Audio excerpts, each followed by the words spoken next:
Or if you're an anomaly, you hate Fridays, which have you ever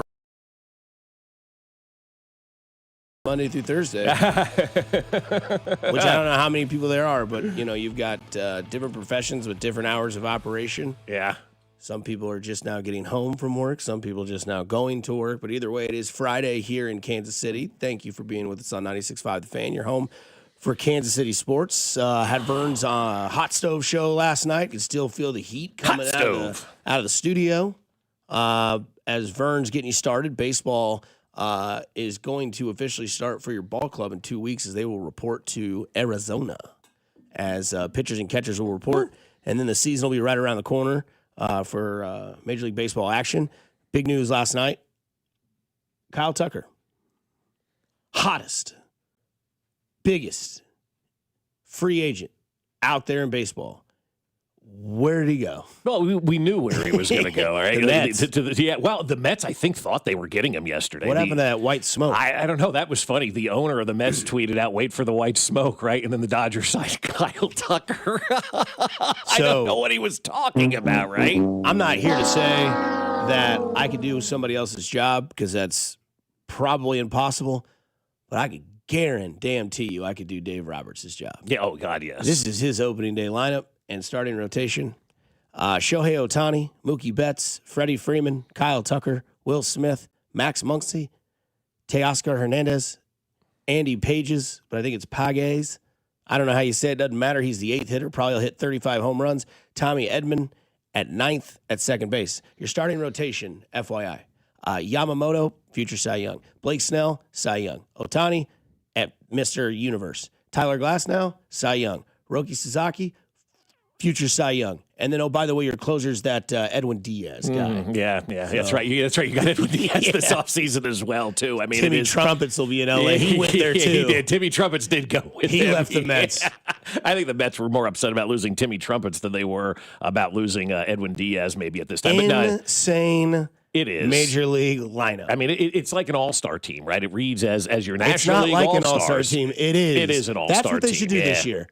Just be Major League Baseball versus the Dodgers. Well, it's kind of what it is, I think, right now. Like have them go on like a Harlem Globetrotters, touring show or something like that. But I mean, that's what they are. This is not even like comparable to what the Yankees were in the 90s. I mean, this is that team right there that you just had more stars than the Yankees ever did in the 90s. And so this is, I mean, is that team better than the 27 Yankees? I don't know, man. It's hard to tell. Times. Yeah, it's hard. It's hard to cross. That's 100 years ago. Oh my God, it is 1926, It's actually 99. 99. Thank you very much. Well, actually, it's 99 years ago. But I mean, we talked about the 27 Yankees forever. Now it's 100 years, and you just roll out the 27 Yankees. Like, well, some say that's the greatest baseball team ever assembled. Yeah, we'll see what the Dodgers end up doing. The Dave Roberts thing, though, his biggest job is just control and manage ego now, and that's what you have to do because guys are going to be complaining they aren't getting their at bats or whatever the case may be, or you know how it goes with egos and whatnot. So that's his biggest job. That's not an easy job. You hope that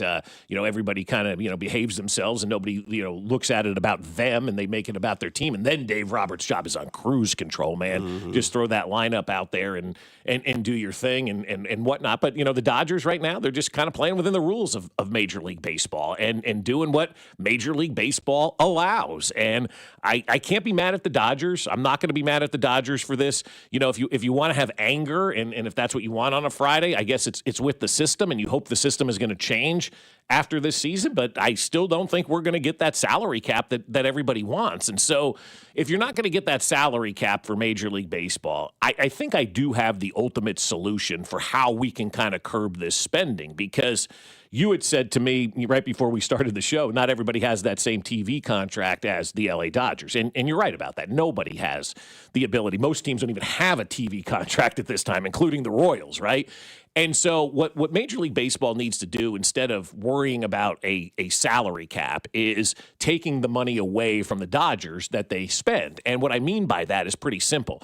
You take all of the TV money that every team generates, you put it into one pot, and you divide it by 30. And then you have taken away the biggest kind of revenue driver that the Los Angeles Dodgers and the Yankees and the Mets and the Cubs and those teams have, over everybody else. And now you've really evened the playing field. And that's what the NFL has done. And that's why they've been so successful. People always point to the salary cap in the NFL, but more importantly, it's combining all of those TV rights under one umbrella and then dividing by 32 in the NFL, or you would divide obviously by 30 if you're in Major League Baseball. And then that way everybody gets an even amount of TV money, and then you've leveled the playing field without going out there and putting a salary cap on. You've appeased the players. You're going to piss the owners off, I'm sure, of the Dodgers. But that's a way to level the playing field right now without having to go out there and use that term salary cap, because everybody that we have heard from throughout this process in baseball say salary cap is a non-starter right now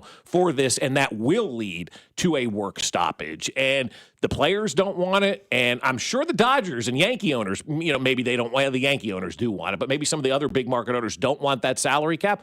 Fine, don't give me a salary cap. But what we're going to do now is we're going to pool all of our TV dollars and we're going to divide by 30. And that's a way you limit the spending without putting a salary cap in place for a team like the Dodgers. That's what I think you have to do in baseball now. They just pissed all over the luxury tax, too. Yeah, and because that's the other thing. They just don't care because they have so much money coming in. So if you limit the amount of money that's coming in for them, then you've taken away their ability to go out there and overspend from everybody else without putting in a salary cap. It's kind of a disguised salary cap. And you can make a lot of money. You can make the game better. And if you got more money coming in for teams like Pittsburgh and Miami, then they're going to be forced to spend more money, because then you put rules in place for that as well. Okay, everybody is getting, let's, for argument's sake, $150 million a year in television money.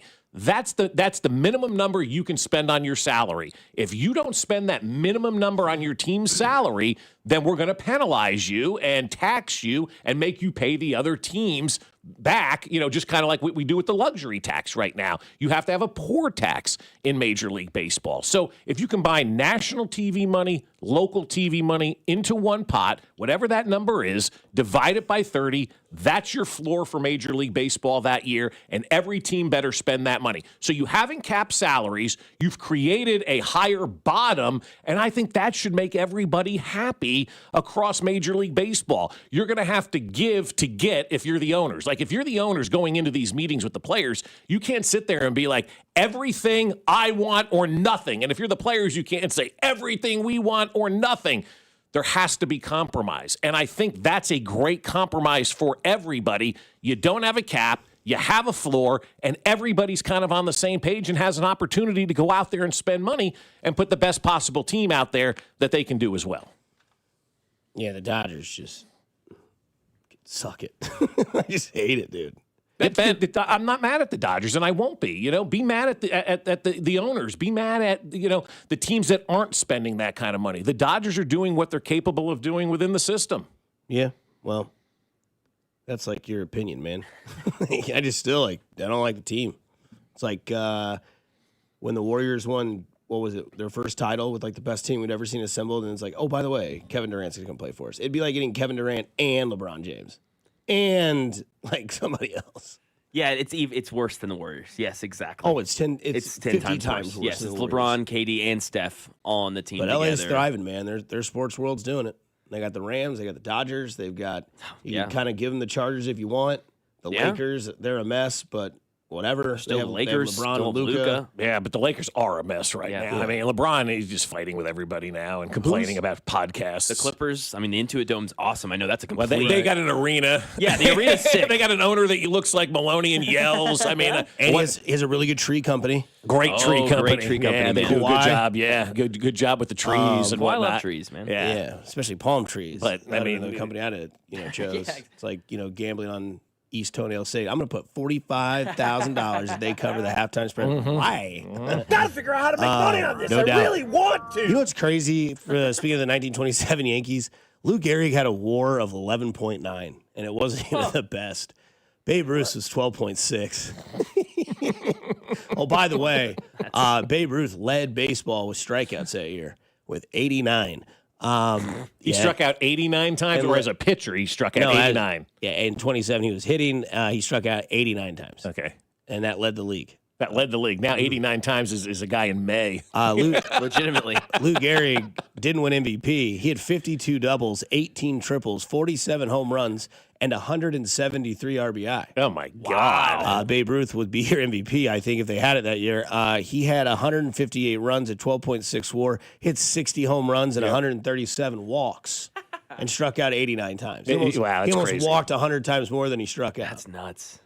But he's going against milkmen and all that back sort in of the day, you guys, his part-time job was your baseball career. Here comes old Squilly McGee. He's going to throw to Babe Ruth here. He's got a good old fastball, and his wife better have dinner ready by the time the game's over, see? Yeah, that's exactly what it was back then. But even still, I mean, those are impressive numbers. I mean, 170 RBIs. I mean, that's I don't think I've ever looked at those numbers. Oh, have fun. There's a lot more you can dive into. I mean, my God. There's a ton. I mean, that's just a So I say that mashers. because you take the over-under right now. I don't know if there's any baseball futures out yet.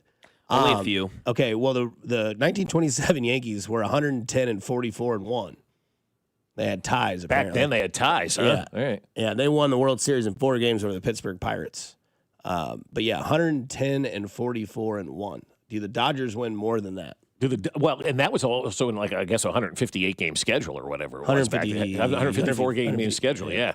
Let's see. Do the Dodgers win more than 110? I'm going to say no. And here's why I'm going to say no. Because we saw it this year. By the time August rolls around, they got bored and they forgot how to play baseball. And they just kind of sleptwalked into the postseason. So, no, I will say they will not get 110 wins because I think they're going to be like they were this year. I think they're going to ultimately just get bored and turn it off after they've got a huge lead and just wait for the postseason to come around. By the way, what would you set the over-under at?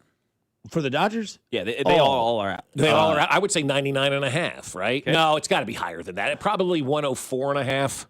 Yeah, I'd go like 99. I'd go 98.5. 104.5. Is it really? On the dime, I nailed that buddy. one. Let's Yeah, go. yeah, because 99 is too low. Everybody would take the over at 99.5. Yeah, they're winning right? 100 yeah. games. Yeah, they're going to win 100 games. Are they going to win 105? Because 105 is a big number in baseball. That means you lose 60 games.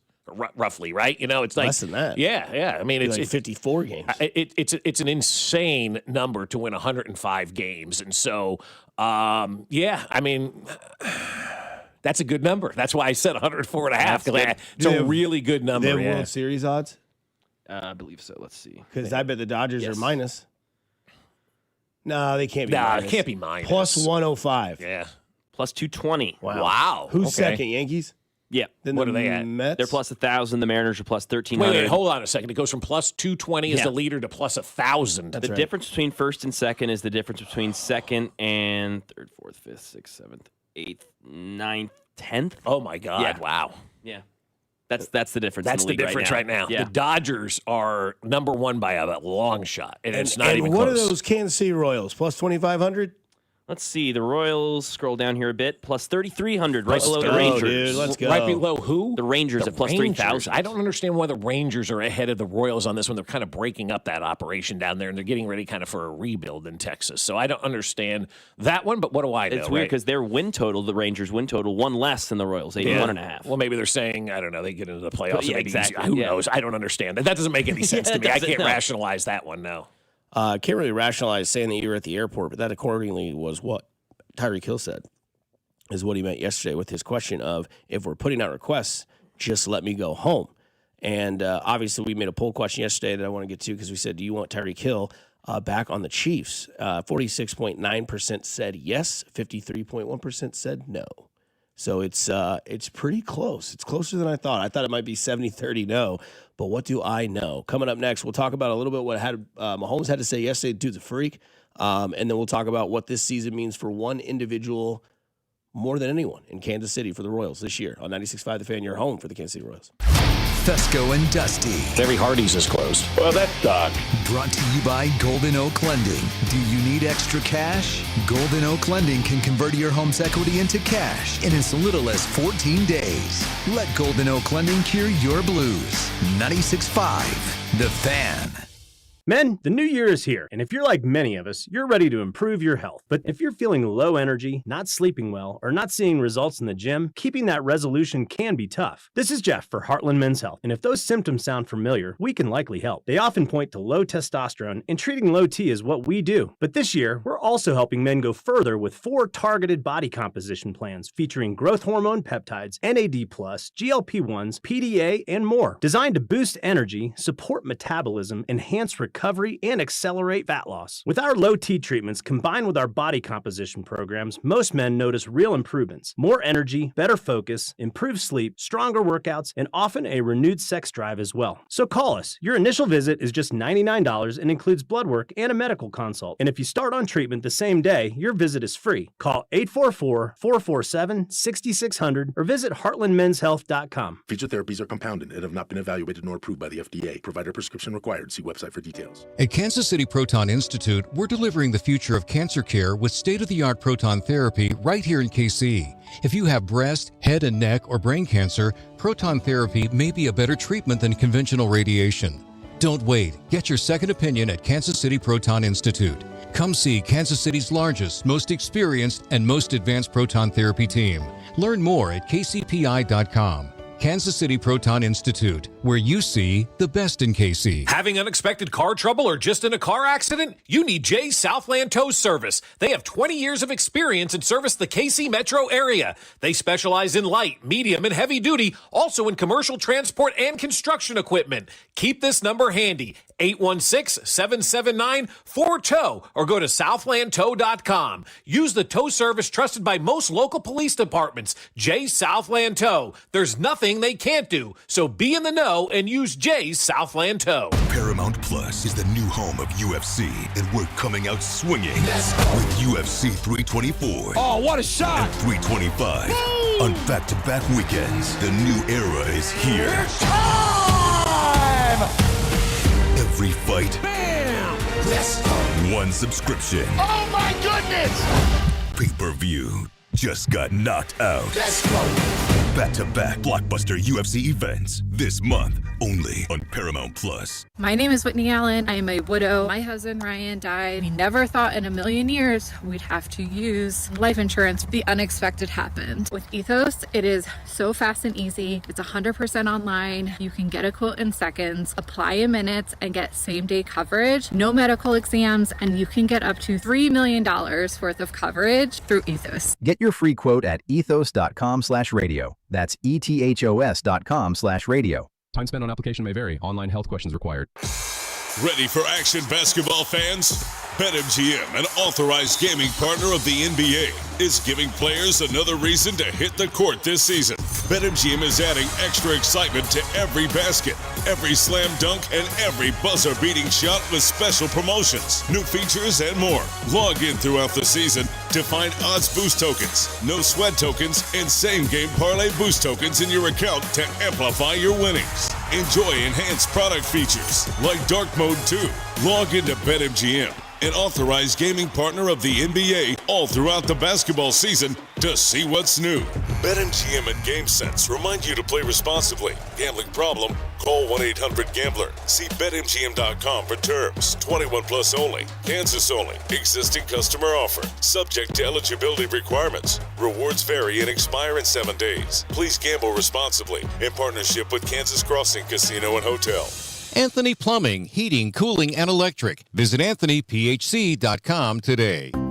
For 75 years, Kansas City families have trusted Anthony for comfort, safety, and dependable service. Thank you for trusting us with your house keys.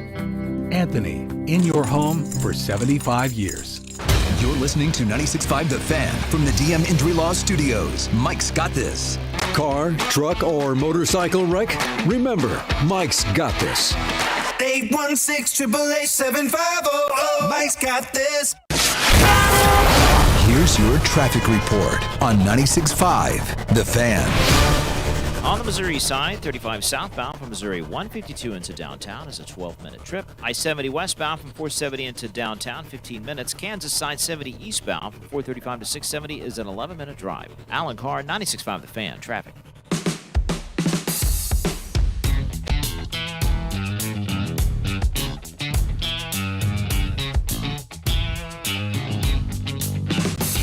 diving back into it here on 96.5 The Fan. It's a very random question on the text line. Dusty, who would you rather make love to, Meg Ryan or Jack Nicholson? Oh, my God. Or Jack Nicholas. Jack Nicholson? Smash. The golfer? The bear? I don't know. If you've ever seen the movie In the Cut, the answer is Meg Ryan. The answer is Meg Ryan, and you talk about somebody. Her and Jennifer Aniston have been just beautiful their entire lives. I don't know that there's many other people, other than my wife, that you can say that Jane about. Seymour. I'd have to look more at her. Yeah, but I know for Salma Hayek. That's a good one. Yeah. Elizabeth Hurley. Okay. Brooke Burke. I'd have to look more at her. I'm just trying to think of What about Marissa Tomei? Sure. Yeah. Let's say you're a deer and you're thirsty and you want some water. Is that her? Yeah, that's Marissa Tomei. Yeah. Faith Hill. Ooh, Faith Hill's a good one too. Yeah. I feel like Carrie's going to have it until she's about 80. 100%. Dolly Parton, Martha Stewart. Martha Stewart's on Swimsuit Edition, Sports Illustrated. No, Recently? Martha Stewart's looking good. Wasn't there something like that where she was in a swimsuit? She was on a swimsuit. Yeah, she was in a swimsuit for something. Yeah. Oh, my. Hello, America. Yeah. I'll tell you, Martha. She's 100%. in her 80s now, right? Has to be. So did you lose Just got her cookbook for my mom for Christmas. Oh, nice. You got it for your mom or from your mom? For my mom. Okay, yes. very good. She loves Martha. Yeah, who doesn't? Who doesn't, right? Yeah. Well, there's some people out there, I'm sure, that don't like Martha Her Stewart. documentary is awesome. She's a badass. Isn't she BFFs with Snoop Dogg? Yeah. They're BFFs. Yep. Yeah. Who isn't? Who wouldn't want to be friends with Snoop Dogg or Martha Stewart? I'm sure there's somebody on the text line that's getting ready to weigh in right now. I don't like Snoop Dogg or Martha. You know how they have those pictures all over social media of the lunch table or the flight? Who do you you have a flight? It's what row do you sit in? You're the middle seat, Snoop and Martha. I'd be like, let's go. Yeah. Oh, yeah. I'd take a middle seat for that. Oh, yeah. I wouldn't take a middle seat for many others, but for that, hell yeah. J-Lo's aged well. That's a good one. Okay. Gloria Stefan for me from the 660. All right. I have to look more at Gloria on that one. Anna de Armas. Is that her name? I'd have to look more on her, too. Okay. I don't know much about her. Jennifer Aniston in We Are the Millers or Jennifer Aniston in Along Came Polly? Yes. She's perfect. She's just so beautiful. I mean, she really is. I mean, she's just a gorgeous, gorgeous woman, man. This might be a wild take. I think she's more attractive now than when she was Rachel. 100%. I totally agree. In the morning show, on Apple TV, which is great show. Great. It's back. There's another season back. really? My wife keeps telling me, yes, we've got to sit down and watch the morning show. Carell loosely based on Matt Lauer? Yes, the whole thing is all based on that Matt Lauer Carell's situation. great. He was really good in that. He seems to get written off a lot of shows. And I don't know, is he hard to work with? Does anybody know? I think he just does a lot of movies. Okay. So, I think the way Hollywood works, because I remember this because Pierce Brosnan was on a sitcom or something. I forget what it was called. But Pierce Brosnan was in a sitcom? It was, I forget what, not a sitcom, but it was like a soap opera maybe. Okay. But the Broccoli family who owned the Bond, right? They wanted him to be Bond. But the show that he was currently on was like, your contract's not up.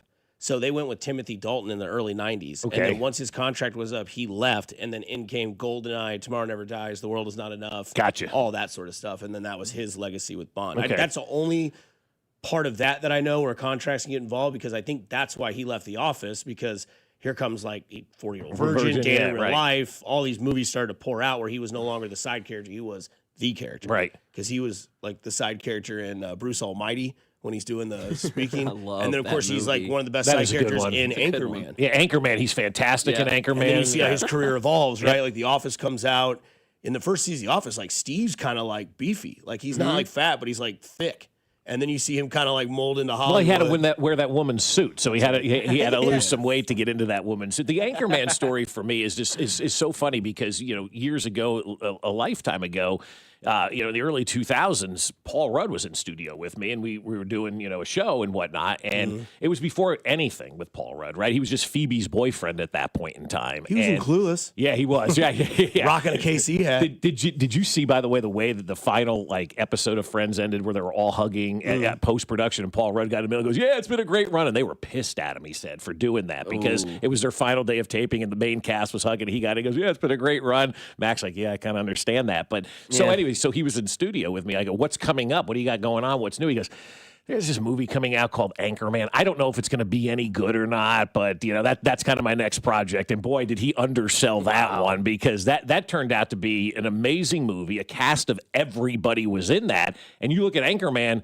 that's basically now Big Slick. Like everybody from Anchorman has been here at one point or time. Two of them are, the two of the hosts of Big Slick now. And obviously Will Ferrell's been here, and that was kind of the best night that happened for that. But like all of those guys have now been part of Big Slick and everything. Like Anchorman was kind of like the beginning of all of this kind of coming into Kansas City and getting really big and whatnot. So, that movie was fantastic. I mean, that movie was just incredible. Anchorman 2, not so much, but the first one was really good. God bless the text line from two different numbers, 75 and 816, Remington Steel. Oh, okay. That was the show, Remington Steel. I don't think that's on anymore. I don't think so. Yeah. Best part of Paul Rudd's performance in Anchorman, this is called Sex Panther. Yes. It's illegal in 9 countries. It's pungent. It burns the nostrils. It smells like Bigfoot. Yeah. Greatest scene. Yesterday, your quarterback of the Kansas City Chiefs talked to the media and said a few things that were quite maybe not surprising. You know how they say, we talked about it yesterday we talked about it a couple days ago when Colin Cowherd's like, Josh Allen, I'm done doubting him. He's the best, athlete I've ever seen, whatever. I'm done questioning Mahomes' capabilities of anything. Not on the field, but more so off the field, because it's been going great. I mean, obviously, I think the long term, I want to be ready for week 1. Doctor said that I could be, but I can't predict what's going to happen throughout the process. But that's my goal, and so I'll try to prepare myself to be ready to play in that week 1 and have no restrictions. You want to be out there healthy and giving us the best chance to win. And so, obviously, hopefully be able to do some stuff in OTAs and then get to training camp and hopefully be able to do a lot there. So I'm excited for the process. It's a long process, but I'm excited for it. So he says week 1, when the injury had happened and we did the show the following Monday, Bob had told us that someone had said that he's not week 3, 4, 5. No. Right. Week 1. He going to be there week 1. And everybody laughed and doubted. Oh, week 1, no way. Yeah, he'll be there for week 1. and he said yesterday that when he had the injury happen, that he was talking to the doctors and the trainers, and they're like, can you just put a cast on it and let me go out there and finish the game? They're like, no, Patrick. Let me explain this to you as simply as I can. Your knee is shredded. And he still was like, okay. So what part of me telling you to put a cast on, let me go out there and finish the game, did you not understand? Right. And they're like, all right, dude, we got to strap this guy to the table because he will go out there and play. And we've seen this in the past with the ankle injury, with the kneecap injury. Yep. And it always does kind of give you that feeling of like, oh man, here we go.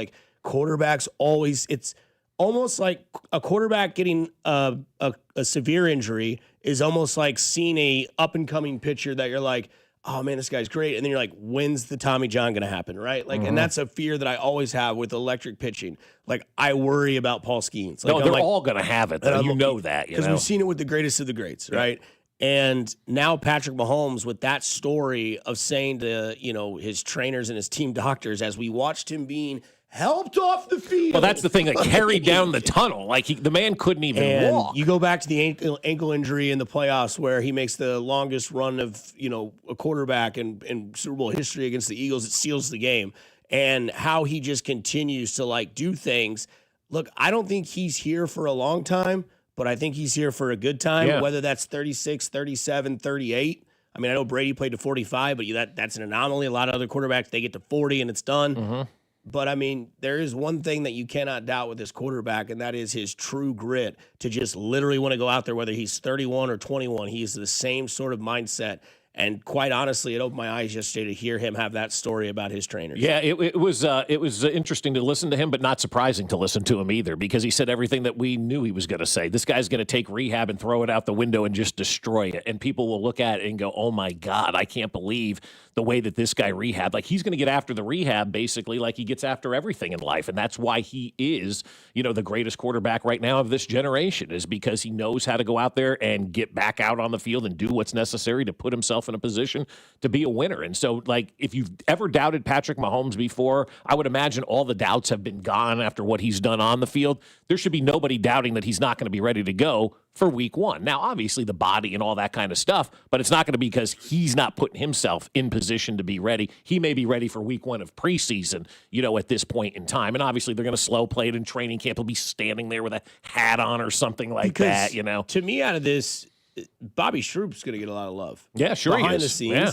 And I think, because you hear about how Mahomes and Rashee Rice went to the doctor in Dallas, and that's the doctor that the team likes. And I remember even I don't know why she felt she had to. She doesn't need to. But Tavia Hunt went on Twitter because somebody's like, oh, he's going to Dallas. Doesn't want to do it in Kansas City. And she's like, actually, this is the team doctor that we trust. He actually worked on Rashee's leg and all this stuff. And be like, you don't need to defend these bots, these idiots that come after us. Because there are certain doctors out there that are the best. Like there's Dr. Anderson who does ankles. He's in Charlotte. There's, the Tommy John guy. He's in Alabama. Right. Maybe the best knee guy is in Dallas. Like all the teams and athletes go to these certain doctors because they are the best at what they do. And if we see Mahomes come back week one and look like nothing's happened, I don't know about you guys, but Patrick Mahomes has a lot of friends in the NFL, and there's a lot of guys that get hurt in the NFL consistently. Yeah. I mean, hey, Pat, that guy that got you back, what's his name? Oh, Bobby? Yeah, here you go. Here's his number. Hit him up.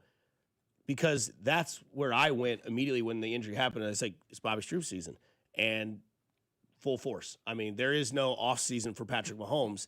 So it is interesting to see how he comes back from this, what this team will be, because I can tell you right now, there might be a slight chance that I will put a futures bet on comeback player of the year, Patrick Mahomes. Sure. And coach of the year, Andy Reid. Yeah. Well, we'll see about the coach of the year. That's interesting about Andy Reid because they went 6-11. Now he can 6-11. They're not the dominant team. Year. Yeah. What Denver was the one seed. Chargers were a playoff team.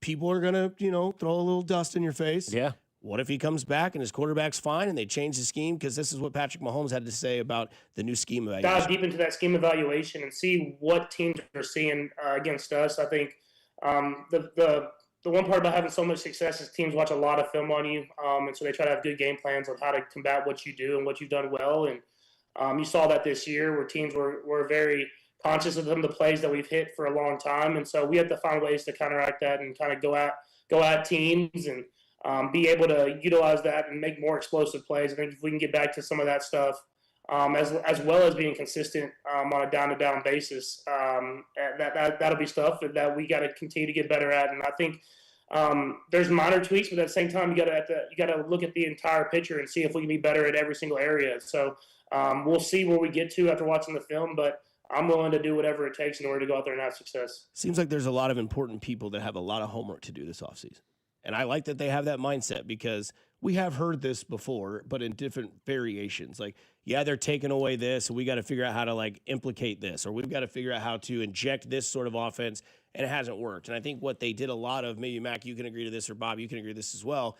What they did is they did a lot of pre-snap stuff to disguise you, but the defense called your bluff and said, I bet you're still going to end up here. And they did. And it wasn't very productive. It wasn't very flashy. And it was very stale. And so now we have an important offseason, not only of rehab of a knee, but rehab of an entire offensive system. Yeah, and that's why you have to go outside the Andy Reid coaching tree, in my opinion, to get the offensive coordinator, but they're not going to do that. Eric Bieniemy, as we told you on Monday morning, is most likely the offensive coordinator here in Kansas City, and then everybody kind of took off and ran with it in their own way.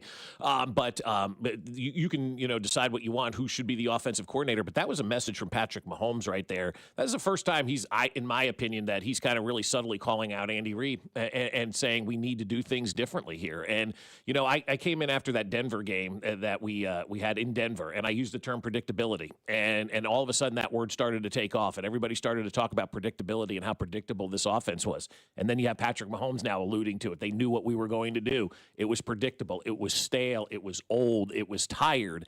And you've got your quarterback saying that. We told you that back in October, November, whenever that Denver game was, that term so predictability. He's listening to 96.5 The Fan. No. I'm not saying that at all. What I'm saying is, I'm sure, I know Andy is, and some of the other folks probably listen. I don't know if maybe Patrick does listen, because he did say he heard some things or whatever. But sorry, Andy. What did you say? I said, sorry, Andy. Sorry, Andy. Yeah. Great guy. Yeah. But what I'm looking at and what we're kind of going through here is everybody's talked about this predictability. And now you've got your quarterback talking about predictability. That's his subtle message to Andy Reid and everybody, like, we've got to start changing things, and things need to be different around here. And that's why I guess I understand why Eric Bieniemy's coming back here, because he's, friend of Andy. But I also don't understand why Eric Bieniemy is coming back here, right? Like, you got your quarterback now saying we need to do things differently. We were predictable. It was tired and all that kind of stuff.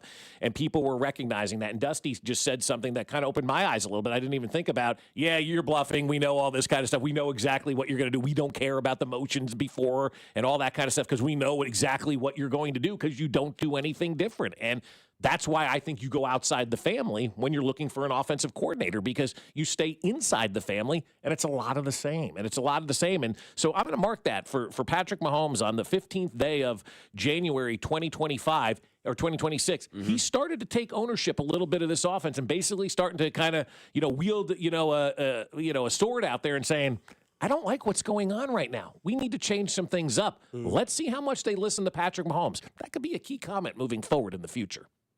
Yeah, I mean, I thought this was going to come up later in the offseason, but it's something that I've been thinking about. But this is the perfect time to bring it up. These comments, this whole press conference yesterday is why when I hear you, Bob, and Alex say yesterday the Chiefs are going to kind of take an off year, kind of going to build next year, see if they make the playoffs. That to me is complete baloney. You cannot waste any time with Patrick Mahomes, especially when he's acting like this. He's working his ass off to get back week one for this team. And the Chiefs are like, yeah, we'll see what goes on next year, kind of rebuild, retool. Absolutely not. He is 31 years old. You mentioned 36, 37. I've got 6, maybe 7 more years to get this done. Hey! You've got to capitalize right now. There is no excuse. If you got Patrick Mahomes, you get in the dance, anything can happen. We've seen that before. Last time it was a rebuild, it was 3 straight Super Bowls. That's got to be the attitude right now. Right. Pick it up, go. You do not have time to waste. Yeah, and he's not wasting time. No, he's definitely not wasting time, and he's sending a message to the organization to not waste time. We talked about it a couple of weeks ago. If things don't go well, I wouldn't be surprised if he walked in and said, I want to be traded. And he didn't say that, obviously, but he's throwing out the crumbs for you to say, hey, if this stuff doesn't get fixed and we're not back to where we are, we got to do things differently around here now. The Chiefs really do need to do things differently on offense right now, because everybody has figured them out. And bringing back Eric Bieniemy and bringing back Tyreek Hill or whatever the case may be, like, that just doesn't ring my bell. I want something fun. I want something new. I want something different. I want options. And look, again, we're still here on 2 weeks after the season has ended. There's been no off-season moves. We can all kind of have our judgments on what's going to happen if they don't draft anybody, they don't make roster adjustments and all that kind of stuff. But they are off to a good start. They fired the wide receiver coach and they fired the running back coach. Love it. Those are the 2 positions that have been absolute ass over the last 365 days. And so they fired those 2 guys. That's a great sign for us as Chiefs fans going into the offseason, because they knew what we were saying. They heard everybody. They made that move. And that's what they do in off seasons that don't result in the Super Bowl championship. They clean up the obvious. And they've already started to clean up the obvious. So I think that's a good sign for us that they're going to make the right decisions from a personnel standpoint this offseason. To go back to Mac's point where he says, you have Patrick Mahomes, and if you can just get, the ticket to the dance, people might not fear you in the regular season anymore. That's fine. That's fine. They see 15 and that mustache in the playoffs. It's a different person. Good and luck. It always goes back to that. I use this all the time. It goes back to that quote that guy had from Tiger Woods' documentary, where he's like, man, you saw the Sunday red, and you saw, like, if he was down by 4 strokes on a major on Sunday, he was coming back and winning it. And he said there would be a couple of guys be like, you know what? I kind of want a shot at that Sunday red Tiger. And then the documentary pauses. He's staring at the camera, and he's like, and I would tell them, the F you do. That's right. And, you might be that guy where it's like, I don't know, man. Like, you looked at that Chiefs season where they went 11-6 and no one could catch a cold. And then they got in the playoffs and it was like, what's happening? And it's like, because when the stakes get high, everybody's different. Look at Trevor Lawrence. Look at Justin Herbert. Look at, I'm interested to see Bo Nix this weekend, guys. I really am. And that's why when people say, oh, I don't care about the playoffs, the Chiefs aren't in it. No, watch, because the Chiefs in the playoffs against everyone else is like watching the EPL on a Saturday morning as opposed to the MLS. That's not a shot at the MLS, but the talent is so much better on the bigger stage when you watch Man City versus Man United. Man United's not doing great, but they're still a team in the EPL that is. It's a different world when you watch that and stuff. when you watch the playoffs and you watch these, that's why to me it was impressive last week with Josh Allen against the Jags, because it was, all right, dude, this is a really good defense. This is a good team, coached well. You're on the road. It's the playoffs, man. You lose, your legacy's a little bit tarnished. The belief in your system and the belief in you is going to go down. And what did he do? Just took over the and game. That's what we've seen Mahomes and company do. No matter what, when the playoffs come, yes, a good defense, they've got to show up too as well. It's a team sport, but it's like in the regular season, Mahomes didn't get that 3rd and 4. But for some reason, when it's 3rd and 13, Mahomes gets it every time in the playoffs, and people are just like, I don't know how to stop this. And I know that he can do it because it doesn't matter. I've seen it before. Whereas like you get in the playoffs, like a guy like you mentioned, Bo Nix, and it's like, okay, dude, you're the 1 seed. You've got Buffalo coming to town. Get to the AFC Championship game. It's like, is that it? Yeah, that's it. Yeah, that's a lot. That's all you got to do. Just win one game, man. That's Yeah. all you got to do if you're Bo Nix. You know, Tim Tebow's the only drafted Denver quarterback to ever win a playoff game. And so, you know, Bo Nix has that opportunity in front of him. But, like, I think right now, Josh Allen, this is your world, man. Like, and everybody else is just living in it. You got to capitalize on this. And you're talking about him taking over the game. I really do think it's like Patrick Mahomes and Josh Allen are the 2 quarterbacks only in the NFL that can truly just take over that game, whether it's with their arm, whether it's with their legs. Like, what other quarterbacks do you truly fear other than Josh Allen and Patrick Mahomes? Because you look at those 2 guys and you know Stafford. They don't really need their weapons. They can go out there and beat you with their legs. They can go out there and beat you with their mind. They can go out there and beat you with their arm.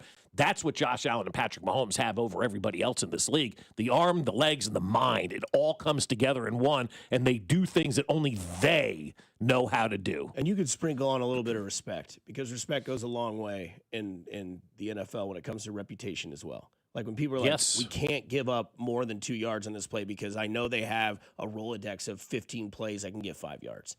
And we'll see if that can happen as they move forward.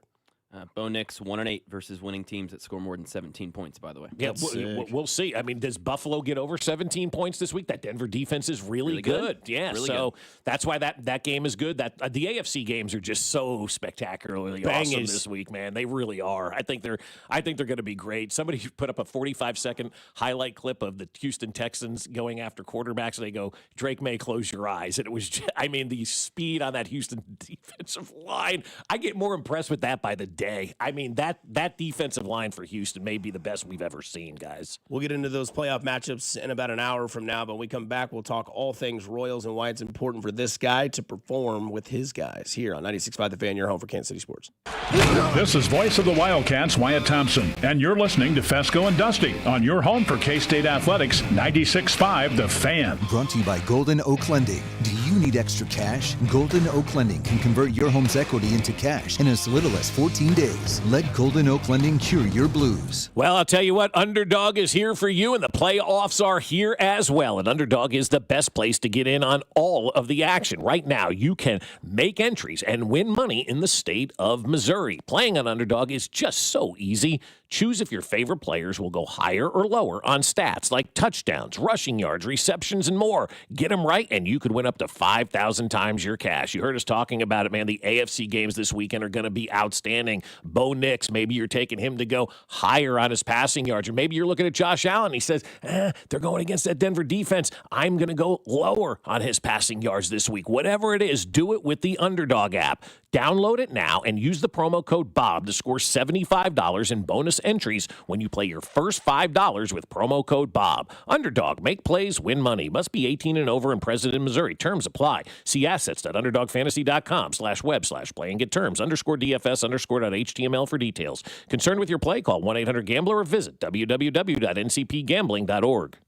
Finding great candidates to hire can be like, well, trying to find a needle in a haystack, but not with ZipRecruiter. Its powerful technology actively finds and invites qualified candidates to apply to your job. So while other companies might deliver a lot of hay, ZipRecruiter finds you the needle in the haystack. See why 4 out of 5 employers who post a job on ZipRecruiter get a quality candidate within the first day. Try ZipRecruiter for free at ZipRecruiter.com/free. That's ZipRecruiter.com/free. ZipRecruiter. Are you 50 or older? This news is for you.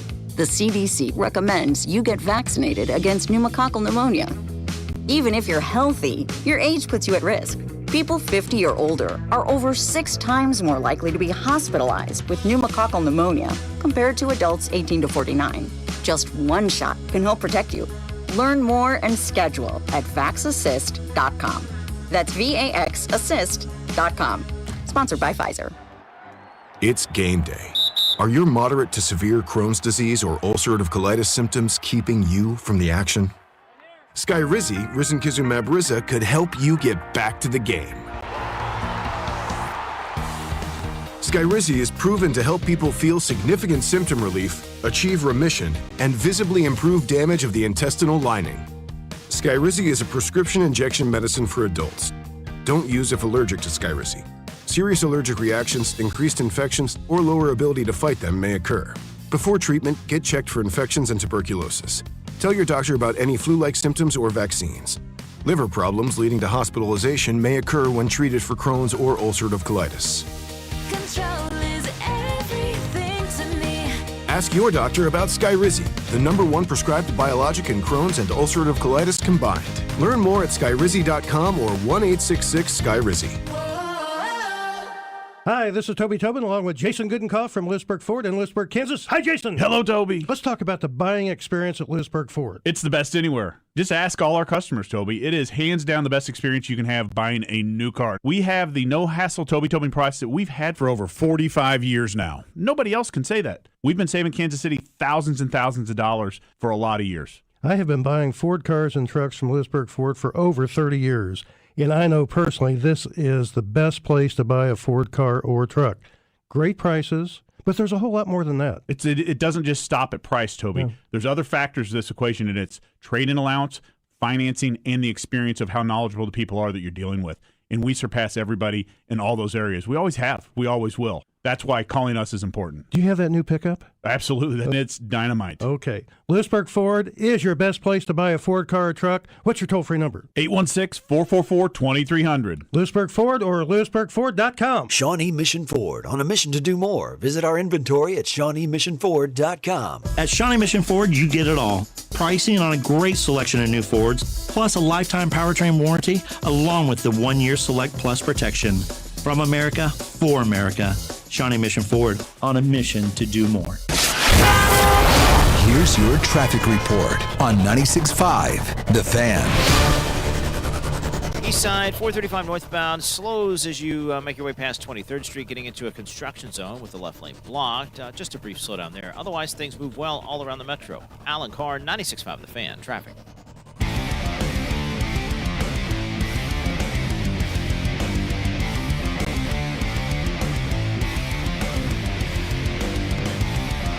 I had a come to an Italian moment last night. Had a little rigatoni and vodka sauce. Oh, very good. Yeah. I think I'm a vodka sauce guy. Yeah, Jasper's has got some good vodka sauce. It's in Hy-Vee. Yeah, it's outstanding. Yeah, it's the only one I get is the Jasper's vodka sauce. I just think I'm a vodka sauce guy. We were over there the older yesterday I get. for dinner at Marco Polo's, and I got a little Italian steak sandwich for you, right? Yeah, but and my daughter always gets, because she works there, the rigatoni with vodka sauce, and she just absolutely loves it. Yeah, and my wife says, "We'll get this for you, take it home for dinner," right? And Jen says, "Add chicken," and Elaine, he goes, "I don't want chicken in it." That's your daughter. You don't need the chicken with the vodka sauce and the rigatoni. Sauce. It's all about the sauce. Because you've been to Italy. Mm-hmm. Is it a pretty prominent sauce over there? Nah. Italy's very weird. Because you don't order a Caesar salad in Italy. That's like a shame. I don't Because Caesar remember salads were that. created like in In Mexico. Yeah, they were created in Tijuana actually by they you know how everything gets created. Somebody made something, Montezuma. and then have you ever heard about the creations of the nachos too? Right, it was like some guys walked into a bar late and they didn't have anything but a couple of tortillas, so she fried them, threw some cheese on them, and they became America's favorite treat. Italy's strange because each region is different. You have to know what to eat in each region of Italy, and if you eat the wrong stuff, it tastes like crap. So you've got to make sure you eat the right stuff in each region. So No doubt. like you wouldn't get barbecue in New York, What you got over there, Mac Morey? Hey, real quick, Gary Myers just tweeted some breaking news. Oh, dude. He says, Gary Myers says shortly after. Are you being serious here or no? John Harbaugh was fired. He said that Gary says that John Harbaugh called Andy Reid. Yeah, he did. Yeah, absolutely. Breaking news, man. Yeah, that we didn't know that 2 days ago from Bob Fescoe. Yeah, because I did say that. Exactly. The first call he made was Andy Reid. Yeah. Gary Myers Gary just tweeted it. But, it's not a dynasty here. Oh, man. Get bent. Sorry. He's a great guy. Geek. Anyways, so want to bring this up. Somebody also says this from the text line. I live in the Northeast and occasionally tune into WEEI affiliate. You would not believe the overconfidence that these Pats radio folks have about playing the Texans. Yeah. To Bob's point about the pass rush, they don't think it's a big deal, and they think they will win the game by 2 scores. Oh, my God. Whoa. Hey, man, love the confidence. I do love the confidence. I'm not going to lie. I mean, we would be the same way, right? It's the Houston Texans. And I hate to be this guy. I really do, and I'm not trying to be that guy. That guy? Like, people look at the Houston Texans still as like an expansion team. Oh, it's just the Texans. They're the 3:30 game on Saturday and wild card weekend. It's Houston. They're one and done. They're a one and done. I think that's how people look at Houston. I think there's a little bit of that. I think a lot of people watch what C.J. Stroud did on Monday Night Football. There is that too. I'm sure there is. But why don't people watch the defensive side of the ball ever and realize like what the defenses are doing? I think people know about their. I mean, that's just classic arrogance of Massachusetts fans about their Patriots. I mean, I'm sure we sounded arrogant when we were talking about that Eagles team. Even last year, we'll be fine against them. By the way, that's true. You think Joe Tooney gets a little bit of deja vu this week? They lost their left tackle. Yeah. Do they swing him outside? I mean, if you're smart, you do, right? I mean, he can obviously play that position. Because I was wondering about that, because we'll talk about that a little bit later when we get into the NFL. I want to get off to the tease, though, about the Royals, because we know of at least now they have 3 players in the top 100. They got Vinny Pass. This is all MLB Network. MLB has Vinny Pasquantino as the 93rd best baseball player in MLB. Cole Reagan's 89, and Michael Garcia ranked 65th. Yeah, that's cool. Crazy, right? I'm really proud of Vinny being 93 on this list because take that to your arbitration meeting next time. Yeah, exactly. Hey, check this out. Well, you're only 7 away from being out. Yeah, that's how they work. That's exactly. Arbitration's the worst. The worst thing ever. Yeah, it sucks, man. It is a terrible process because basically, if you've ever been confident in yourself, go to an arbitration meeting. You'll find out real quick you suck, and that's your team telling you suck because that's the job of arbitration. Or watch the Jeter documentary. He really dives down what they were talking to him about. Yeah, I mean, this is Derek Jeter talking, and he's like, I went to that meeting, and they're like, well, you're like a subpar shortstop. You haven't really hit above 300 really that well. Yeah. Your arm's kind of weak. I don't know if you have a solid lineup spot. We don't really know. Confused. Here's, I don't know, $50 million. And then all of a sudden becomes the captain, one of the greatest baseball players for the Yankees' historic franchise. Right. It's that's awful. arbitration. Arbitration's terrible. Yeah. Like, I love you, but I'm going to go in there and I'm going to list everything that you suck at so I don't have to pay you money. Yeah, that's why you don't have arbitration meetings before you get married. Yeah, right. So before you say I do to me, here's the deal. 16 beers on Saturday, golf every Sunday, and, there's going to be days where I'm not going to look my best. You good with that? Okay. No, we're now out. Here's what I'm going to say that I don't like about you. Still good to do it. You would never do that. But anyways, the Royals have 3 of the top so far in the top 100. Bobby Witt Jr. will be in the top 5, top 4, should be top 3. Yeah. Probably going to be Ohtani, Judge, Bobby. That would be my guess. And Kyle Tucker probably on that list, yeah. But this to me, because we have seen that they have not spent money yet. I mean, we still have time, but it doesn't look like it's coming anytime soon. Like, I've kind of given the point where I think this is the team. I've listened to Vern. He was on his hot stove last night. He'll be at Royals Rally, start at 9 a.m. on the 31st of January. You want to listen to that show as well. I think this is the team they're going to go with. I don't have any issue with that. I'm with you all. I would love to have that outfield bat. Maybe Kyle Tucker getting the hell out of the way and going to the Dodgers like we all thought he would. Kind of will get that ball moving or that domino falling. Knows. Great marketing plan. But I think this screams a lot on J.J. Piccolo. And I think J.J.'s a great guy, very professional. He's kind of gotten himself one step into his career, which I thought was majorly important, was getting out of the Dayton Moore shadow. Whether you believed it or not, when he took over, everyone in this town, not everyone, I don't want to say that, a lot of people in this town said, oh, great, we got Dayton 2.0. They are not the same person. They have different ways that they do things. And last year, they kind of made a lot of moves. They didn't get to the playoffs. This year, this is their team. They put money in Seth Lugo. They have Michael Wacha. They have Chris Bubich still. They have found Noah Cameron, who has been a diamond in the rough in this pitching organization. They moved the walls in. I think the team that they have shows you that this is the team they want to move forward with. And to me, if JJ wants to get in that quote unquote trust, because we did the whole Andy Reid thing yesterday, as we talked about Drew Nixon saying, now's when you trade Andy. No, because of what he has and the clout that he's built and all the stuff that Andy had. And we had the whole trust in GM for God knows how many years. Right. And now JJ is kind of getting to that point where it's like, okay, like you had your freshman and sophomore season. Now you're kind of a man. Now you're this is your club. These are your guys. The Renfros are gone. The other guys are gone. This is your team. This is what you're putting together. And your over-under right now is at 82.5 games to win. I think this team is good enough to win. I think this team will win. Can they put it together? This is what JJ's throwing out there and showing you this is what he trusts to be a winning team. And if they do that this year and they don't go get that outfield bat for a second year in a row and they do kind of get in the playoffs and show some life this year, boy, is he going to put a little bit of notice on that door knocking into the trust room with others that have in the past. Yeah, you want to earn the benefit of the doubt. You have to go out there and earn the benefit of the doubt, right? If you say that, hey, give us the benefit of the doubt on this, give us the benefit of the doubt on that, we'll give you the benefit of the doubt when you earn it. That's why we give Andy Reid the benefit of the doubt, and we give Brett Veach the benefit of the doubt. They have won championships. They have proven it this year, an anomaly. Because you kind of saw it similar to Andy. They went, 11-5 in his, or 10-6 in his first year. 11-5. 11-5, go to the playoffs. Next year, 9-7, and then never again. Never and that again. one year they went 9-7. It's like, well, last year was fun. And then it was like, just wait, give me a little bit of time. He earned a little bit of time going to the playoffs. Just like 2 years ago, they went to the DS and played the Yankees. And then last year, disappointment. Right. A lot of fan base, disappointed. We were disappointed. And then this year, it's like, all right, give us what we want. Give us what didn't do it. So a lot of people are disappointed. But if they go out there and do what you're just saying. Then you get the benefit of the doubt. You become one of those guys who, I don't necessarily like that. But you know what? They get the benefit of the doubt. It's worked in the past. You have to have a track record in anything that you do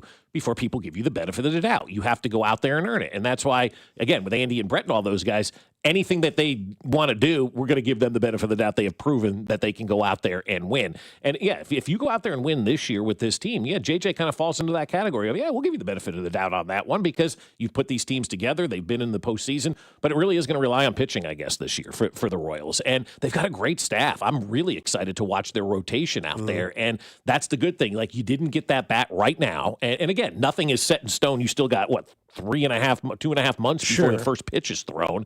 And so you can still go make those moves. But we're talking about what's going on today. I can't worry about what's going on in the future. We're focused on today. And today, this team offensively isn't better than it was a year ago. It's probably the same, maybe a little bit worse. I don't know, depending on what Lane Thomas or whoever that guy is that they signed to play in the outfield is going to do. So you have to look at it from that standpoint. If the pitching holds up and these guys go out there and dominate on the mound, there's no reason they shouldn't be a playoff team because they're going to limit the other team. They're going to limit the opposition. And then from an offensive standpoint where the Royals are, you're not going to have to score a lot of runs because your pitching is going out there and keeping the other team at bay. Defense wins championships. In the NFL, the defense holds the offense down. In baseball, it's all about that pitching. And if your guys can go out there and pitch, you're going to put yourself in position to win a lot of freaking ball games this year. And you may have to do it differently. Like, I know baseball's all about the strikeout and the home run and the big swing and all that. Learn how to lay down a freaking bunt. Go the opposite way. Hit a gapper. Speed on the bases, which you have. Utilize that. Like, I don't need to see the home runs all the time. I need to see kind of that small ball baseball that 14 and 15 did and 85 did and all those kinds of things. Go back to that style of baseball because you don't have the big boppers. Don't try to have the big boppers. And I think that's a little bit of what this team maybe is hoping they do have in Cags and Jensen and maybe a little bit in Bobby and Sal as well. But we'll see. This is the team I think that they're going to run out there. So can't wait for baseball to start. That's for sure. Coming up on the other side, no longer with this team, guys that we figured, who takes their jobs, plus why the Rams are doing it so well year after year after year here on 96.5 The Fan, your home for Kansas City sports. You're listening to Bob Fescoe. I'm surprised nobody punched him in the jaw yet. And Dusty Likens. He's a hoe, and I want that known. Brought to you by Golden Oak Lending. Do you need extra cash? Golden Oak Lending can convert your home's equity into cash in as little as 14 days. Let Golden Oak Lending cure your blues. Your home for Kansas City sports. 96.5 The Fan. With 2 kids in high school involved in a lot of activities, our time, just like yours, is very valuable. That's why we love the convenience of ordering our groceries with Hy-Vee's Aisles Online. It's so easy. Just download the app or go to Hy-Vee.com. Choose your store and select your items, and Hy-Vee will do all the shopping. All you have to do is pick up your order or have it delivered to your home. It is so simple. It is so convenient. And for families like ours that are so busy, Hy-Vee Aisles Online hits the spot every single time. Save time and save money only at Hy-Vee. Brr, it might be cold outside, but the deals are heating up inside your Kansas City area Hy-Vee. This Friday through Sunday, stock up on hot deals throughout the entire store, like Pepsi 6-pack bottles for $2.99, bone-in pork roast $1.88 a pound, Hormel bacon just $2.99, and Progresso soup only $1.25. Stay at home, order through aisles online, and leave the shopping to us. Save time, save money during the 3-day sale this weekend only at Hy-Vee. Paramount Plus is the new home of UFC, and we're coming out swinging with UFC 324. Oh, what a shot! And 325. On back-to-back weekends, the new era is here. It's time! Every fight. Bam! Let's go! One subscription. Oh my goodness! Pay-per-view just got knocked out. Let's go! Back-to-back blockbuster UFC events this month, only on Paramount Plus. That's the sound of James adding long-lasting Gain scent boosters to his laundry this morning. Several hours later, James sniffs the irresistible scent of Gain on his shirt. Gain. Several hours later, James has even caught the attention of his mother-in-law, and she never gives him attention. Ooh, you smell amazing, James. Oh, thanks, Mom. I love you too. I never said that. Add Gain scent boosters to your laundry. Add joy to your day. Jeff Montgomery here for Amoeba Medical. The new year is all about turning the page and feeling your best. Men, if better sleep and fewer bathroom trips are on your list, an enlarged prostate could be the reason. I decided not to carry that problem into another year and contacted Dr. Brown at Amoeba Medical. Their non-surgical treatment was fast, simple, and came with minimal recovery time. And it's covered by insurance. Start the year more comfortable and well-rested. Schedule a visit with Dr. Brown and the team at Amoeba Medical in Kansas City. Amoeba Medical, MIVA-medical.com. Too many tools, too much stress, and way too many bills. Odoo replaces it all. One connected platform for every part of your business, so you can work faster, smarter, and for less. Odoo, the only software you'll ever need. Try it free today at odoo.com. That's ODOO.com.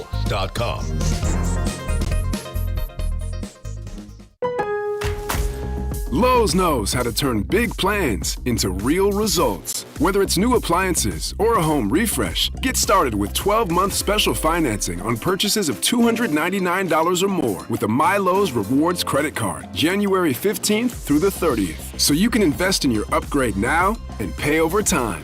Lowe's, we help, you save. Offer subject to credit approval and cannot be combined. Minimum monthly payment required. See store or Lowe's.com for details. Chiefs coverage sponsored by Renner Garage Door, RENNER, forward and back. Hey, it's almost Andy Reid. Who knew a Halloween costume would change my life and lead me to Renner Garage Door? Renner's KC's go-to team for service, repair, and replacement. RENNER, RENNER. Here's your traffic report on 96.5 The Fan. East side, 435 northbound, gets heavy approaching 23rd Street. Briefly slow getting into a construction zone with the left lane blocked. You get up towards Truman, you're back to posted speeds. Heading into downtown, 169 highway southbound, a little slow past the bridge with an accident before I-70. Alan Carr, 96.5 The Fan. Traffic. Make sure to subscribe to our YouTube channel to watch all your favorite shows, shorts, and clips. This is your home for Kansas City sports. 96.5 The Fan, KFNZ FM and AM, HD1 and HD2 Kansas City, an Odyssey sports station.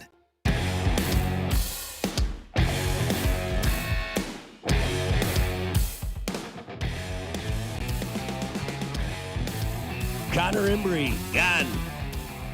Todd Pinkston, gone. Talk to you later. Dave Tobe, still here. Chiefs announced officially yesterday the wide receiver coach and the running backs coach no longer here as members of the staff. By the way, Binkley's got a few names, if you guys haven't heard, that could be wide receiver coaches. I know, yeah. Deshaun Jackson. Mm-hmm. What do you think about that? I don't know. He's a college coach right now, played for Andy Reid. I mean, it kind of fits the... Does he fit the Fescoe resume? I don't know. I really don't. Like he's making your way up, learning your from way that through. standpoint. Yeah, absolutely he does. Yeah, there's no question about that. The guy played in the league, and now he's coaching at like a D3 school or something like that, and really working it to kind of get up into the Delaware State. Delaware State, yeah, that's exactly right. So that's like they were in that college. But I don't know though, because he has the connection to Andy Reid. That does concern me a little bit. Like I still want some guys from outside the organization. I think if you're not going to hire other than Eric Bieniemy as your offensive coordinator, as we said on Monday, we're looking at a situation where that maybe your running back coach and maybe your wide receiver coach should come from outside. Maybe that Andy Reid tree a little bit, just to get a couple of different voices in there. But at the end of the day, you have to hire the best wide receiver coach and a guy who's going to be the best teacher for these guys. Because I'll be honest with you, watching these wide receivers last year, and when we win the Super Bowl and go to the Super Bowl, we don't focus on this kind of stuff. So I can't answer what it was like before this year. But I know watching these guys, yeah, it was. But I don't know, like maybe the year before that, in the year before that as well. But maybe an unfair comp. But it kind of looked like when we were kids, just kind of running patterns in the parking lot, like you and wearing your gloves going against Ralphie Jr., like that's kind of what it was like. I need somebody who's going to come in for these wide receivers and be a teacher, structural guy, step 1, step 2, and go through everything and kind of reset all of this. So I think if I'm looking for a wide receiver coach, the name of the person, I have no idea, but I'd like to have somebody that has a lot of experience coaching that position in the NFL that can bring some credibility back, because Connor Embry had as much credibility coaching the wide receivers as I did. And I'm not saying that lightly, but that guy had no business being a wide receiver coach in the NFL. Yeah, I don't think the schematic or play calling changes that this offense needs is going to come from a wide receiver or running backs coach. So, yeah, a borderline Hall of Fame wide receiver and the second or third best deep threat of all time in the NFL. Yeah, I'll take that. I'll take that as a wide receiver coach, especially a guy who has head coaching experience now, a year, was in high school a year before. Yep. Bob always talks about working the way up, see how this process works. And just because you know Andy Reid or you've had a beer with him or you like Andy Reid, you guys have a friendship, doesn't mean I want you a million miles away from the organization. I think we have to kind of balance and delineate, okay, what is a familiar face, what isn't. Just because he was a player, coach, it was 15 years ago, I'm okay with it. Okay, that's fine. Yeah. That's fine. But is he a guy that is a good instructor, a good X's and O's guy? Because now that I would need to know. That's what I need for these guys, because I don't think they've been really coached, if you will, from their position coach, because this guy never played the position. Not that you have to, but like, what kind of credibility are you going to bring? If I'm sitting in that room and I'm looking at this Connor Embry guy, I'm going, you're like a running back at Blue Valley North 5 years ago. Like, why are you my wide receiver coach in the NFL? What have you done with your comeuppance to earn that job? And, it's not to say that because you didn't play the position or you didn't play the sport, you can't coach or manage. I'm not into that at all.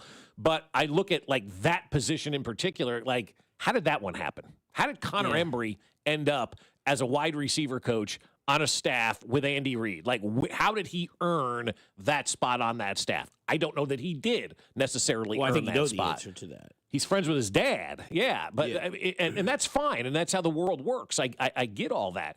But now I need to have a wide receiver coach where I can say, okay, this guy has done it for a while. This guy knows the position. This guy can teach our players what they need to do. Like just the basics, the crispness of running routes, the intricacies of dipping your shoulder down, whatever the case may be. I may have just given him more information than Embry ever did.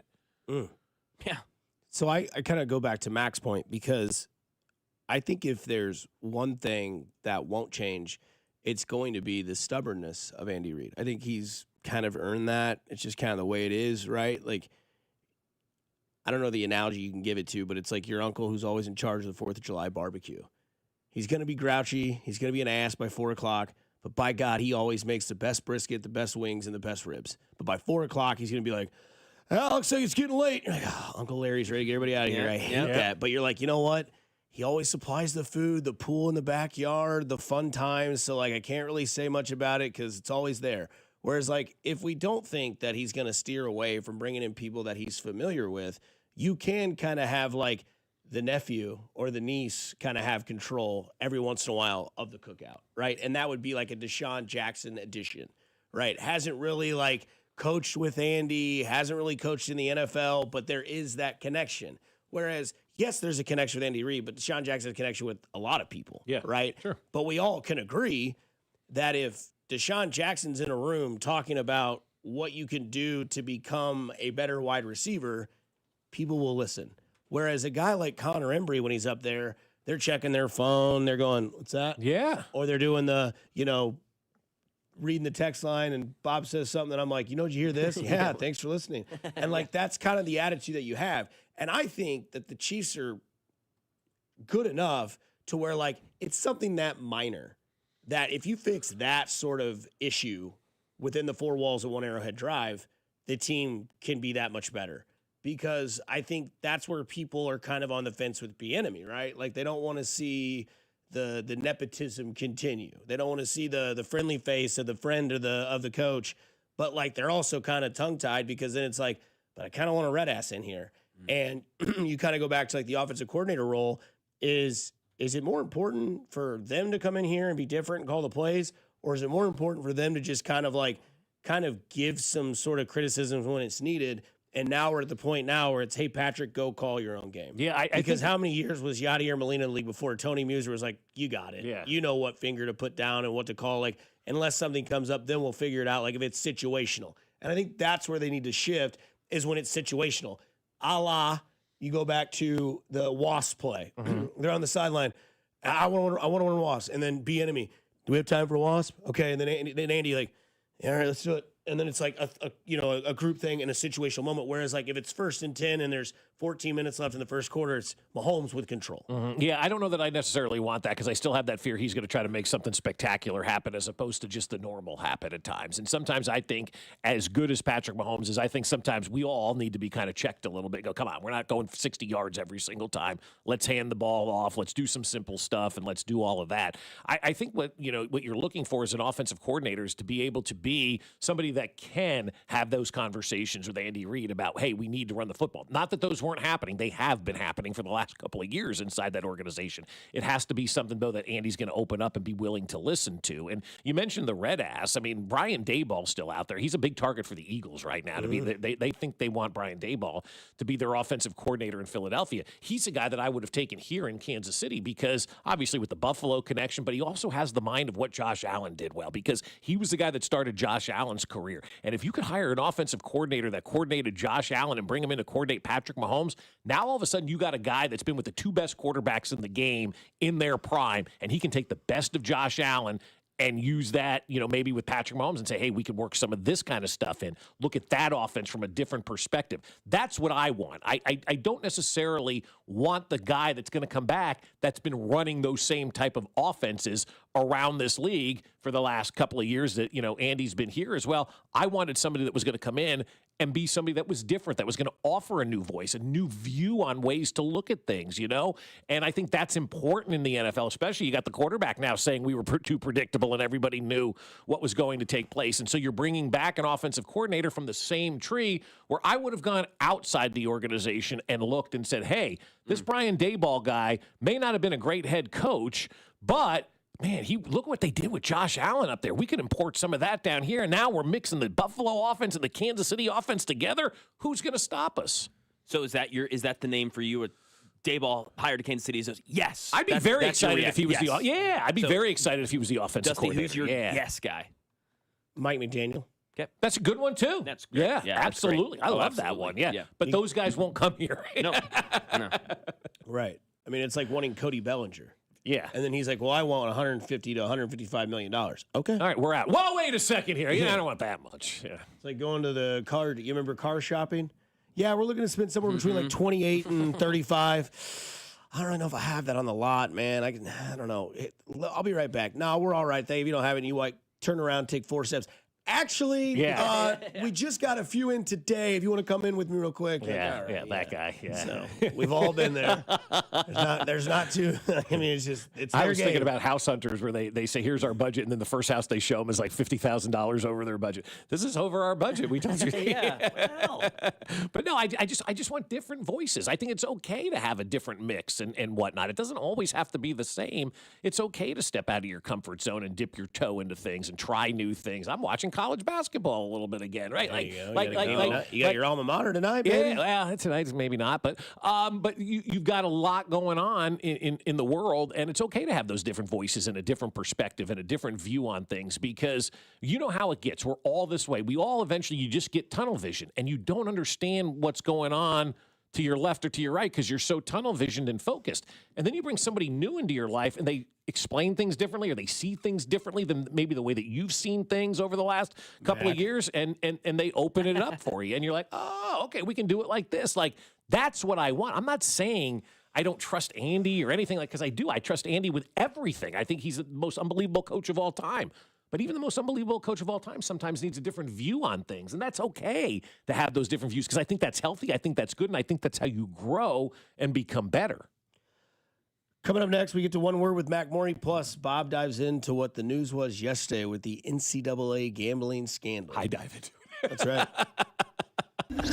You're listening to Fescoe and Dusty, brought to you by Golden Oak Lending. Do you need extra cash? Golden Oak Lending can convert your home's equity into cash in as little as 14 days. Let Golden Oak Lending cure your blues. Your home for Kansas City sports. 96.5, The Fan. Well, guys, here we are in the new year, and that comes a chance to make real positive changes in your life. So if you're struggling with erectile dysfunction and you're ready to move past the frustration and embarrassment, it's time to call Heartland Men's Health. There may be no better resolution than finally taking control of your ED. Heartland Men's Health has treatments that work when the pills or herbals fail. They have treatments with success rates well over 90%, and some treatments can even have you last an hour or more. Heartland Men's Health is successfully treating men right here in Kansas City, and it's a new year, so make the resolution to treat your ED and to change your life. Schedule a consult with Heartland Men's Health today. Your initial visit is only $99 and includes a medical consult with a licensed medical provider, a T and PSA test, and if medically advised, a test dose. And if that test dose doesn't work in the office, your visit's free. They have an expert staff, and if you're like a lot of men, you could be having sex the day after your appointment. They have 3 locations to serve you: Overland Park, Independence between Blue Springs and Lee Summit, and North Kansas City. So call them today, 844-447-6600, or visit heartlandmenshealth.com. Blue Creek Wagyu is here to prove there's never been a better time to follow through with your resolution to eat better. Heart-healthy, low-cholesterol, authentic American, full-blooded Wagyu steaks and beef will help you hit all your goals this year. Booth Creek has 2 convenient locations at 95th and Knoll and 135th and Metcalf, where they sample mouth-watering Wagyu every day, and their beef experts will lead you to the perfect cut, crafted for exceptional beginnings. Join the Booth Creek Revolution at boothcreekwagyu.com. Dane and Hughes here, and it's playoff time, and there's no better place to bet the chase for the championship than Circa Sports. It's sports betting the way it should be. Whether you're betting championship or conference futures, sides, totals, or prop bets for every round, there's no better place to make your bets throughout January all the way to the big game. Circa Sports, with high app limits, player-friendly pricing, and exceptional customer service. Download your new bookie today at circasports.com. Must be 21 or older. Gambling problem? Call 1-800-GAMBLER. Push returns to headline this spring with a killer lineup based on music from their critically acclaimed new album, I Beat Loneliness. The Land of Milk and Honey Tour with special guests Mammoth and James and the Cold Gun. In a show bound to rock as hard as it sounds. Friday, May 8th, Azura Amphitheater. Tickets on sale this Friday at 10 a.m. at Ticketmaster. Push, produced by Mammoth. Welcome back to Winter Hack Radio, the place for clever hacks to survive the season. Icy driveway? Well, try spreading sand or birdseed to help with traction. Snowy puppy paws? Well, grab a whisk, brush it off, done. Catch COVID-19? Well, just get... Actually, there's no hack for COVID-19. But if you test positive, prescription medications for COVID exist. Ask your doctor if they're right for you. Visit PfizerForAll.com to learn more. Sponsored by Pfizer. This is the story of the one. As an HVAC technician, he and his digital multimeter are in high demand. So when a noisy office HVAC turns out to be a failing blower motor, he doesn't break a sweat. With Grainger's easy-to-use website and product information, he selects the product he needs to keep everything humming right along. Call 1-800-GRAINGER, click Grainger.com, or just stop by. Grainger, for the ones who get it done. And we're out, back in 60. Hey, what are you eating? Chimichurri filet mignon. It's a Factor meal. Oh, nice. Wait, they let you eat like that in the pros? Oh, they insist on it. A pro's work starts on the plate. Oh, man, that does look good. Let me have a taste? Get your own. All right. Where do I find this? Is it factormeals.com? Yep, and they've got a deal going on. Oh, love a deal. I am so in. Smart move. Pro move. All right. Factor. Eat like a pro. Football playoffs are here, and Underdog is the best place to get in on the gridiron action because you can make entries and win money right now in Missouri. It is incredibly easy to get started over on Underdog. Just choose one of your favorite players and choose if they'll go higher or lower on stats like touchdowns, rushing yards, receptions, and more. Get them right, and you could win up to 5,000 times your cash. So what are you waiting for? Download the app today and use promo code TAPP, T-A-P-P, to score $75 in bonus entries when you play your first $5. That's promo code TAPP, T-A-P-P. The best place to get in on the gridiron action right now in Missouri. Underdog. Make plays, win money. Must be 18 plus and present in Missouri. Terms apply. See assets.underdogfantasy.com/webs/playinggoodterms_DFS_.html for details. Concern with your play. Call 1-800-GAMBLER. Visit www.ncbgambling.org. You're listening to 96.5 The Fan from the DM Injury Law Studios. Mike's got this. Car, truck, or motorcycle wreck? Remember, Mike's got this. 816-888-7500. Mike's got this. Here's your traffic report on 96.5 The Fan. East side, 435 northbound, gets heavy approaching 23rd Street. Briefly slow getting into a construction zone with the left lane blocked. You get up towards Truman, you're back to posted speeds. Heading into downtown, 169 highway southbound, a little slow past the bridge with an accident before I-70. Alan Carr, 96.5 The Fan. Traffic.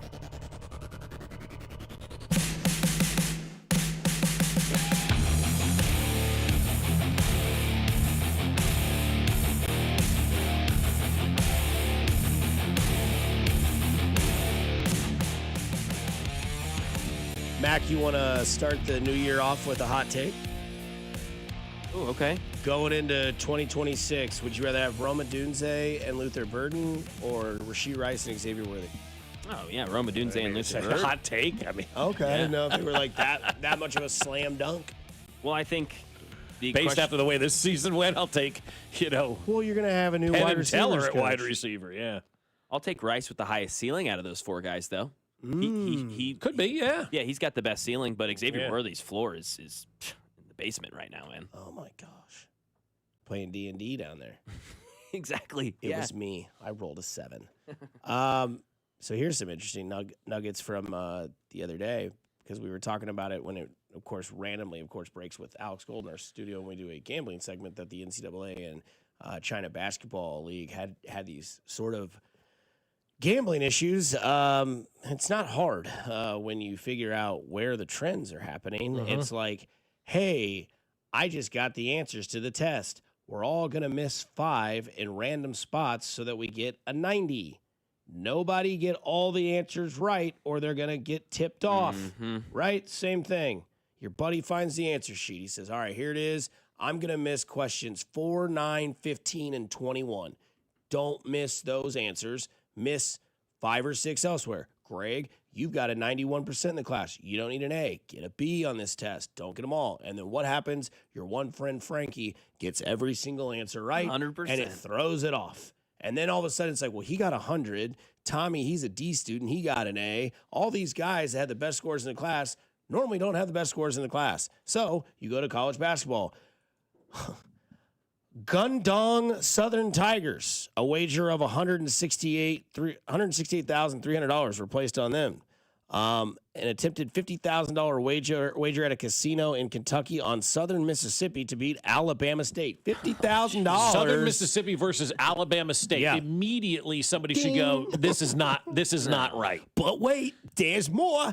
$30,000 first half line wager on St. Bonaventure over LaSalle. Yeah, see, somebody's betting $30,000 on St. Bonaventure and LaSalle. On a first half. Yeah, but those are like those are immediate red flags. Like right there, the sports book should go, we're not taking this bet. I've never even heard of LaSalle. I don't know where St. Bonaventure is. I don't know where Alabama State is. I don't know where Southwest So we just get rid of those games is. to bet on. Well, I mean, no, I don't think you're getting rid of those games. But when somebody's coming in and dropping $50,000 on East Kennesaw State to win a game against Memphis State University for the blind, you got to think to yourself and go, this doesn't seem right. And if it doesn't seem right, then it probably isn't right, because it's not like people were coming in and betting big money on big time games and big time teams or anything like like that. These people were literally coming in and betting on schools that Dusty is not making up. These are real schools that people are betting this kind of money on. That to me is the biggest red flag there ever was. Wait a second here. You're putting money on Alabama State? God love it. I didn't know there was an Alabama State until just now. And somebody's wagering $50,000 on a game with them in it? Well, these schools you'll actually understand, but the money is what throws it off in this one. $52,395 on St. John's to cover the first half spread against DePaul. Well, DePaul was, obviously they were the ones that were tanking the whole time. Yeah. And then approximately $50,000 on Purdue, FW. To cover the first Purdue Fort Wayne. That's right, FW. Oh my God! Not top 5 team in the nation. Purdue FW. Yeah, that's like IUPUI. To cover the first half spread against Robert Morris. These first halves, these are getting me. So this is so stupid. This is like a joke. Yeah. Right? Like, this is like comical. Somebody's walking in, or on their app and placing these, but the app's got to shut down and go, we don't even know. What? What are you doing? $50,000 on Purdue FW to cover the first half spread against the former coach of the Atlanta Falcons, Robert Morris. Do you think what the hell was that? When I look at Purdue FW, Purdue Fort Wayne, whatever they are, do you think in the entire time that they've existed that they've had a combined $50,000 wagered on any of their games? Exactly. No way. Right? Like maybe some guy who went there throws a 10 spot on them to beat somebody or something like that. But I mean, there's no way that like these schools should even resonate with anybody who didn't go to them. I mean, it's just Vegas will find you. Like I'm here to tell you, like, they will find this. What is the bigger idiot test? Athletes doing this kind of stuff or athletes smoking weed when they know they're getting tested the next day and they know they're inside that window? What is the bigger idiot test? Both up there. They're both very high on that list, right? You get tested tomorrow, man. You want to hit this? Yeah, right, exactly. Yeah, I can get it out of my system. You got any pickle juice in there? Yeah. Not that I know that from experience. The NFL used to test between the 10th of August and the 20th of April. Outside, I mean, it's not. It just happened to be that way, right? Of course. And so once you got to April 21st, you were free to smoke them if you got them up until when you started to have to clear yourself out for that first test that could potentially be on the 10th day of August. And so you knew when the testing was. It's pretty obvious when you can take care of business, right? Yeah. Yep. You know you're going to get tested in this period of time. Don't smoke the weed, right? Is Sonic open? Yeah, exactly. You know that you play for Purdue FW. Don't be a dumbass and throw a game, or DePaul or whatever these schools are, because you're not on the radar now. Nobody even knows you exist. But now all of a sudden all this money's coming in on these games. You're an idiot. How about approximately $458,000? And I'm sorry, I said that the wrong way. The drug testing was from April 20th to August 10th. Yes, that makes sense. I got that wrong. So after August 10th, smoke it all year long and do whatever you want. But between April 20th and August 10th, that was the testing zone. Approximately $458,000 were bet on Townsend. Yeah, that's another good to one. beat UNC A&T. North Carolina A&T versus Townsend has got $50,000 on that, and somebody's like, $450,000 total. Oh, $500,000. Yeah. So let's just take that bet. What's that song? If you had 150,000 Townsend. Yeah, Townsend. Yeah, NCA&T. I mean, this isn't Kansas or Duke or somebody that people know. Well, approximately $424,000 on Kent State to cover the first half spread against Buffalo. Oh. So you call a male bison. And then here's your good one: $275,000 on South Alabama to cover the first half spread again, Mac, against Southern Miss. It is. So I guess Brett Favre's out there gambling. So. Yeah. Is the first half just because they know the starters are in and they can just... They can manipulate them probably. Can manipulate it better. The players that you get to, and that are willing to participate in your scheme, you got to make sure they're on the floor, right? Yeah. And so I wonder what kind of money those guys are getting in return. But you know what? It doesn't matter. They're going to go to jail and they're going to enjoy time and get 3 meals and a cot and have everything taken care of for them in the Gray Bar Motel, and they're going to enjoy life. And again, this goes back to like your question, because there is this is from Pete Thamel on X. There's an excerpt of like a text. It looks like good and really locked in. This money guaranteed. I'ma be at the game with the money, so I just don't want no issues. All y'all end. Defendant Cottle responded affirmatively to this text and reassured Defendant Smith that they were ready. Defendant Smith then sent Defendant Cottle a photograph of approximately $100,000 in cash to Smith, carrying on the phone, acknowledging the large amount of money at stake in point-shaving scheme and Defendant Smith's commitment to making bribe payments to the Kennesaw State players for their participation in the scheme. Jeez. So he's there going, hey, y'all, Mm-hmm. no more than 30. No more than 30. Yep. You get a wide open layup, hit that rim. Yep, brick. Because you get 5,000, you get 5,000, you get 5,000, and then that's how the whole thing happened. Dirty. Damn. It's got the ick. Yeah, I mean, It does give me the ick. I don't like that. Yeah. I don't know how to fix it other than taking those games Well, away. you can't bet on LaSalle anymore. Sorry. Yeah, like- Alabama State, you're done. You're done. Yeah, like if you're not a Power 5 school, maybe that's it. and maybe that's it, and maybe that's the way it needs to be. You know, Yeah. You can only gamble on these Power 5 schools because the kids at the Power 5 schools, most of them now are getting the NIL, Yeah, and they're it's getting more money. It's more money. That's why when people always say, "Oh, you could fix NFL or major," no, you really can't unless you're like Class A and you're an idiot. But like professional sports, those guys are making way too much money to jeopardize, unless you're an idiot like Class A, to jeopardize your income. That's why you go to the college ranks. And now you can't really get the guys at the Power 5 schools because they're all making money through NIL. They don't need your dirty cash. They don't want to risk it because they're already getting paid. So, yeah, maybe that's what it needs to be now. And when you go and you make a wager in sports in America, you can only bet on teams that are in the Power 4 or 5 conferences, whether it's the Pac-12, if you want to include them or not, the Big 12, the ACC, the SEC, and the Big 10. Other than that, we're not accepting money on any of these other schools because we don't know that they're real. Yeah, Not the schools and the money. You know, you just can't do that. So that's how you fix that. That's how I think. Somebody I think says the way you can also fix it is only allow bets on the over on things. Yeah, but even still, you can bet the under. Or I guess you'd only bet the over, but then you're just going to be like, I don't know. That's crazy. Because then they could just put the over at like 8, and you'd go find the guy that's like, because that's what they did. Because somebody says, these gambling companies, or where was it at? Where's it at? If they had something about it was kind of a funny text. Oh, yeah.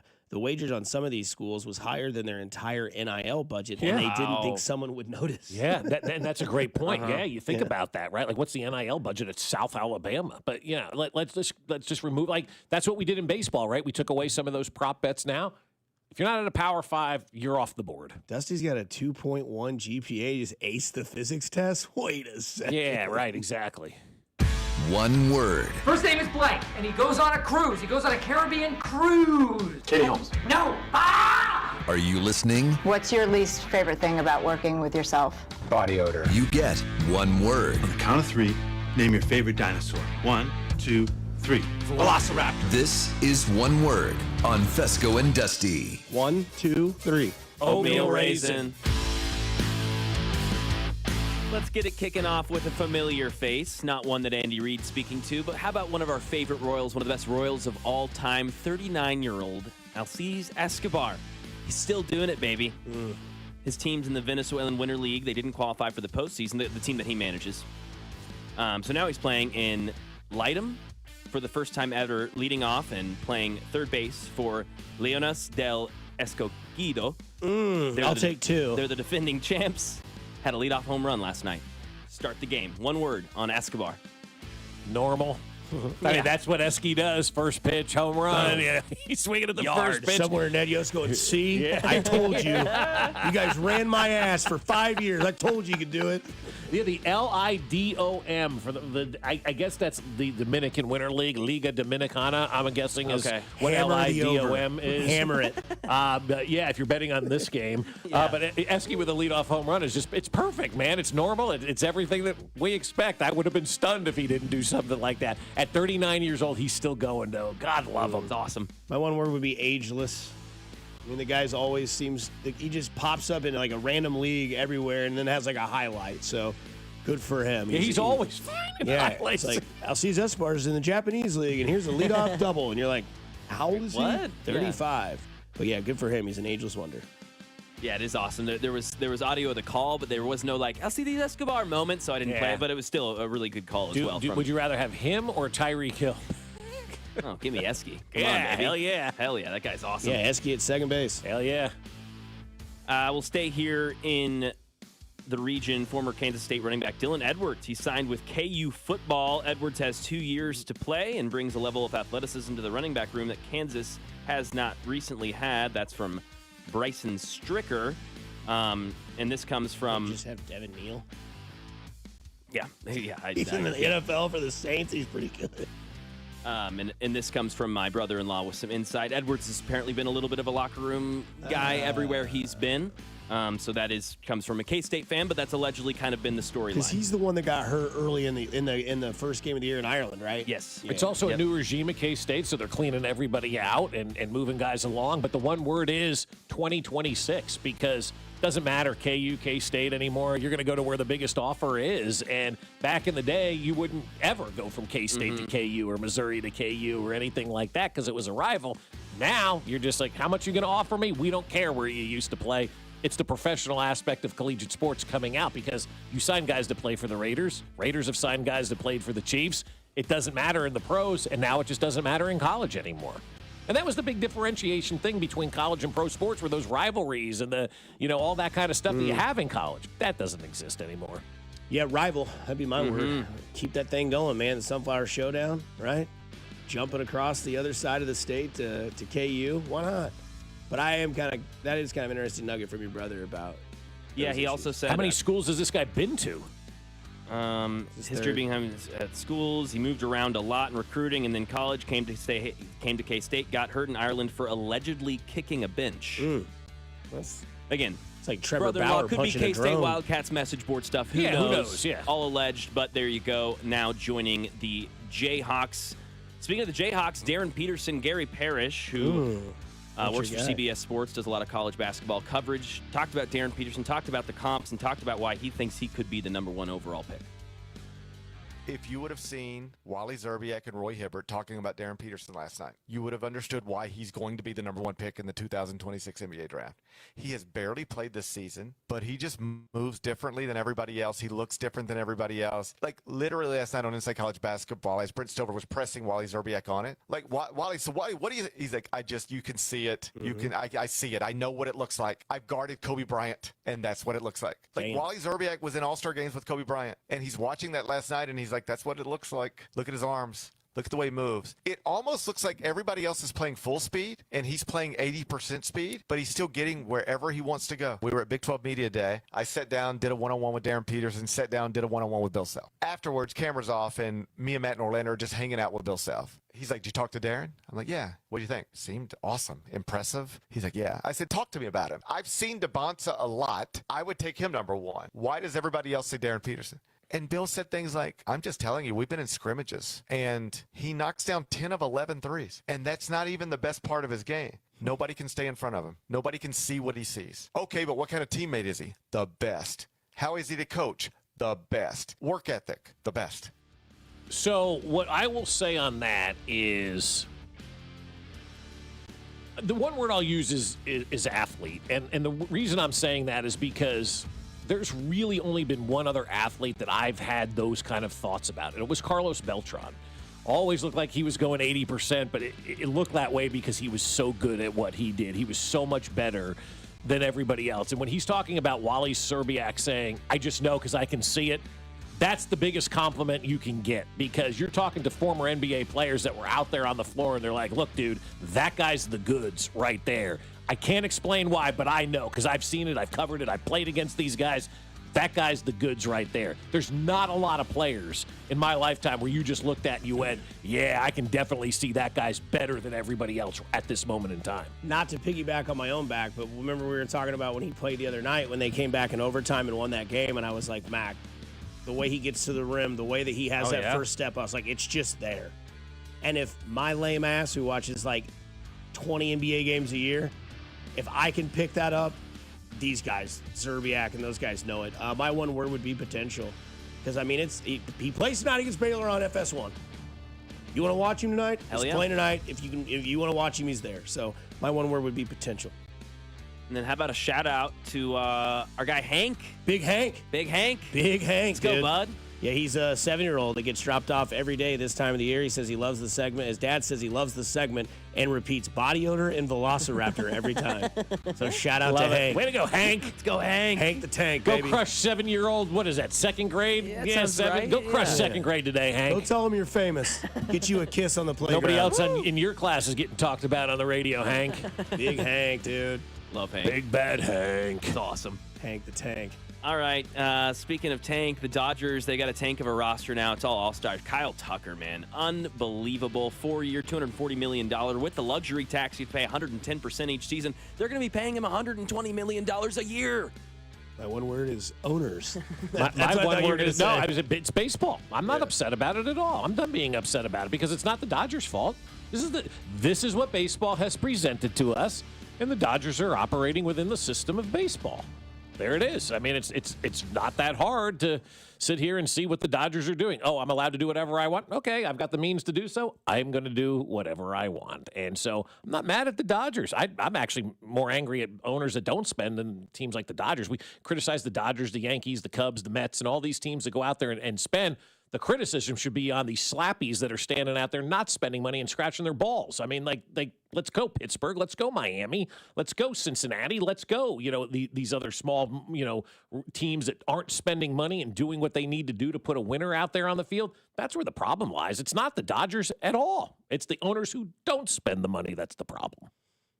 Yeah, unfortunate is my one word, because guess who's winning the World Series in 2027 or 26? And 27. Yeah, if there is a 27. If there is one, yeah. Yeah. There you go. So that is one word with Mac Morey. Coming up next, I'm going to dive into your NFL playoff predictions. I'm going to give you some insight of what I think. If you don't believe I know what I'm doing, go look at the season total of who was the NFL guy this year in our entire station. Just saying. We did good last week. We'll try to keep going this week here on 96.5 The Fan, your home for Kansas City sports. You're listening to Fescoe and Dusty on your home for Chiefs football, 96.5 The Fan. Fescoe and Dusty is brought to you by Golden Oak Lending. Do you need extra cash? Golden Oak Lending can convert your home's equity into cash in as little as 14 days. Let Golden Oak Lending cure your blues. Well, I'll tell you what, this is a great weekend for my friends at Smokehouse Barbecue and a great weekend for you to enjoy Smokehouse Barbecue. It's going to be cold outside, right? And you're going to want to be inside watching all of those games. And what better way to watch football than with a big plate of barbecue from Smokehouse Barbecue? Get some burnt ends, get some Cajun butter chicken wings, get some baby back ribs, get that pulled pork, get whatever you want. But don't forget to get those hickory pit beans as well. There's so much from Smokehouse Barbecue that you can dive into when you're watching football games this weekend or any weekend or any day of the week. And when you're dining in at Smokehouse Barbecue, there's so many options to choose from. I absolutely love their pulled chicken sandwich. It's tossed in Cajun butter sauce on their brioche bun with coleslaw on top. It is fantastic. And I also love, I just love everything that they have on that menu, from the smoked salmon to the shrimp skewers, of course, the hickory pit beans, and everything in between. So you need to check out Smokehouse Barbecue at one of their 3 locations in Independence, Gladstone, and Zona Rosa, or at smokehousebbq.com. That's smokehousebbq.com. For over 35 years, locally owned and family operated, it's Smokehouse Barbecue. Hey, Mom. It's me.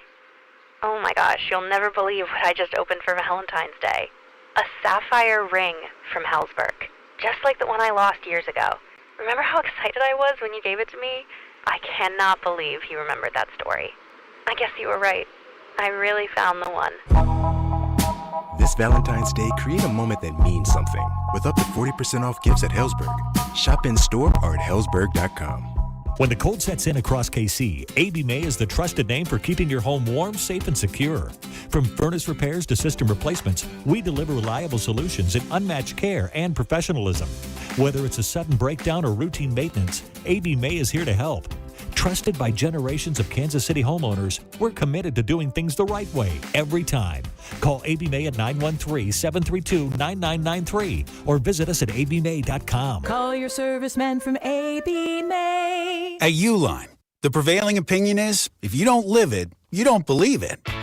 The people at Uline believe in hard work, and they live it by being there 24/7 to answer your call, having 41,000 items in stock, and offering same-day shipping from 12 locations across North America. Business owners, sellers, buyers, shippers, and packers believe it. Uline is the hardworking, dependable source for your shipping and industrial supplies. Visit uline.com. As a mom, comforting my family is what I do best. Vicks Vapor Stick provides soothing, non-medicated Vicks vapors in an easy-to-apply stick, and it dries fast, so there's no mess. I use it to comfort myself and my family. Thanks, Mom. Vicks Vapo Stick, soothing comfort for the whole family. And try Vicks Vapo Shower Max for steamy Vicks vapors when you need more comfort for yourself. Use as directed. What if sports were traded like markets? Now you can test your sports IQ in real time with Robinhood Prediction Markets. It's not you against the house, it's you participating in a live market. You can buy or sell your positions all game long. You know the game, put it to use. Trade every play with Robinhood. Download the app today. Futures and cleared swaps trading involves significant risk and is not appropriate for everyone. Event contracts are offered by Robinhood Derivatives LLC, a registered futures commission merchant and swap firm. The second I see that Chick-fil-A text in the group chat, I'm throwing my shoes on and running out the door. Hey, I'm Layla. And I'm Kaylin. And a little thing we love about the Chick-fil-A chicken biscuit is how it feels like an easygoing morning. The chicken adds the most flavor. It's juicy and seasoned. The biscuit is just very light and airy and fluffy, just like a cloud. I also love to put jelly on mine so it's sweet and savory. It's a good start to the day. Mornings are a little bit brighter with the Chick-fil-A chicken biscuit and Simply Orange Juice. Available on the Chick-fil-A app. Real guests paid for their testimonials. Caesars Sportsbook is the only sportsbook app with Caesars rewards. Bet on gridiron action and earn perks on every game, like hotel stays, bonus bets, game tickets, and more. Download the app using promo code Radio250BM and get your first bet matched as a bonus bet up to $250, whether you win or lose. Must be 21 plus and physically present in Missouri. Open to new users only. Minimum odds -500. Awarded as non-withdrawable bonus bets that expire 14 days after receipt. Bonus bet amount not returned for winning bets. Void where prohibited. See Caesars.com/promos for full terms. Must be 21 or older to gamble. Know when to stop before you start. Gambling problem? Call 1-800-GAMBLER. Here's your traffic report on 96.5 The Fan. Grandview 49 northbound, lingering slowdowns around Missouri 150 with an accident up towards Main Street that looks to be out of the way now. East side 435 northbound gets heavy past Truman, stays slow up towards Winter with construction taking away the left lane. Alan Carr, 96.5 The Fan, traffic.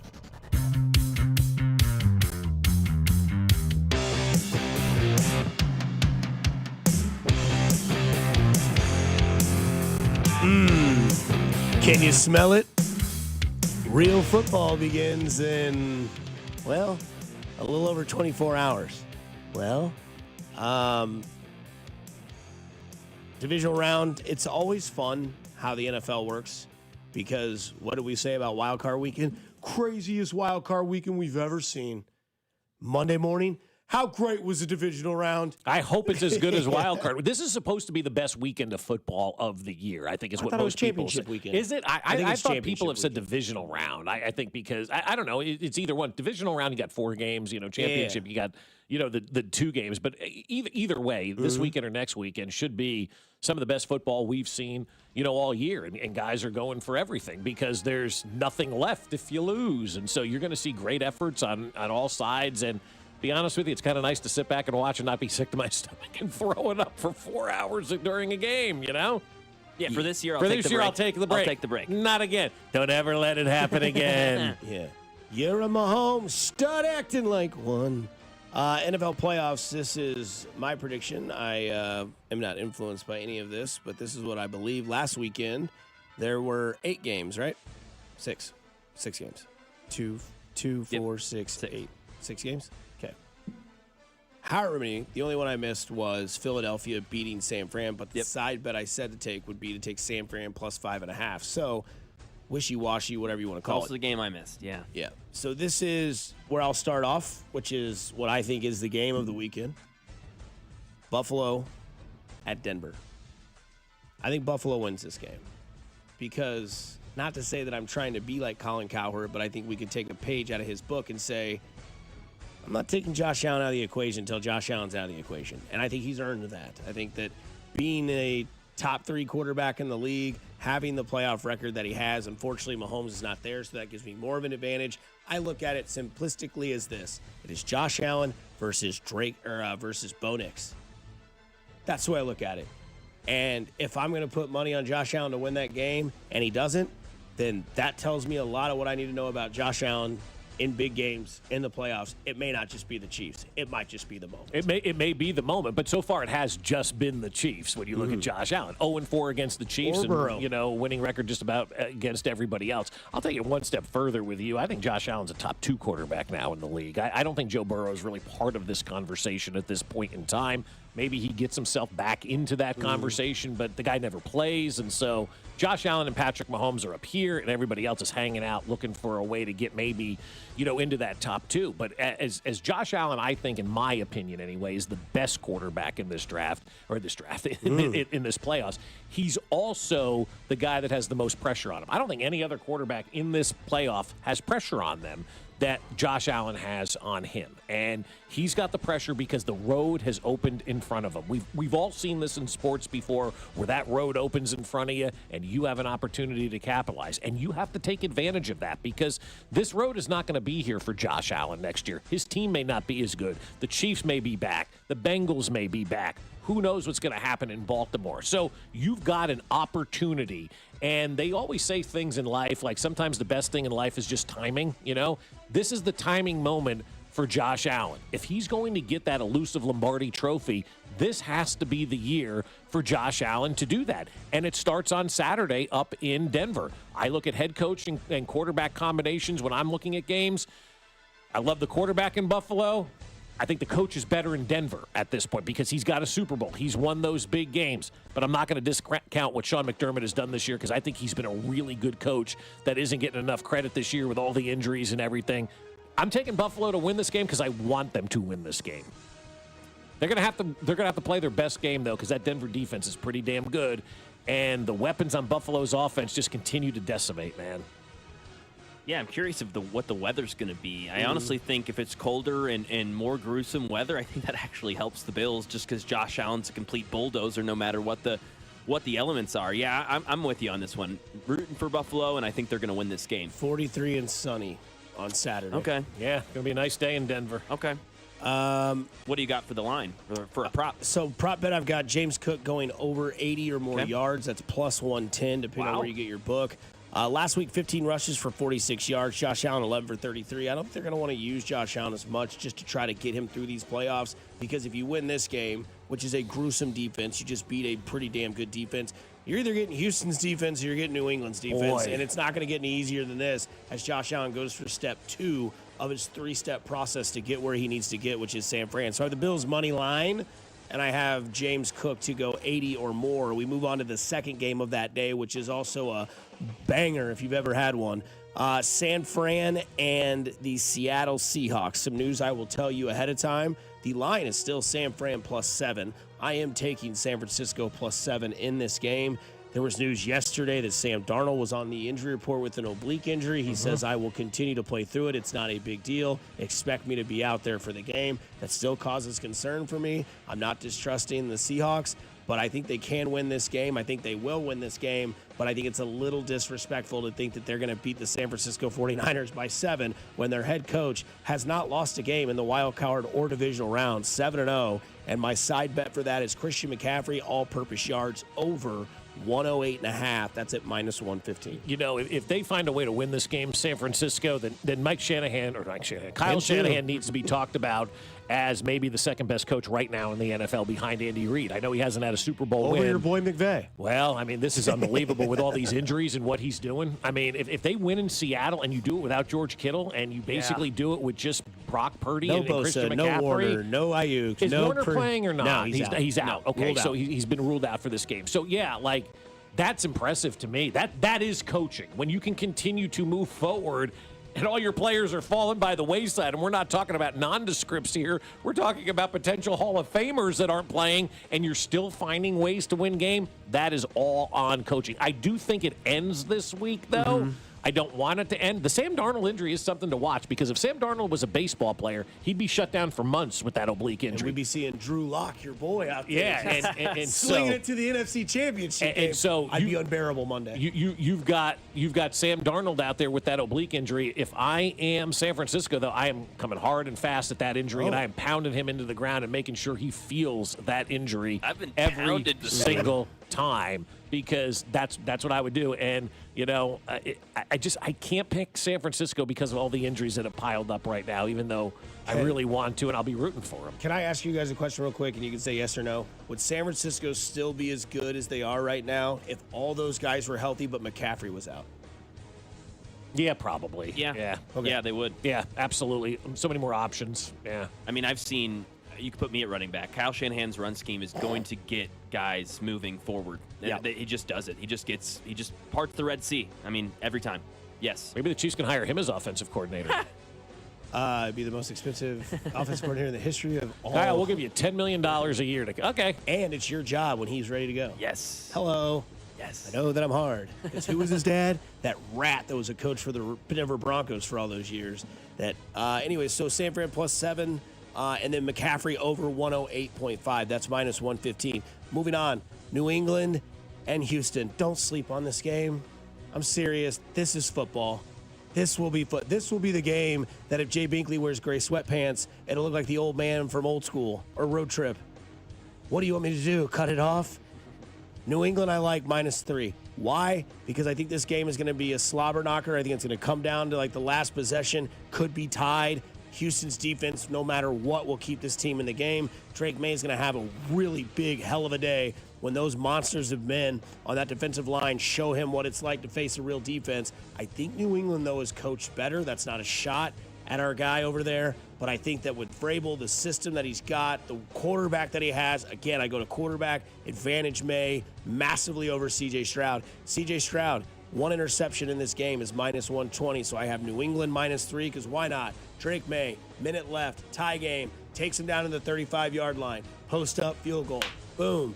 3-0 win or 3-point win for New England. Looks just like Tom did it back in the early 2000s. Yeah, I like Houston in this one. I don't think Drake May has ever seen a defense like this before. I don't think he's seen a defense this fast before. Not many have. That's exactly right. And he's in his second year, and I just have the images of that defense getting after him and Drake May just go, I got nothing to do. Now, C.J. Stroud, let's go out there and have a good game, man. Just because you had a bad game last week doesn't mean you need to continue that narrative, right? And go out there, play a good game, play a decent game. Don't turn the ball over. If C.J. Stroud and this offense goes turnoverless, Houston will win the football game.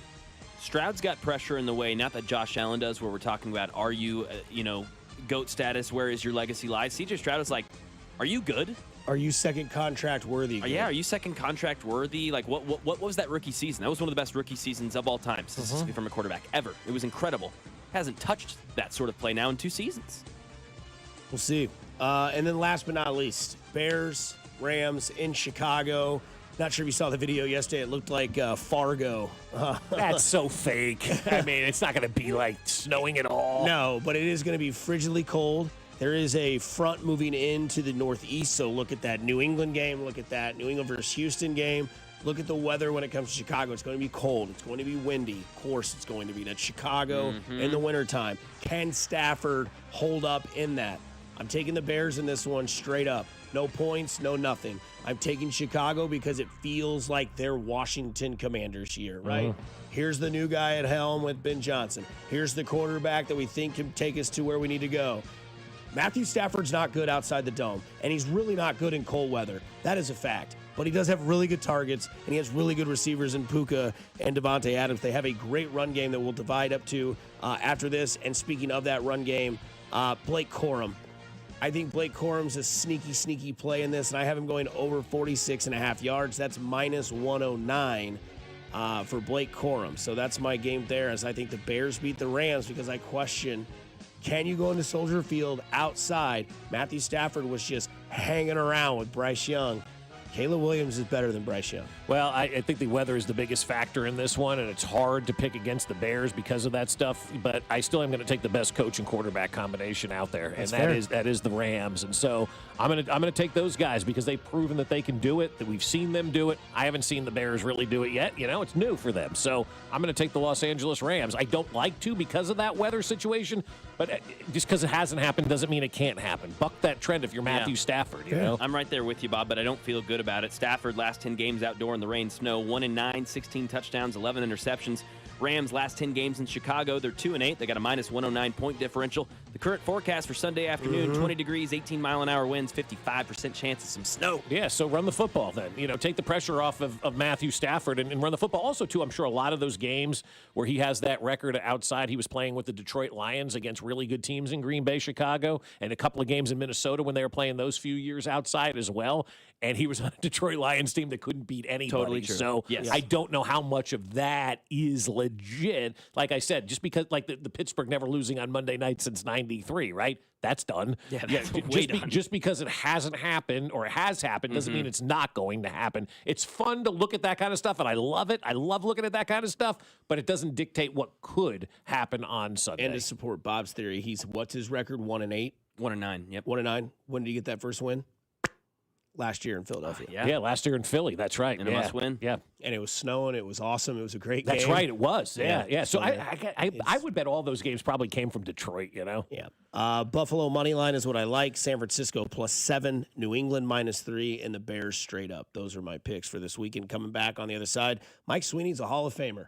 No, he's not. He's an outfielder, apparently, according to this list. Plus more Royals talk about what happens next year here or this year on 96.5 The Fan, your home for the Kansas City Royals.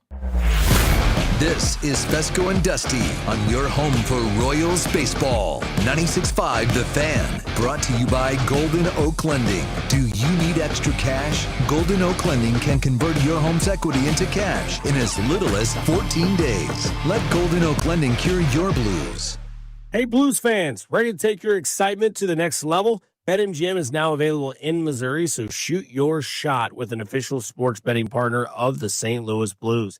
Discover exciting Blues matchups by downloading the BetMGM app and getting instant access to a variety of parlay selection features and live betting options.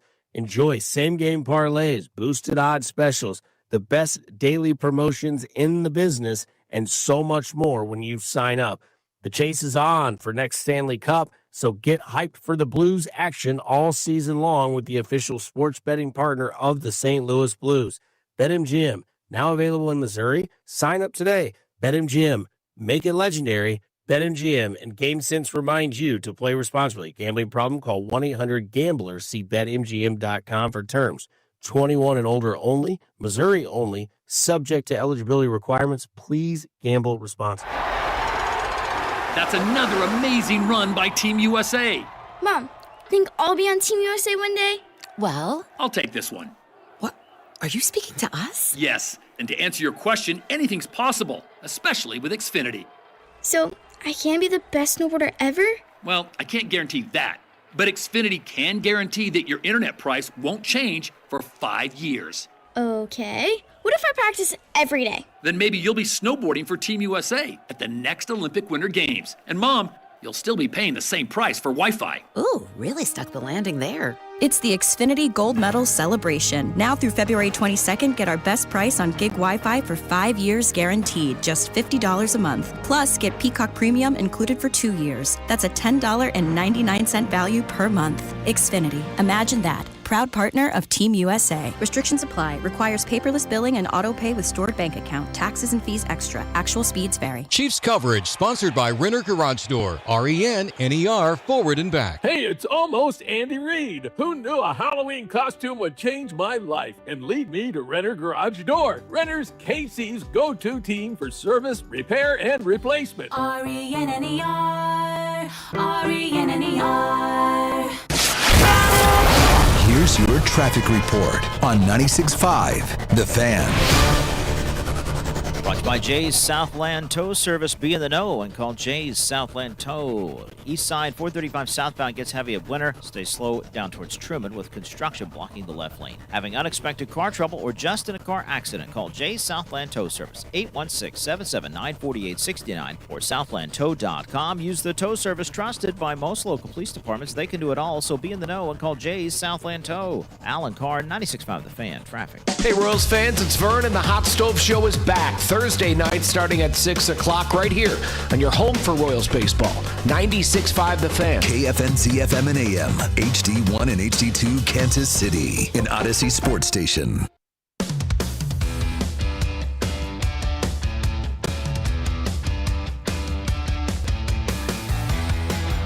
Back at it on a Friday here on 96.5 The Fan. You're listening to Fescoe and Dusty on 96.5 The Fan. Best promo so far. We'll get some Royals ones here soon, I would assume. I think. It's baseball season. Pitchers and catchers 2 weeks away. I thought they reported February 15th. Because Q said he's going out like the 8th, so that's a lot longer than 2 weeks from now. So 3 weeks, 4 weeks. Yeah, about a month, I think, is when pitchers and catchers report around the 15th, Valentine's Day. So we got about a good month to go before, everybody's rolling around out in the desert doing stretching with like rubber bands on a fence and playing golf. Yeah. Figuring out where they're going to eat dinner. No doubt. And he said not a lot of guys play golf out there, which is, I guess that's whatever. Not a lot of time off, really. When you think about it, when you do get the time off, you're like, I'm going to my place and I'm chilling because it's a long season ahead. So it was interesting. Yesterday, I was just kind of sitting around watching MLB Network because they were talking a lot about like surprise teams, player projections, and the Royals kept coming up. And then they had like a tweet of like these two guys like favorite Royals of all time. And one of them had Mike Sweeney, outfield. And I didn't know if I'd been in the garage too long, but I was like, Mike Sweeney, outfield? What the hell was that? Did they just like do that because they trying to be funny, or they just ran out of options? Because we could sit here all day and do this, because like I was having a conversation today because I miss out on the generation that was the 80s, right? I was born in 87. I don't really remember anything. No, you don't remember anything until you're about 8 years old. In fact, my first fondest memory of the Royals was going to see Nolan Ryan's last game at Kauffman Stadium with my father. Yeah. We went and made sure we did that.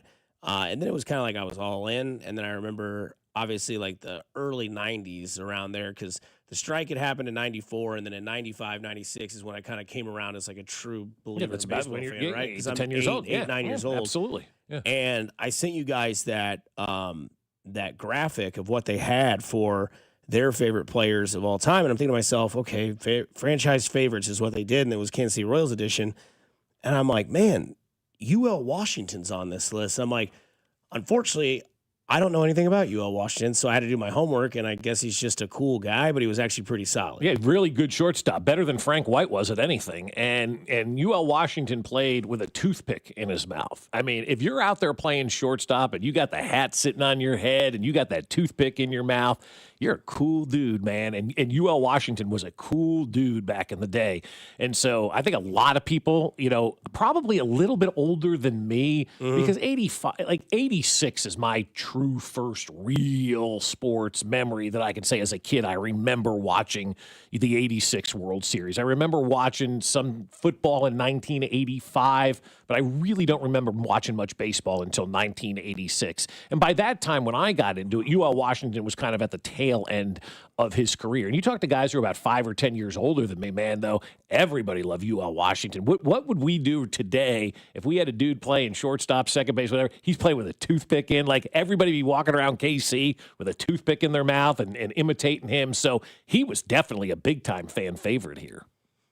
Yeah, and I thought the interesting part about it was the one name that did not come up on either list. So one guy's list is Salvador, it goes catcher to... It's Harold Reynolds and Matt Vasgersian, I believe, right? Yeah. Salvador Perez, catcher. Hosmer, first base. Frank White, second base. Boo. Bobby Witt Jr. / UL Washington at short. So I guess you get two options.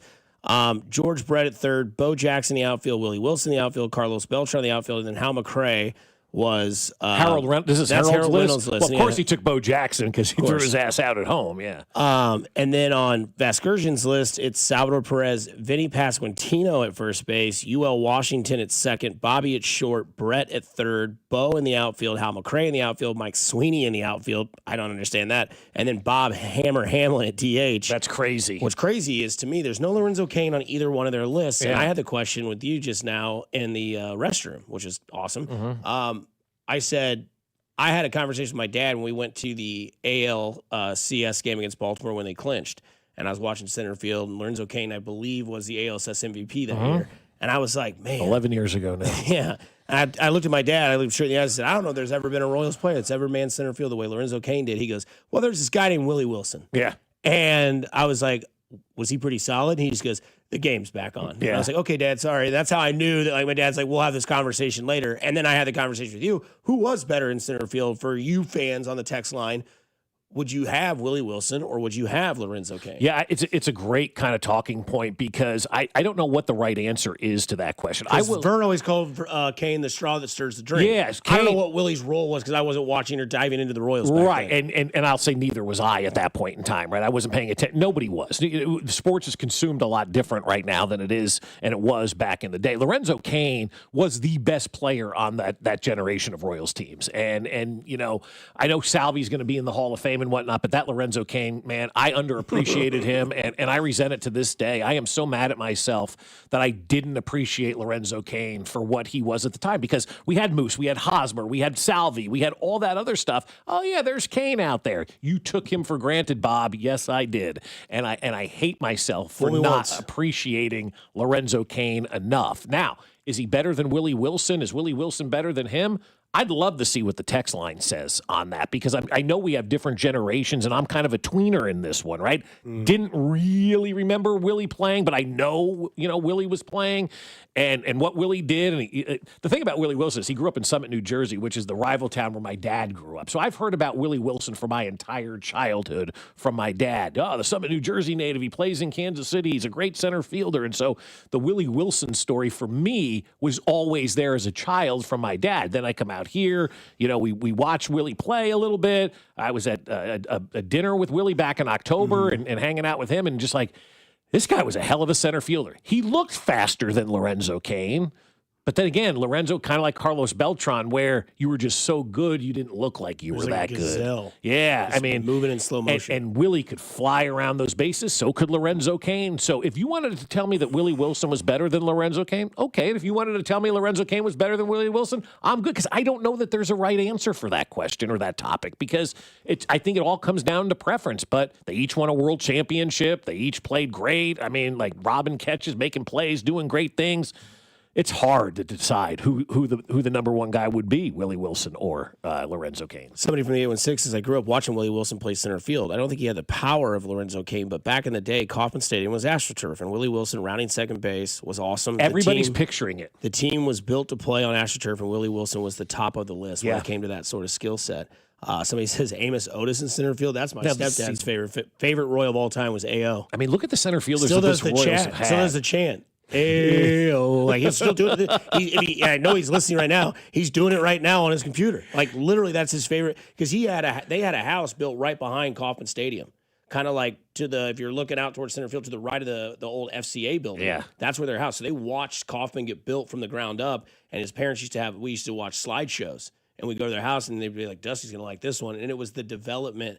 Little by little of Kauffman Stadium being built from like the parking lot to the lights. Right. And it was really cool to see that. But yeah, man. So you had Amos Otis, you had Willie Wilson, you had Lorenzo Cain, you had Carlos Beltran, you had Johnny Damon. I mean, that's 5 center fielders right there that are all borderline, Hall of Fame type players. Because I always say how much I love Vern, and my favorite baseball movie of all time is The Sandlot. And you guys are all familiar with the very end of The Sandlot when Smalls is calling the Dodgers game, and Benny the Jet Rodriguez goes to third, and he does this line. I'm getting chills. Because he goes, I don't know, folks, but I wouldn't be surprised to see some fireworks here. Lorenzo Cain comes to town, and Vern does this unknowingly, and I don't know if he knows this story. If he's listening, I hope he is. He looks at me. Lorenzo Cain's on the on-deck circle for the Milwaukee Brewers, so we all remember this moment. And Lorenzo Cain's on deck, and everybody's kind of starting to stand up, and Lorenzo Cain comes back to Kauffman for the first time, and Vern goes, if he hits a home run here, this place will erupt. And I said, for the Brewers? He goes, you'll see.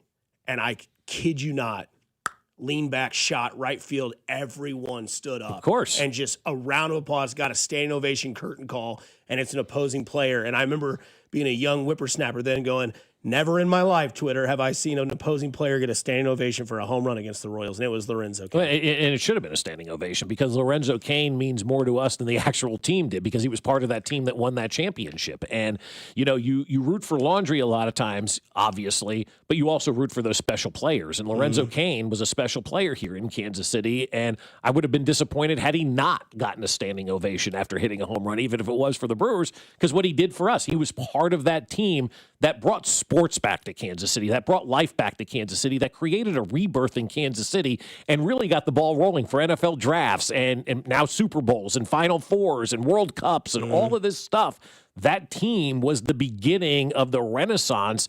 And not only did they redevelop sports in Kansas City, they redeveloped us in Kansas City and then passed the torch to the Chiefs, and they took it the next step further. And so those guys are more than just baseball players and always will be, for me, more than just baseball players. That's why no other team in sports that I will fall in love with the way that we fell in love with the 14 and 15 Royals. It was first, it was different, it was unique. They embraced it, they became us, they changed us, they were us. It was just an unbelievable time to be alive. There's a couple of texts in here that I want to get to before we go to break, because somebody says their outfield would be Gordo, Beltran, Tremaine Dye. No complaints.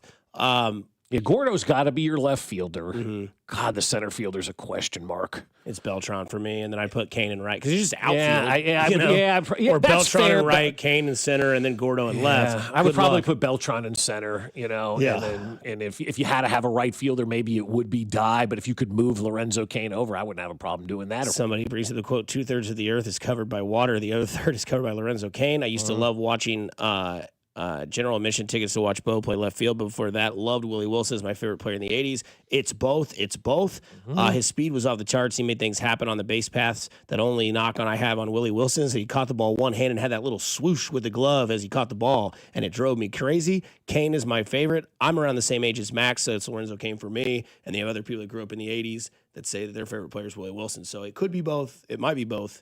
But either way, Royals baseball will be here before you know it. Coming up on the other side, Chiefs' next offensive coordinator should be a head coach. That's Mac's take. He'll explain next here on 96.5 The Fan, your home for Kansas City sports. This is Fescoe and Dusty, brought to you by Golden Oak Lending. Do you need extra cash? Golden Oak Lending can convert your home's equity into cash in as little as 14 days. Let Golden Oak Lending cure your blues. Your home for K-State athletics. 96.5 The Fan. I wish I'd gotten treated for my erectile dysfunction sooner. Men, I hear this all the time from our patients. This is Jeff for Heartland Men's Health, and if ED is a problem in your life, resolve to get it treated today and stop having it affect you and the one you love. ED is simply a medical condition, and it's fully treatable. And at Heartland Men's Health, we have treatments that are effective in well over 90% of cases. Which means if you're like most guys, your ED will be a thing of the past. In fact, you could be having great sex within a day or two of your first appointment, and you'll likely find you're performing like you haven't in a long time. It's the new year. Resolve to get your ED treated and change your life. Call us at Heartland Men's Health. Your initial visit is only $99. It includes blood work, a medical consult, and if medically advised, a test dose. And if that test dose doesn't work in the office, your visit is free. Call 844-447-6600. That's 844-447-6600, or go to heartlandmenshealth.com. We have 3 offices: Overland Park, Independence, and North Kansas City. With 2 kids in high school involved in a lot of activities, our time, just like yours, is very valuable. That's why we love the convenience of ordering our groceries with Hy-Vee's Aisles Online.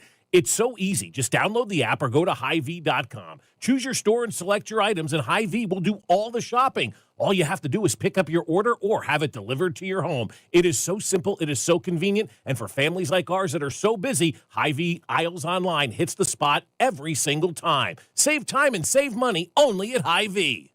Brr, it might be cold outside, but the deals are heating up inside your Kansas City area Hy-Vee.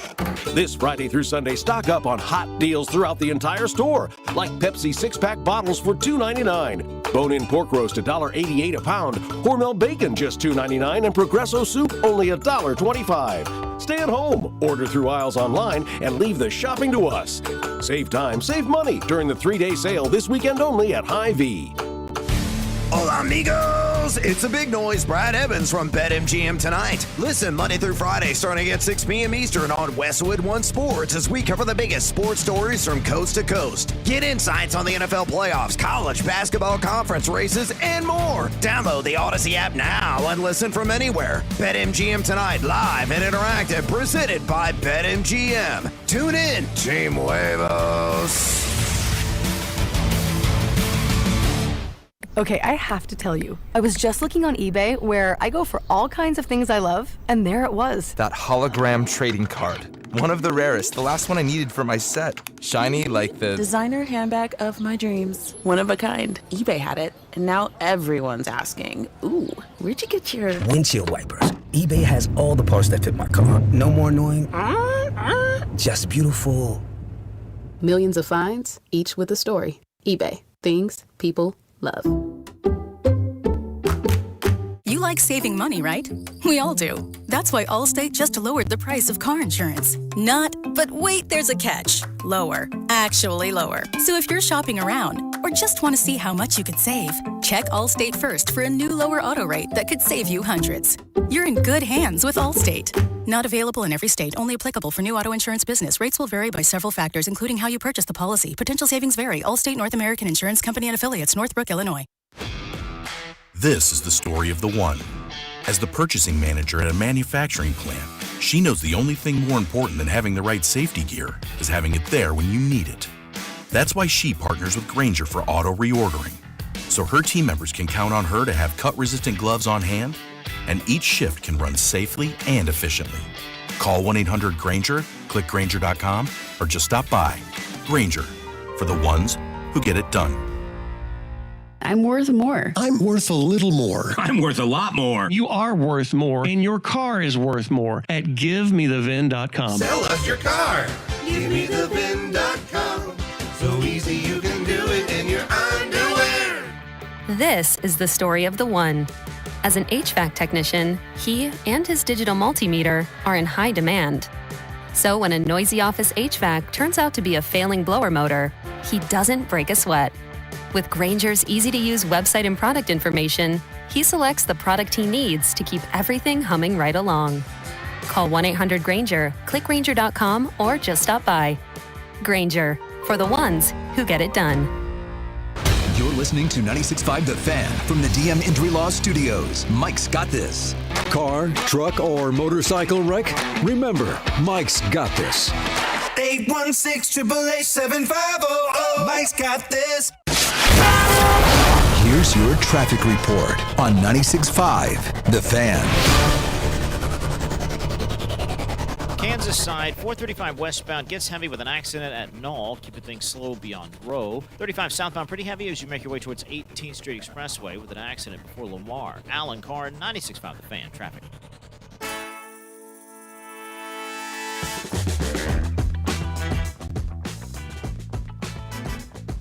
So back to our center field question, Dusty, here. Like a friend of mine who works in baseball was with the Royals a long, long time ago and is still floating around as a scout in Major League Baseball listening to the show this morning. And he says, listening to you guys about the center fielders, he goes, I'm going to rank them for you. This is my rank for a guy who's in Major League Baseball. You can debate it however you feel about it. He said it's Beltran, Otis, Wilson, Kane in that order when you're ranking those center fielders. I'm not mad. Yes. Yeah, right? Fine. Yeah. I think Beltran has the opportunity to be in the Hall of Fame. I think he is a Hall of Fame baseball player. I hope it does. I think he definitely deserves to get in. And so you got Beltran, Otis, Wilson, and Kane. I mean, that's a crazy amount of unbelievable center fielders that this organization has had, man. It's really unbelievable that they produce that many. Royals outfielders or Chiefs running backs? Ooh, well, who are you counting as the Chiefs running backs? Yeah, I'd say what? The guys who played for the Chiefs and they played running back. I understand, but give me the names. I would say, maybe I'm wrong on this, Priest, Jamal, and do you want to count Marcus or do you want to count Okoye? See that's where I am. Like, I don't know that I count. That's why I asked you. I don't know that I count Marcus because he was with somebody else, and he was kind of at the end of his career here in Kansas City. If you want to count him, I mean, that's fine. He's a Hall of Fame running back and was really, really good for a couple of years here in Kansas City. And that was back when Raiders were hated. Yeah. And it was like sticking it to Al Davis because he's like, you can go ahead. You played in the Super Bowl with us, but whatever. Yeah, whatever. Marcus goes, screw you. I'm going to Kansas City. I'm going to open a Ford dealership, okay? Man, that guy always fell forward. Yeah, he did, yeah. Marcus, I'd love to have him. You asked me earlier if I could bring back somebody for the Royals to put on this team from the Super Bowl or the World Series team. I told you it would be Salvi I would like to have. But like Marcus Allen, that type would, how great a running back. Does Bob know that Perez is still on the team? Yeah. You know it's coming. Yeah, of course it is. How great would it be to have a guy like Marcus Allen, though, as a running back for this team? I mean, think about how much better they were because Dusty said he always fell forward. He did. Yeah. Like, always. Or fourth and one, you just do the pre-sleep. Yeah, like you don't see running backs go up and over anymore like Marcus Allen used to do, right? We don't see that. They run the ball. Yeah. Under center. So they throw screen passes. Yeah, Larry Johnson, you could name him. You could. You could, yeah. It was a 3 year splash in the pan, but it was a good 3 years. Priest Holmes was a 3 year splash in the pan. Yeah. Priest Holmes was only a 3 year splash in the pan. Yep, How many exactly. years was Jamal? I mean, running backs don't have but a 3 to 5 year really good shelf life, and then it's done. Yeah. So, because Jamal was what, like 2011 to 2015? Pretty much. Probably. That was the prime. That was there were it just sucks that the team was terrible. Yep. And then he got the ACL. And that was it. So the shelf life of these running backs is not long, and that's why it's so hard to pick one in the top 10 because you may not get to that 5th-year option with these running backs, and so that's why it's so hard to pick them in the first round, in my opinion, anyway. But so I think the answer is Royals center fielders, though. Because I think there's more yes than we talked about the Chiefs running back. Like, do we count this guy? Do we not count this guy? 816 says if you're going to get Beltran, you got to count Marcus. Fair. No, but Beltran was drafted here or signed here as a, I guess he was, I can't remember if he's drafted or signed now because he's from Puerto Rico. I don't remember if that's a draft. But anyway, he was raised in the Royals organization. He didn't play anywhere before, so it's not the same as Marcus Allen at all. Awesome to see that some archives still exist. Here's the Kane as a Milwaukee Brewer. Now up comes Lorenzo Kane, longtime Royal. And Lorenzo's going to get a nice hand from the Royals fans. And the first pitch.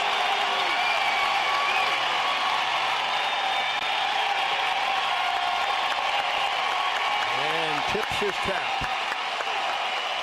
I mean, that is a standing ovation. No kidding. God. For seasons and games well played with the Kansas City Royals. And then, of course, you get, to me, the greatest Lorenzo Kane moment of all time. That's into right field. This ball is down. Going to third is Kane. Holding at first. Now Kane coming to the plate. Royals lead.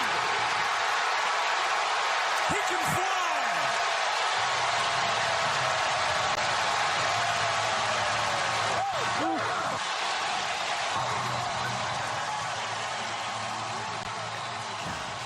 Hell yeah. Oh, Goosebumps. man. That's against Toronto in the ALCS. For those of you that don't, we could keep doing this all day if we wanted to. Kane swings, line drive, left center field. This is going to go all the way to the wall. Orlando scores. Escobar scores. Zobrist scores. Lorenzo Kane drives in 3, and the Royals have 5 in the 12th inning. That feeling on your neck that you're in your car or your office at home with, we all got it. We're all there. It still brings all the feels. It really does. It's crazy how baseball is like that. No doubt about it. It really is crazy, man. Crazy how baseball is like that. Gotta love it. Now to the Chiefs game when Jamal Charles had 5 rushing touchdowns. Oh, man. Was it 5 rushing or was it just 5 touchdowns? Total. 5 total, yeah. That was one where they were like, Rodney Hudson was our center, and they're like, dude, he's going to go over there and catch the ball, and they're going to throw it to a watch. It's like 3 screen passes, dude. Suck it, Raiders. And then Rodney Hudson went and played for the Raiders. So you bring up the Chiefs, and you bring up the running game and all that. We've found out yesterday officially Todd Pinkston's gone, Connor Embry is gone, running backs coach. Talk and, to you later. Wide receiver coach. Offensive coordinator is, to me, the Chiefs' biggest interest story. And Mac thinks that the one key element that maybe not a lot of people are hitting on is that your offensive coordinator should be your coach in waiting.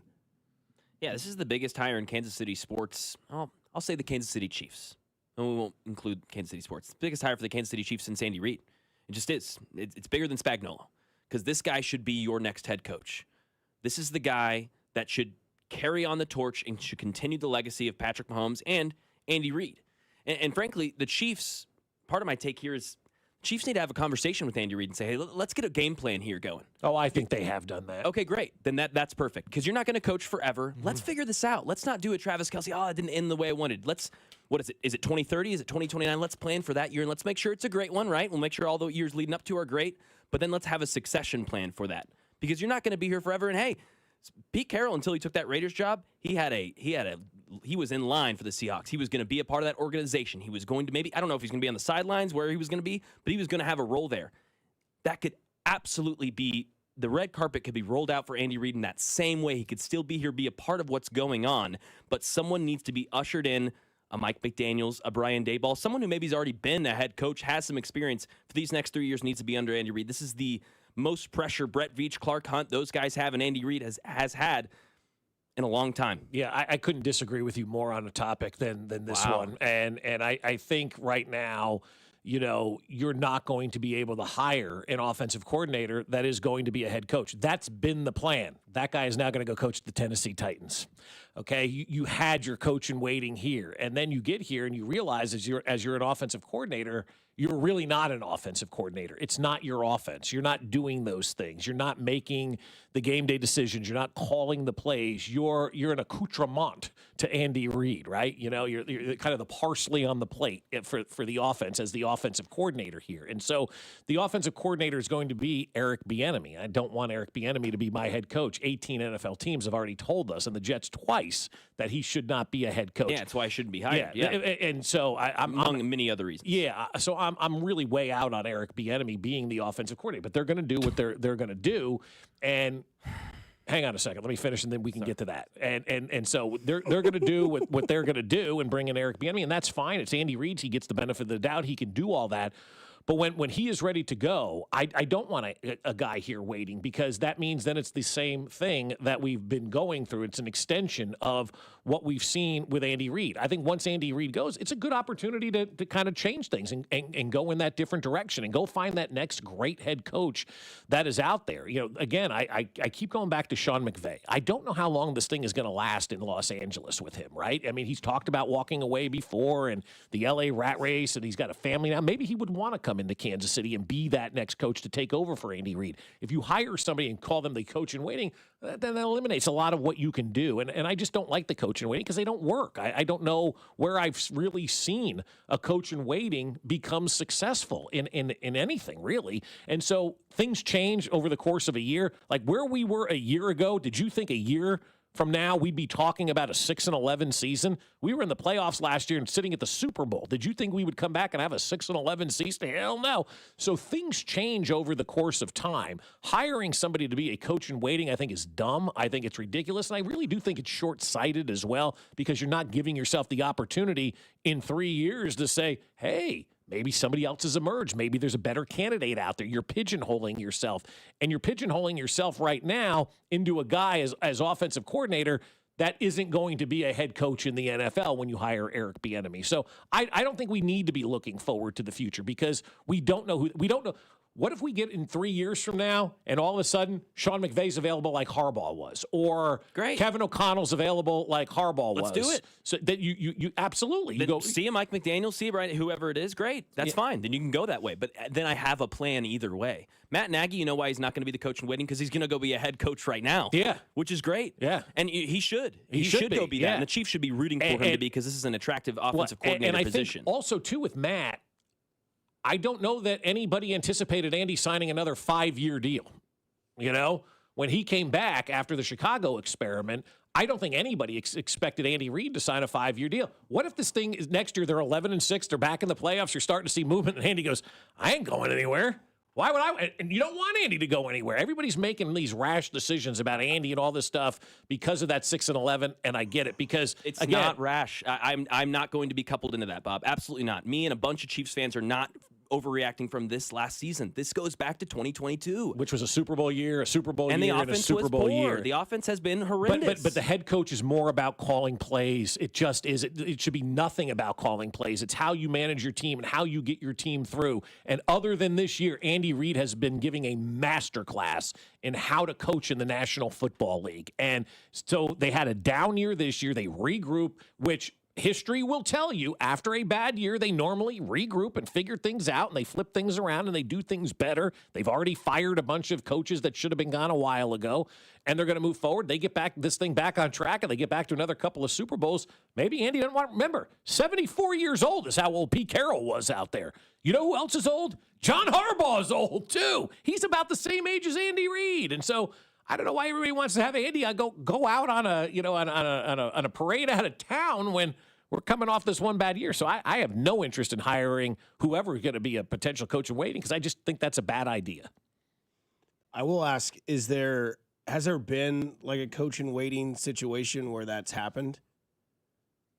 I can't think of one. I mean, Texas has hired guys as coach in waiting, and they never hire that guy to be the coach. Because it seems like a lot of times when the coach in waiting thing is there, they've gone somewhere and then gotten a head coaching job. And then it's like, you look at McDonald, right, in Seattle. Yep, Mike McDonald. Yep. You look at Steichen in Indianapolis, right? He was the offense coordinator for the Philadelphia Eagles. They brought another guy. It didn't work. If it doesn't work for Sirianni, they'd be like, oh, we could have that guy, right? So, like, I guess I see both sides, if I can be honest here. Like, I still give Andy Reid the benefit of the doubt, but I also, like, give what the statistics have shown for the benefit of the doubt. Like, the offense has not been changed since they took away the over the top and they created that ticky-tack sort of Barcelona-style offense where it was quick, and then we're just going to keep the ball in Mahomes' hands. You heard Mahomes' audio earlier. They want to change the schemes of things and change the evolution of their offense because they seem to be too predictable. Right.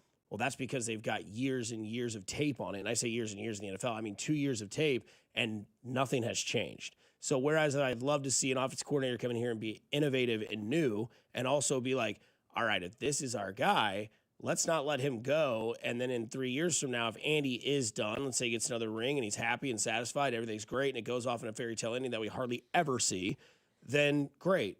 But to Mac's point, the offense has not been good. You did win a Super Bowl in 2022 and in 2023 because of a very, very good defense and a quarterback in his prime that's just better than anybody else.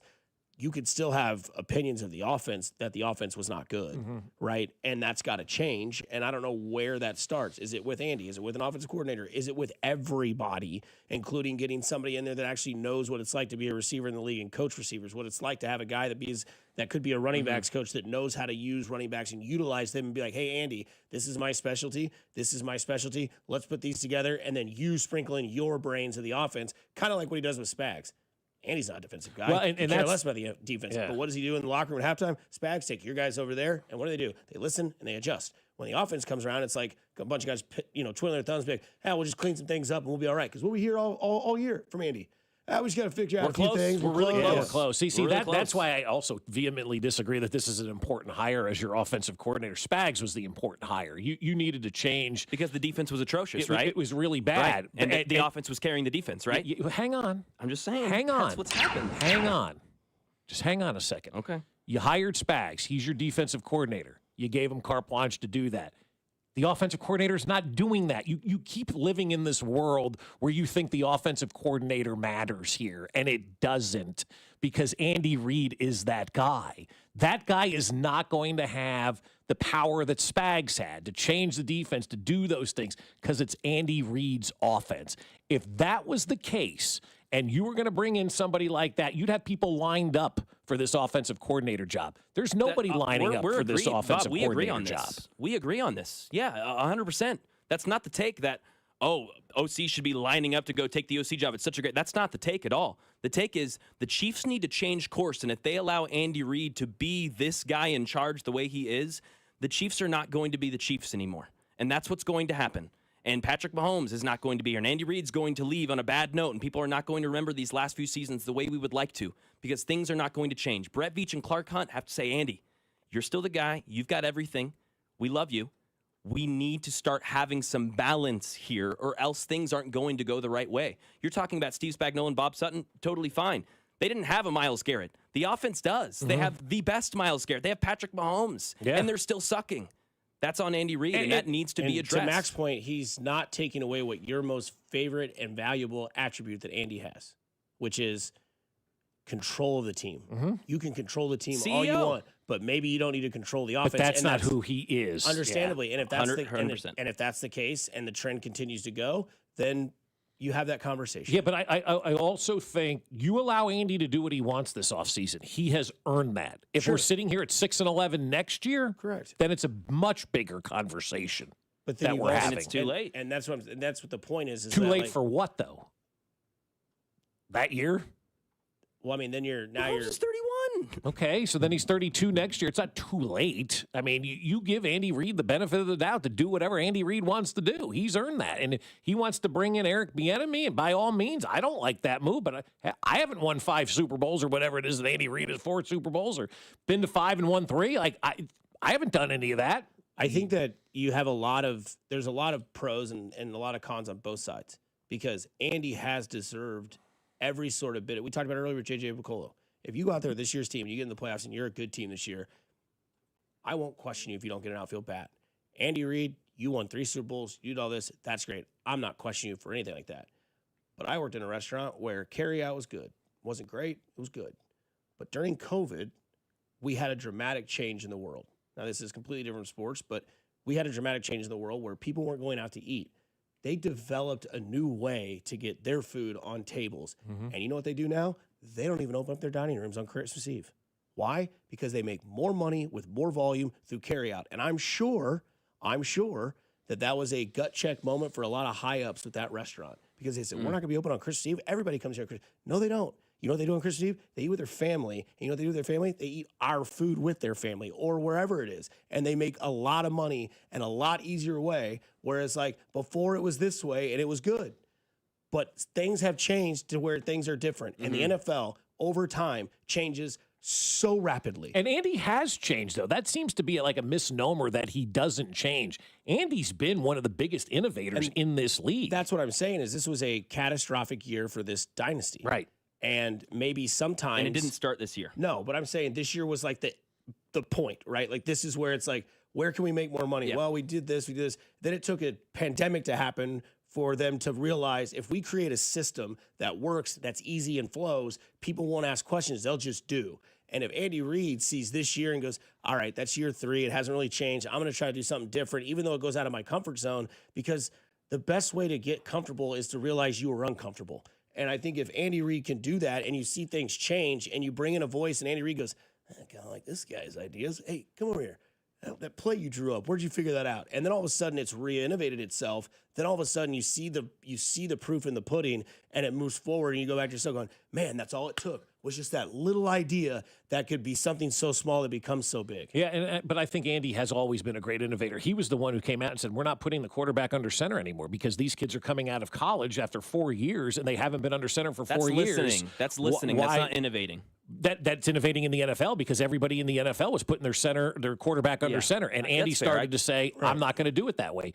Andy came into Kansas City when they got Alex Smith. He went out, and I know Binkley's listening, hired this Chris Alt guy who was the guy who could get a lot out of Alex Smith. What did you do with the pistol formation to get a lot out of Alex Smith? Come here, let's innovate, let's figure this out, let's work through all of this kind of stuff. And so we've reached this point now, it's time for Andy to innovate again. And based on his track record, Andy will innovate again. Andy will change. There seems to be people stuck in the mud. Oh, Andy's not going to change. He's not going to do any of this kind of stuff. Is he hiring the offensive coordinator we want? No. But they've already fired 2 coaches, and based on their track record, when they needed offensive line help, they went out and got it. When they needed defensive help, they cleaned house on the defensive side of things. Every time something hasn't worked under this regime, they have drastically fixed it that offseason. And if we go into next year and we don't have any different wide receivers or running backs and it's the same old, then we can have that conversation. I am waiting to see what this team does. We're a week out from the final game of the season. We don't know what any of these changes from a personnel standpoint are going to be, how they may do things differently on offense. Maybe Eric Bieniemy brings some stuff from Chicago or Washington or UCLA where he's been over the last couple of years and it's a little bit different. And maybe Andy does also realize that after a year like this, it's best I listen to others. It's okay to listen to others and really allow them to have an impact on what's going on. And that's the point I brought up, because it took a pandemic for this restaurant to change its ways dramatically. Maybe it takes a 6-11 season and be 1-5 against your division and not beat a playoff team all year, where that's a pandemic in your organization to say, okay, this is not working and this starts with me. And that's what we're saying. And that's got to change, because if that doesn't change and you do, in fact, go back next season to next year and you have similar results, it's going to be like, why didn't we fix this earlier? And people that hate me and Mac right now are going to say, wow, maybe if we would have listened to what they were saying, or maybe if he would have listened to what they were saying, you would have avoided that. And that's all we're saying. We're not saying that Andy Reid shouldn't get, canned, but the ears should be open a lot wider this offseason. Well, I think because you have Mahomes has never missed the playoffs. Ever. He missed the playoffs. Yeah. He's coming off an injury. You can't lean on Mahomes every game and think, Pat will get it done. Because eventually that car that you just said, it'll be fine. Eventually that car starts to have some parts that need fixed. And I also will factor in the fatigue thing, because watching the team this year, it just kind of looked like, fine, whatever. Like, I'm tired. I need a break. I need a rest. And it just everything caught up to everybody. And here we sit. But again, we know when they don't make the play, when they don't do well in the postseason, They drastically change things, and I expect that to happen. If it doesn't, then that's a different conversation. It's a good conversation. Yeah, it was. It was great. Coming up on the other side, there's a big game on Monday night. We'll talk about Monday as well, but we'll talk about it before that as we get into Indiana versus Miami on the other side. Here on 96.5 The Fan, your home for the Kansas City Chiefs. Fescoe and Dusty. Every Hardee's is closed. Well, that sucks. Brought to you by Golden Oak Lending. Do you need extra cash? Golden Oak Lending can convert your home's equity into cash in as little as 14 days. Let Golden Oak Lending cure your blues. 96.5 The Fan. Well, I'll tell you what, my friends over at Park and Go are ready for you. That's right. It is getting to that time of the year where people are making their spring break trips and all that kind of stuff. And if you're getting out of town any time of year, you need to park at Park and Go because they have all covered parking. So your car is always protected. Whether it's rain, whether it's ice, whether it's sleet, whether it's snow, sun, it doesn't matter. Your car is always safe and sound at Park and Go. And here's how Park and Go works. When you book your flight, go to bookparkandgo.com and make your parking reservation. Then you're going to prepay, save money, get their best rate, and it's all taken care of.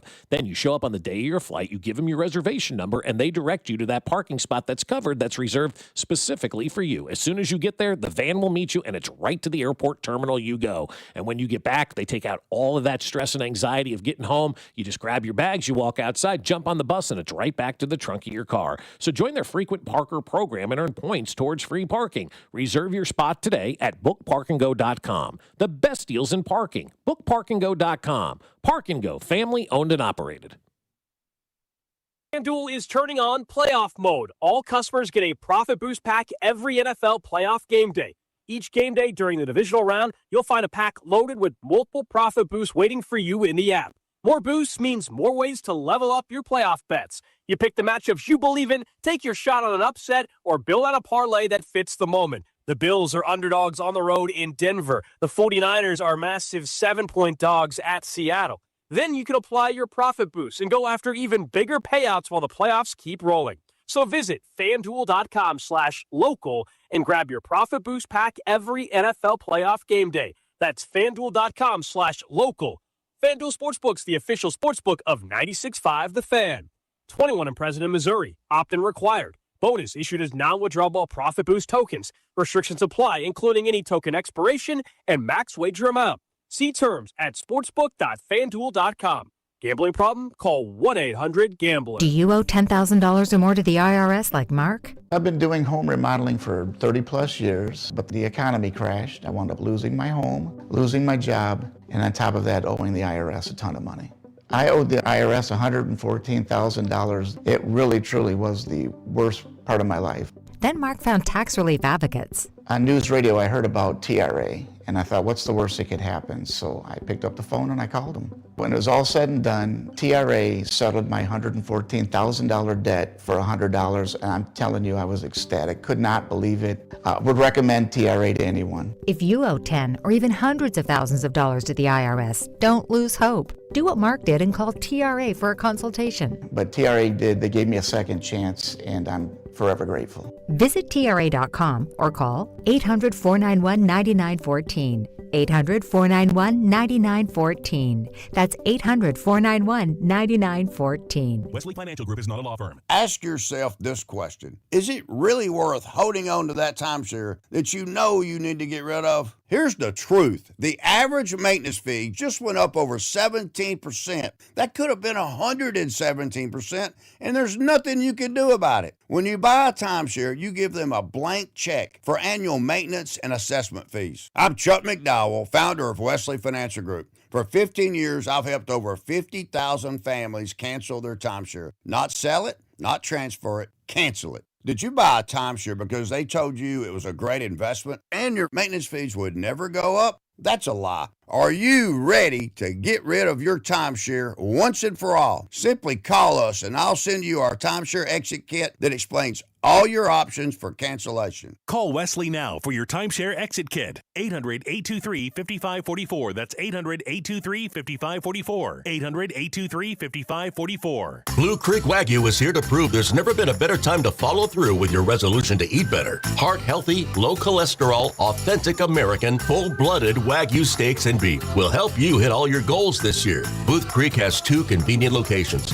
at 95th and Knoll and 135th and Metcalf, where they sample flavorful, mouth-watering Wagyu every day, and their beef experts will lead you to the perfect cut. Crafted for exceptional beginnings. Join the Booth Creek Revolution at boothcreekwagyu.com. Don't let winter catch you off guard. Keep your family cozy with a $69 heating system tune-up from Hamilton Plumbing, Heating, AC, and Rooter. We have pros available 7 days a week to keep your system running at peak efficiency, helping prevent costly breakdowns, lower energy bills, and keep your home warm all winter long. Over 40 years experience and more than 8,000 5-star reviews are great reasons to trust Hamilton. Visit callhamilton.com/radio for details, terms, and conditions. License number 2025-11121. Here's your traffic report on 96.5 The Fan. Traffic brought to you by DM Injury Law. East side, 70 eastbound gets heavy coming out of the 435 interchange. Just crawls, not quite to Sterling Avenue with an accident blocking the left lane. Westbound slow as well. Left lane blocked on that side and delays to 40 Highway. Give me one good reason why I should call DM Law. How about 3 great reasons? 1, it's easy. 2, it's fast. 3, the results. Mike's got this. 816-888-7500. Mike's got this. The choice of a lawyer is an important decision and should not be based solely upon advertisements. Alan Carr, 96.5 The Fan. Traffic.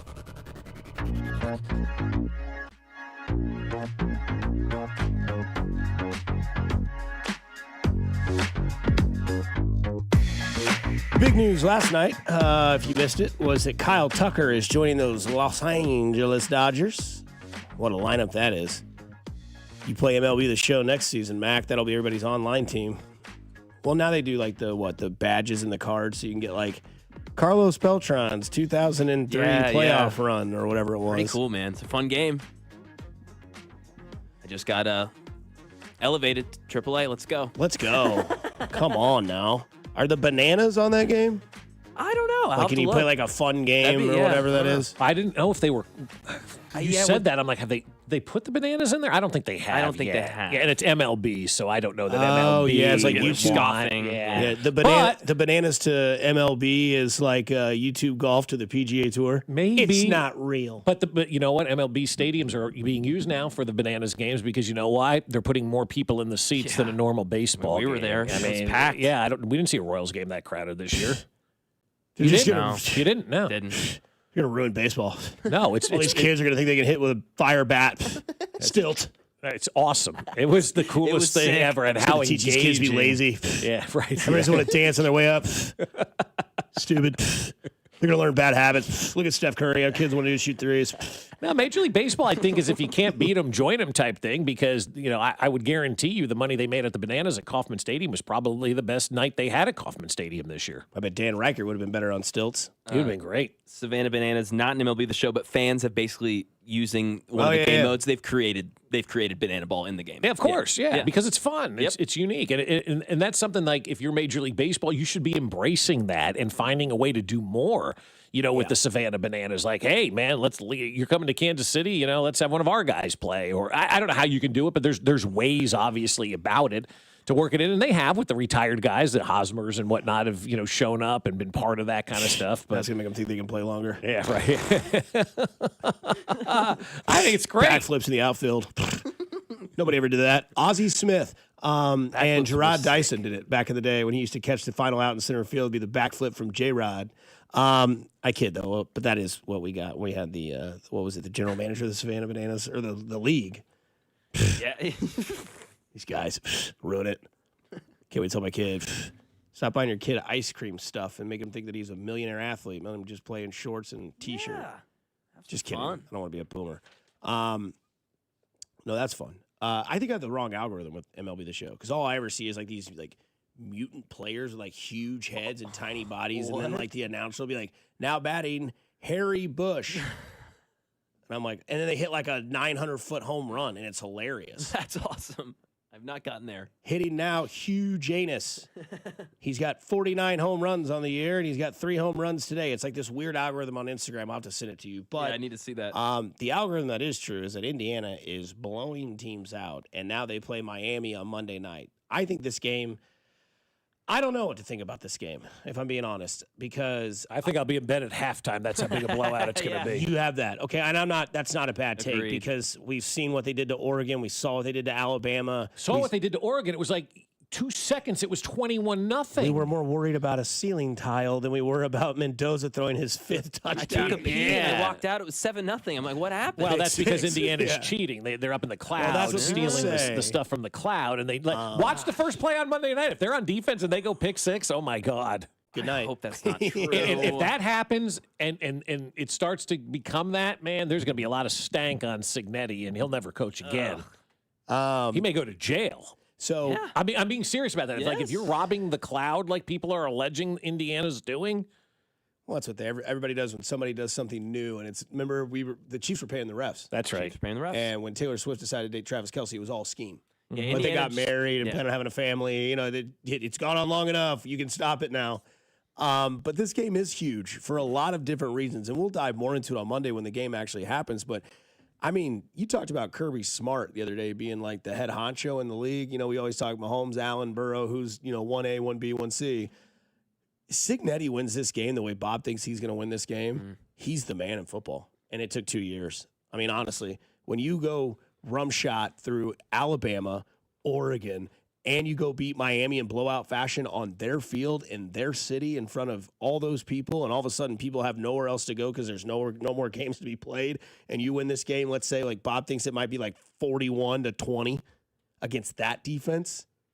I mean, you're looking at Cignetti going, all right, will he really stay at Indiana? No, I would retire. If I was him, I would absolutely retire and never coach again. You're never going to do anything. It's like get a hole-in-one on your round of golf. You're like, dumped on. But if you're Cignetti, you just won a national championship in grand fashion with Indiana. You're never going to accomplish anything better than that in your entire working career.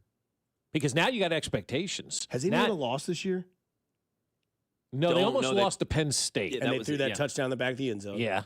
They have not lost. I don't think they have. Would they be the only college university to go undefeated and win titles in 2 different sports? Oh, yeah, well, because in '87 they went undefeated. Nobody else has gone undefeated. I don't think so. I don't think so. I think the answer that's would be crazy. Yes. That is would wild be awesome. too. How about that for a resume? Yeah, I mean, nobody will ever go undefeated in college basketball ever again. Well, with NIL and transfer, well, I mean, but everybody's even now. It's like that's true. UCF is fielding a team for God's sakes. Well, Sal's getting bet $50,000. Yeah, East Kennesaw State Mountain Landis is out there getting whatever bets put on him. So no, if I'm Cignetti, honest to God, I do retire because it's only going to get worse for you at Indiana. Everybody's going to expect it every year. You're not going to be, oh my God, you have a down year. They're going to run you out of town like Andy Reid. I mean, so if I'm him, I peace out, bro. Like, I just accomplished a national championship at Indiana. There really is nothing else I can do in college football. I won a national championship with literally the worst program of all time. Peace out, man. I am done. I got my money. I won a championship at Indiana. I got nothing else, man. There is nothing else for me to accomplish at this point in time. It's crazy because you're right. They'll turn. They'll be Fast. greedy. They'll be, This is what we expect now. Cubans writing checks now. All the farmers, as Joe Buck talked about, are writing checks. You go 9-1 next year and lose in the divisional round.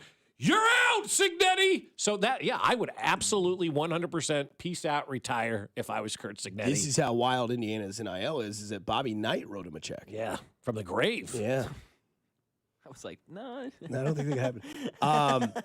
But also, this game also kind of fits the Miami University narrative, right? They're the bad guys. They always have been. Mm-hmm. Miami's never been the good guys, right? Even with the Greg Olson all those years, they were the 7th floor crew. They were the guys that were just kind of like the bad boys. Obviously, the documentaries we've seen with the convicts and Catholics, that one whole thing, and this is the same one, right? Like, not a lot of people like Carson Beck. People want to see the glory story of Indiana winning the national championship. Nobody wants to see Miami. They're playing at home on their home field. I think we just want to see Irvin. Quite honestly, if you're asking me what I want to see in Miami, what is Irvin going to do? Go on his podcast, The White House. The White House, which is so good. I mean, I'm so in love with that. What's that reference to? I don't know. But he's a genius for doing it. And he said that. He goes, I picked this title because it would be recognizable and everybody would know it and they would want to listen. I'm like, you're damn right, because that's what it did for me. When I heard his podcast, it said The White House. I'm like, I'm in. And then I read his comments. I'm like, yeah, I'm in because of the name. If he called it Michael Irvin and Friends, I'd be like, nah. The White House? Ooh, are we going to get the stories? Are we going to get all the information that we want? Like, hello, America. Yeah, like, hello, America. That podcast on Netflix has an opportunity to be something special. You think the Kelce's brought heat? Michael Irvin talking about the 90s in Dallas at the White House and everything that went on down there and embracing it. Michael Irvin's bringing a different variation of heat. Yeah. That Will Smith song, Welcome to Miami, where the heat is on all night on the beach till the break of dawn. I see what you're doing, Will. Keep my wife's name out your mouth. I can't even look at that guy anymore. Some people say that whole thing was staged. Yes, they do. We'll come back and we'll talk about what happened yesterday with Mahomes' audio here on 96.5 The Fan, your home for Kansas City Sports. This is voice of the Wildcats, Wyatt Thompson, and you're listening to Fescoe and Dusty on your home for K-State Athletics, 96.5 The Fan. Brought to you by Golden Oak Lending. Do you need extra cash? Golden Oak Lending can convert your home's equity into cash in as little as 14 days. Let Golden Oak Lending cure your blues. Well, I'll tell you what, my friends over at Underdog are ready for this weekend, and you need to be ready for this weekend as well, because it is a big weekend for football playoffs, and Underdog is the best place to get in on all of that gridiron action. And you can make plays and entries right now in Missouri and win money in Missouri as well. Playing on Underdog is easy. Just choose if your favorite players will go higher or lower on stats like touchdowns, rushing yards, receptions, and more.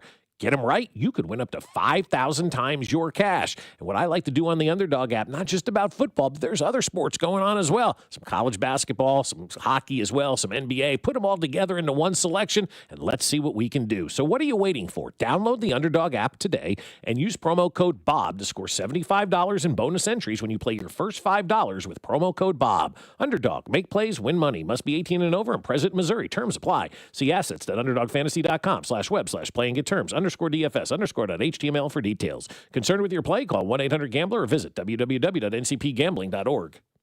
Fellas, listen up. It's 2026, and this is going to be your best year yet when it comes to sex. You know why? Because you're finally going to take the advice and try chewable tablets from Blue Chew.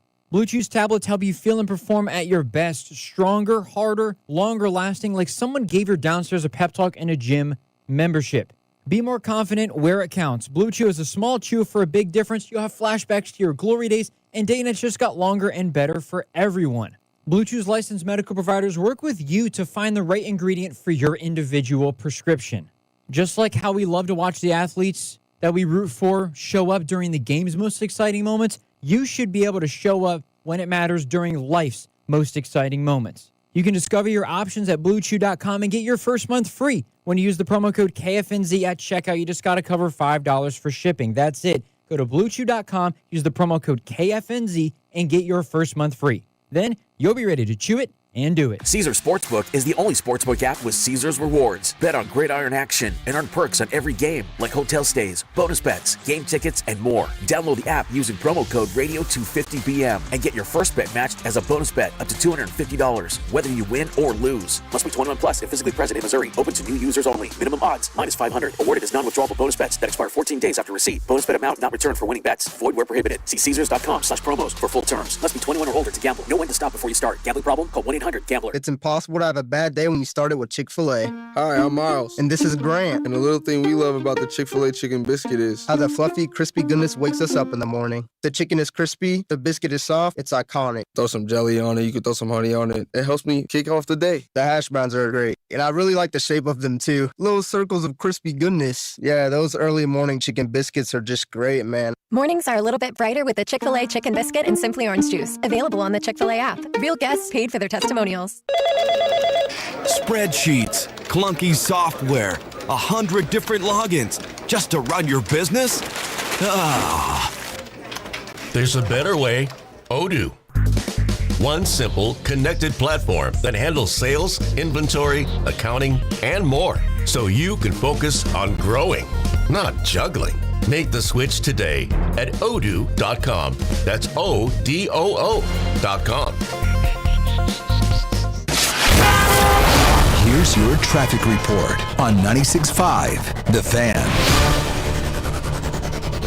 East side, I-70, both directions with an accident. Eastbound before Sterling Avenue, westbound past Sterling. Left lane blocked westbound, down to one lane eastbound.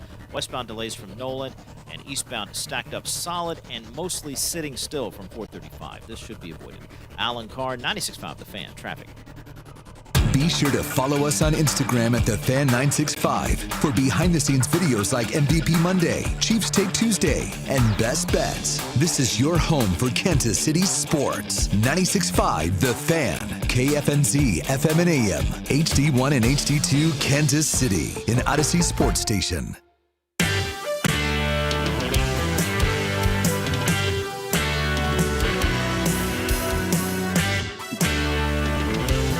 Somebody's mom texted on the text line. I appreciate Lorenzo Cain because he was in a smoke show. Oh, there you go. I want How to do you go know back. that's somebody's mom? Smash.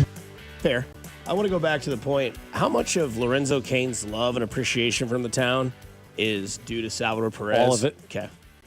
Putting him on the social media. Yeah, it's all of it. Salvi doing that for him.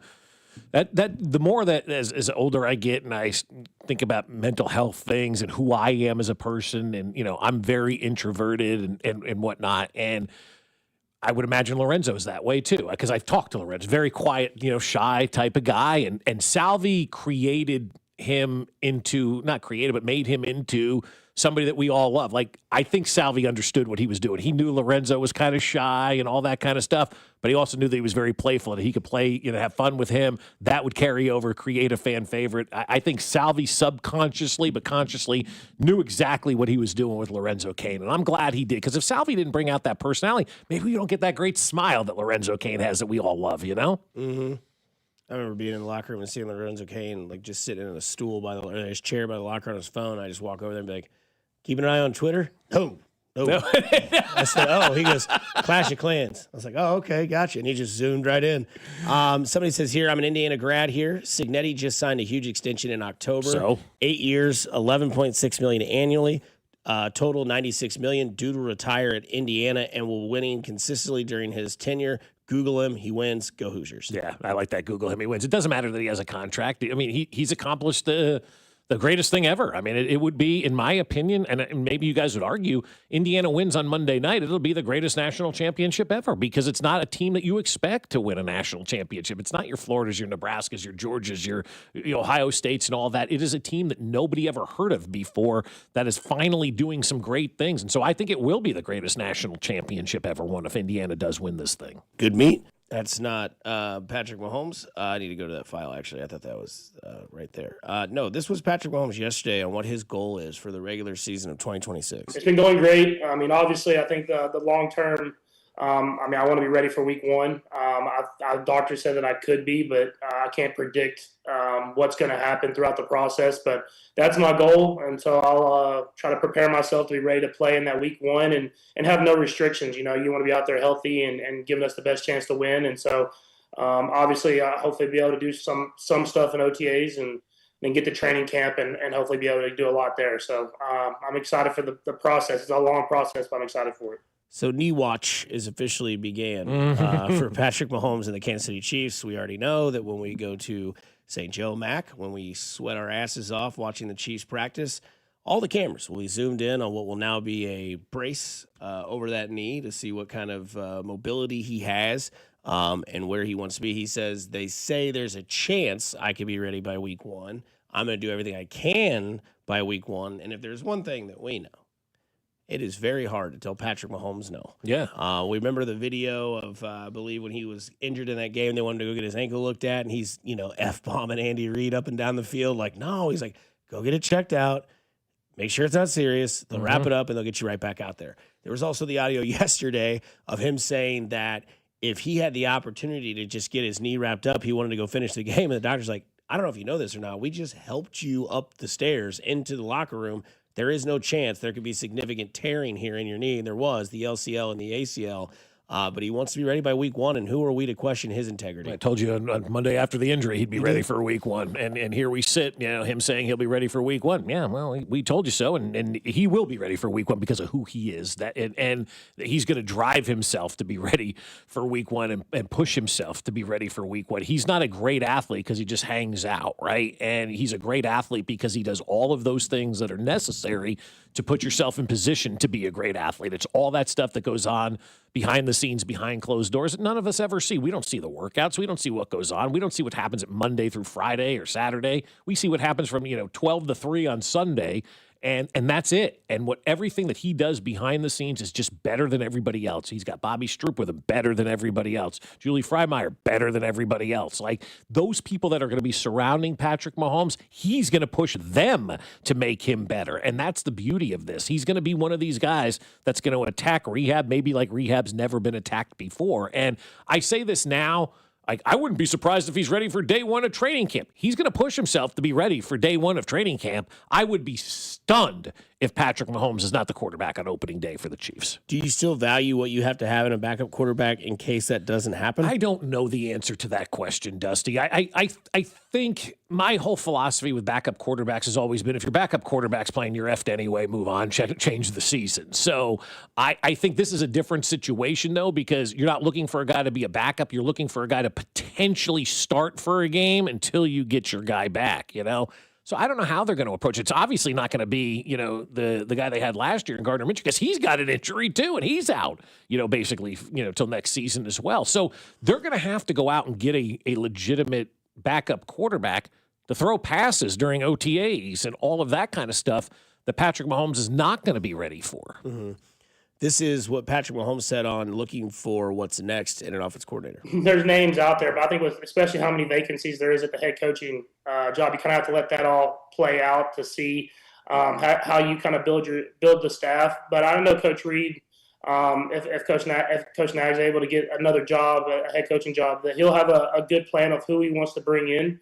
But for me, I just want someone that loves football, that cares about football, that wants to give everything they can to win, to hold people accountable, and then to bring new ideas every single day. I think that's something that we have to continue to do if you want to continue to be great in this league. Is you have to continue to evolve and get better and better, and that's something that we'll try to do here. And I want to get back to that winning culture of being accountable to each other and going out there and playing great football every single day, practice or game. And there's the first line in the sand that has been drawn by Patrick Mahomes.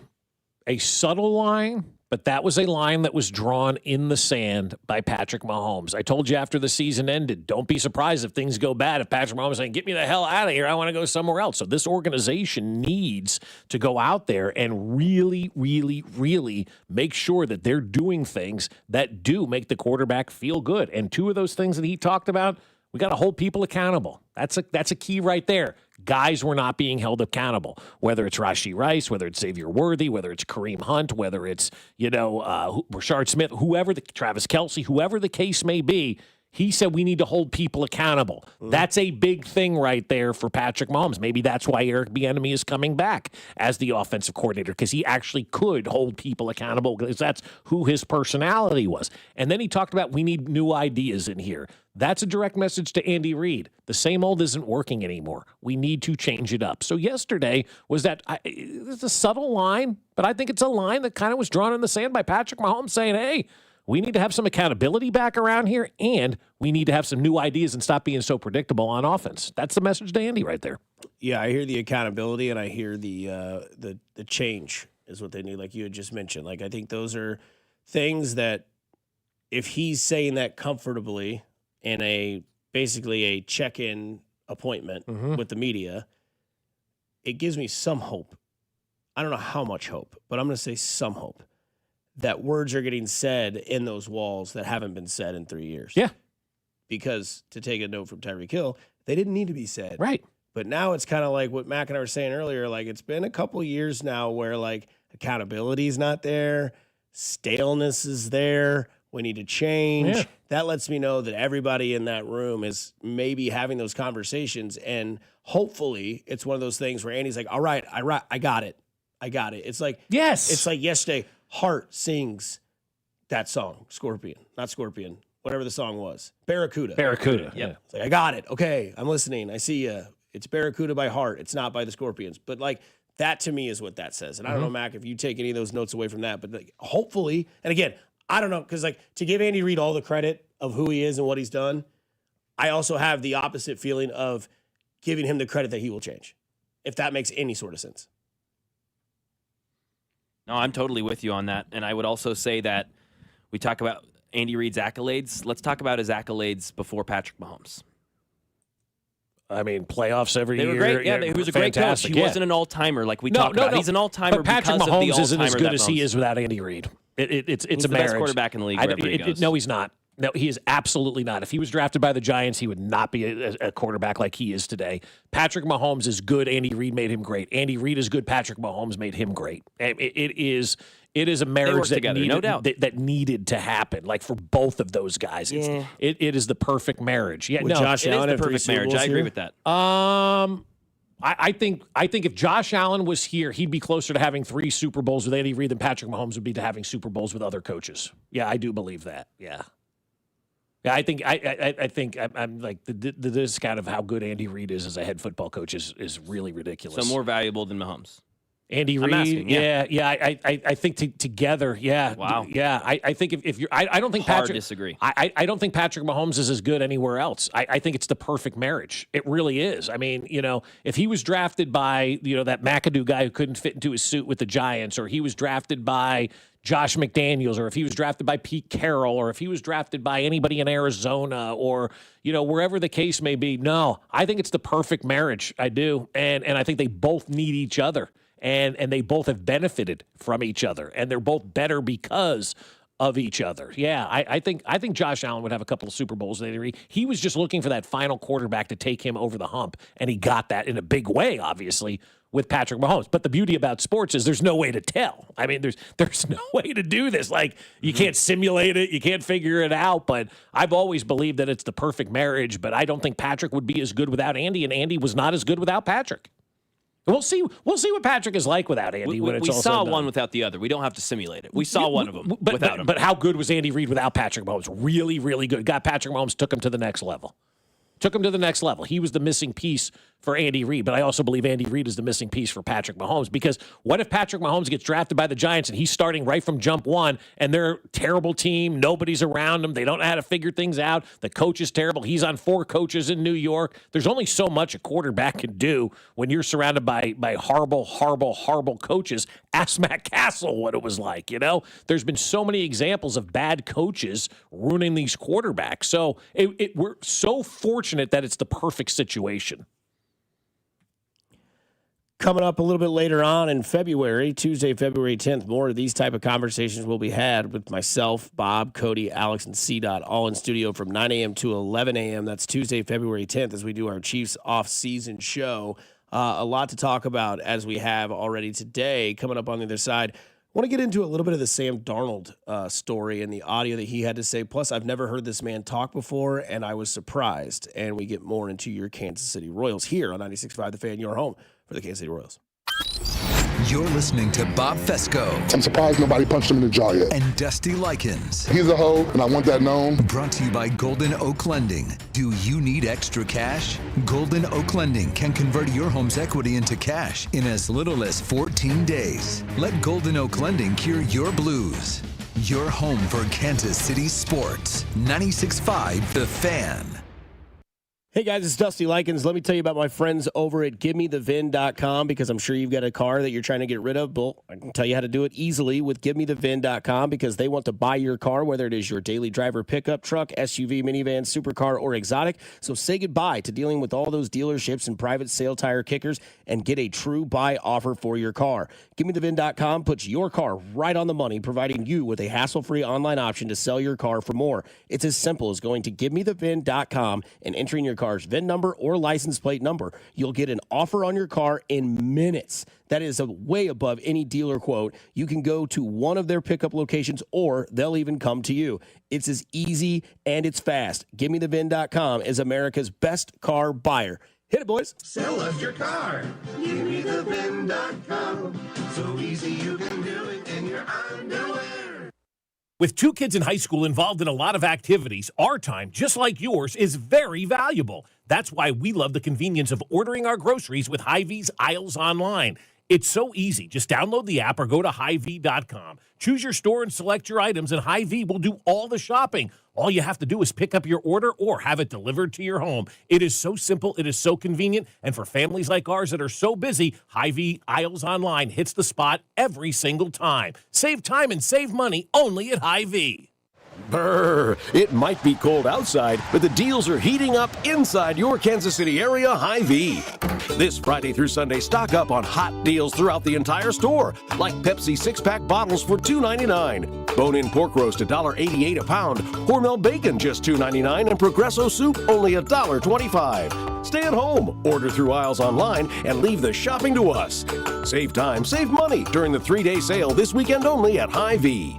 $5,000. That's the average amount of money people in the U.S. are now spending on gas in a year. $5,000. That's crazy. If you drive, you have to download Upside, the free app that gives you cash back every time you get gas. That's right. You can earn real cash back with Upside just by buying the gas you're already buying. You can literally start earning cash back today. I use Upside every time I fill up, and I've already made around $300. You're putting gas in your car anyway. Why not get real cash back? If you like free money, download Upside. I'm saving the cash I earn from using Upside to help pay for a vacation later this year. Download the free Upside app now to earn cash back every time you buy gas. Use promo code FRESH to get an extra 35 cents per gallon on your first tank. You can cash out anytime right to your bank, PayPal, or a gift card for Amazon and other brands. Just download the free Upside app and use promo code FRESH for a 35 cents per gallon bonus on your first tank. That's code FRESH for a 35 cents per gallon bonus. The NFL playoffs are here, and Heed the Call NFL podcast with Dan Hansis and Mark Sessler is your destination for coverage of every round, from Wild Card Weekend to Super Bowl Sunday. Heed the Call covers every game, every storyline, everything that matters, and we have fun. No fake hot takes, just entertaining football talk from your favorite buds at the bar. Wait, Mark, which bar? Well, like the typical neighborhood bar. We're the witty sports guys at a place like that. Ah, I like that. Follow and listen to Heed the Call wherever you get your podcasts. Ready for action, basketball fans? BetMGM, an authorized gaming partner of the NBA, is giving players another reason to hit the court this season. BetMGM is adding extra excitement to every basket, every slam dunk, and every buzzer-beating shot with special promotions, new features, and more. Log in throughout the season to find odds boost tokens, no sweat tokens, and same-game parlay boost tokens in your account to amplify your winnings. Enjoy enhanced product features like Dark Mode 2. Log into BetMGM, an authorized gaming partner of the NBA, all throughout the basketball season to see what's new. BetMGM and GameSense remind you to play responsibly. Gambling problem? Call 1-800-GAMBLER. See BetMGM.com for terms. 21 plus only. Kansas only. Existing customer offer. Subject to eligibility requirements. Rewards vary and expire in 7 days. Please gamble responsibly in partnership with Kansas Crossing Casino and Hotel. Today, expect partly sunny skies with a chance of snow showers and a high of 42. Weather brought to you by Duke's Mayo. Welcome to Duke's Mayo Country, where the mayo is so smooth and creamy, it makes every bite better. Duke's Mayo. Look for the yellow lid. You're listening to 96.5 The Fan from the DM Injury Law Studios. Mike's got this. Car, truck, or motorcycle wreck? Remember, Mike's got this. 816-888-7500. Mike's got this.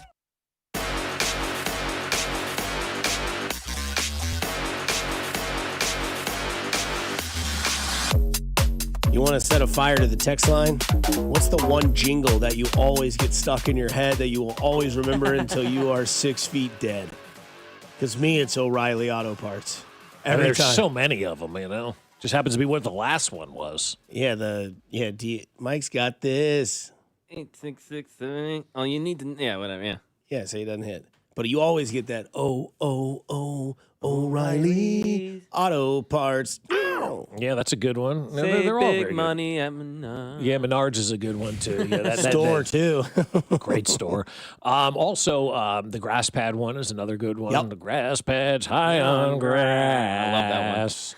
I love that one. The Empire Flooring 800-588-2300 Empire today. Yeah, always today. Technicians you can trust with your house Anthony. keys. Yep. You should call Anthony. Yeah, they don't use that jingle much anymore, but the jingles were great, man. You gotta have the jingle because they stick. The kids Heck yeah. remember them, and you remember them forever. You know? Ba-da-ba-ba-ba. I'm loving it. Yeah, So he it's great. says, National American Yeah, University. that was a good one too.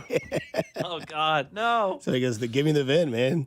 Show us your car. GimmeTheVin.com. It's so easy you can do it in your underwear. My only email to them when they asked me about that, I said, what if I don't wear underwear? Then we'll find somewhere else. I said, all right, I'll put them on. Somebody says Dick Ray. Dick Ray, yeah. Dick Ray, he's a plumbing magician. That must have been Maloney texting in her gym because those two with the Dick Ron. Ray commercials. Yeah, Ron Maloney. Yeah.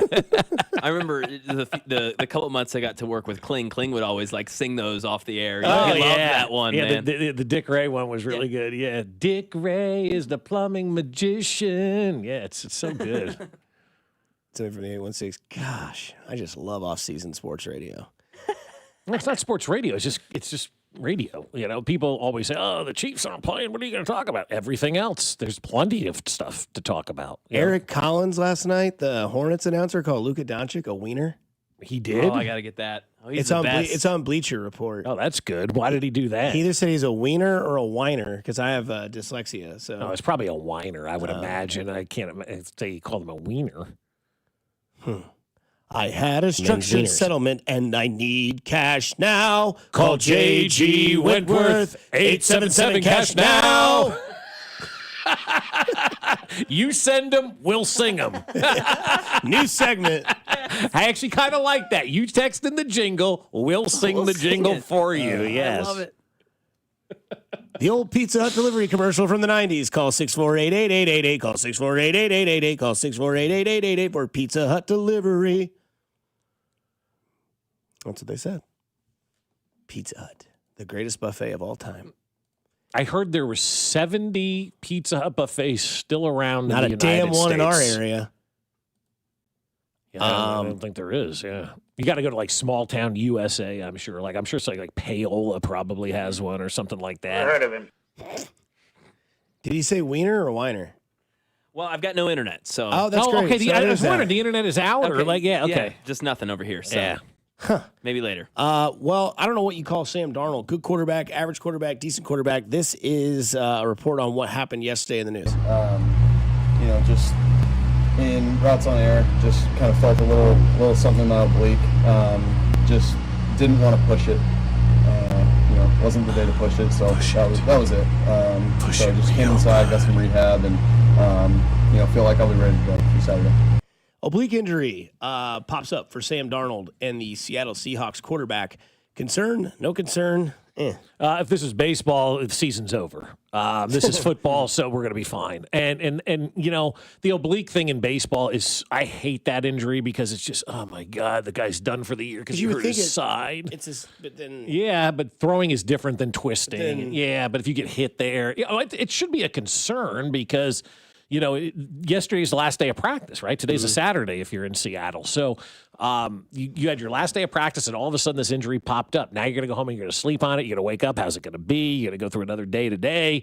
I don't know, man. To me, it is a little concerning. It's not as concerning as if I was a baseball player and a fan of a baseball team because baseball is what it is when it comes to obliques. But for football, I don't know, man. I just think if you're San Francisco, you got to target it.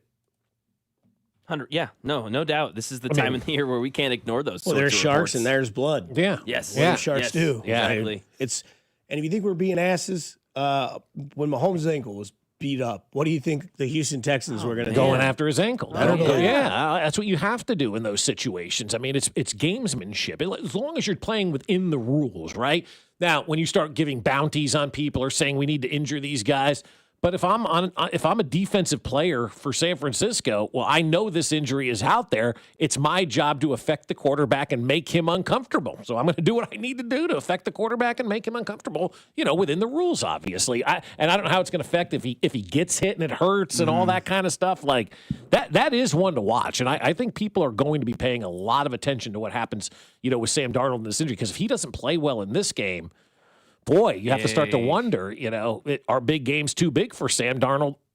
And did this injury kind of get leaked out just in case he doesn't play big? You can kind of go back to the injury. Yeah. Or you have one of the greatest stories in the history of the NFL. Drew Lock comes in as starting quarterback in a year where this man lost his father, breaks his team to the Super Bowl, and wins. That would be badass. and you have Drew Lock, who everyone thought could be a starter in the NFL, that got passed on, and all of a sudden Sam Darnold gets hurt, and it's like, hey, man, here's the deal. If Bo Nix can do it in Denver and C.J. Stroud can do it in Houston, we think you can use this defense and run the scheme and get us there. And then at the end of the day, Drew Lock holds up a Lombardi trophy for the Hawks and wins a Super Bowl. Could you imagine the emotion? Be great for him, yeah. I don't think that's going to happen. Probably not, but that's, you look for storylines that could evolve throughout the playoffs, right? Because if the Bills get to the Super Bowl, we're going to go back and hear the story that Josh Allen had where he's like, I've seen it. I've had the dream. I've seen the bus go over the snow and the streets of Buffalo and the fans cheering and tables breaking and all Watch the parade this. be snowed out.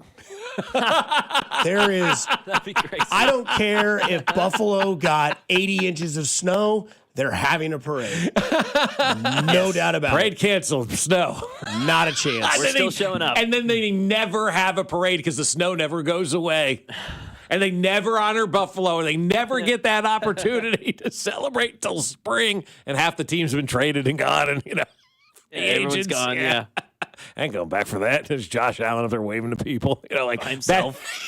That's Buffalo in a nutshell, right? Like that's how it would work. No, but I think I do. I think the Sam Darnold thing is interesting to watch, and we'll see how it affects him. But if you're San Francisco today, maybe you're only waiting, trying to win a baseball or a football game. Somebody says, then Drew Lock comes home and plays the first 4 or 5 games while Patrick Mahomes gets back. I've seen enough Drew Lock play. I don't think he's very good. Oh, man. That's my guy. Mac, am I wrong? Do you No. think? I think he's. I think he's. Seems like a fun guy. Yeah, good but locker room. Yeah, guy, but I don't maybe, want him but- as my starting quarterback. Hey, you know who threw the most touchdowns in SEC history? Drew Lock. Okay. That guy's an idiot, man. Yeah, I'm not too concerned about the Darnold injury. I was kind of, and then I heard him talk about it, and maybe that's facetious of me. Like maybe or naive of me rather to do that, but I just kind of feel like, it's not a big deal. I'm just like Bob though, because you hear oblique in baseball and you're like, Oh God, yeah. As soon as you hear oblique, you're like, oh. Like how many times Joe Randa got an oblique strain, Mike Moustakas has an oblique strain, you're like, golly, dude. And then it's your dad. months. I love you, Dad.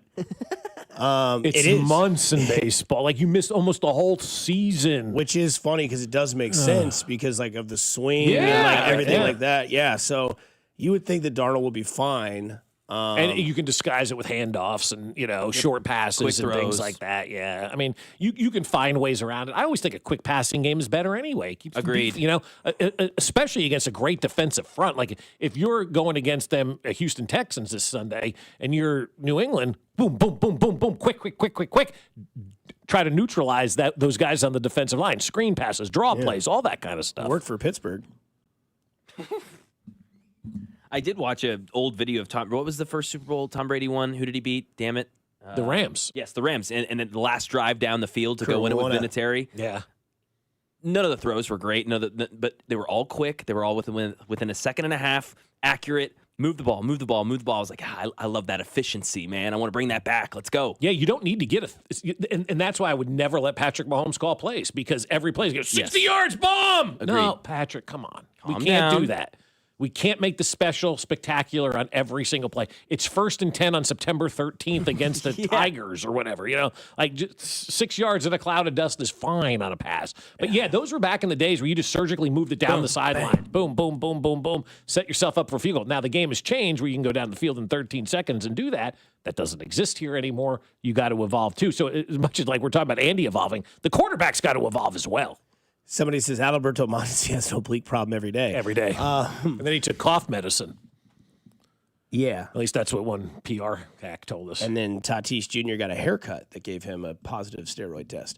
Oh, true. Do you remember? Yeah. So I got a haircut. Yeah. Must have been something in the razor blade. You what? Yeah. Got a haircut. I can't wait to pump 3 times the amount of weight today after my haircut. Hey, Amanda, yesterday. when I come in on Tuesday, make sure you roided up those scissors. That's great. I still can't get over that. Tatis Jr. tests positive for performance-enhancing drugs. Will be suspended 80 games. The reason he says is he went and got a haircut and came back and took a test. What'd you do? Drink that Barbicide where the combs are sitting in that? That's the blue water? Yes. How old do you think the average can of Barbicide with combs sitting in it has been there? Do you think it's ever changed? I bet it's daily. No. I bet it's daily. Do you really think so? Yeah, I mean, that's probably one of those like minute things you wouldn't think of, like the quat buckets in restaurants where they keep the rags. Like you got to rinse those out every 3 hours. That would stink. Yeah, yeah, like the same thing. Like you think because that's like just pure blue alcohol. I just feel like before they melted down meth. I would assume that before they leave the salon or the shop, they pour it out, let it dry out. The next morning, they fill it up and refill it. That'd be my guess. I'm going to ask now because every time I see those things sitting there, I'm like, how long has that thing been sitting there? Yeah, I mean, like I would assume people like wash out the water of like their dentures when they used to put those in at night, right? Like you wouldn't just leave the same water there. I would hope not. Want to know a gross story? Mm-hmm. My dad, God bless his heart, when he was with my mom back in like the early 80s, her grandmother would leave her teeth out overnight in the sink. And my dad woke up and he was dying of thirst and saw a glass of water next to the sink, chugged it. What's the worst thing you've ever drank? Well, I think we've You all ever had a drank cig in a beer? I was going to say dip in a beer. You've had dip in a beer? Oh, I thought my mom was going to divorce my stepdad when she did it.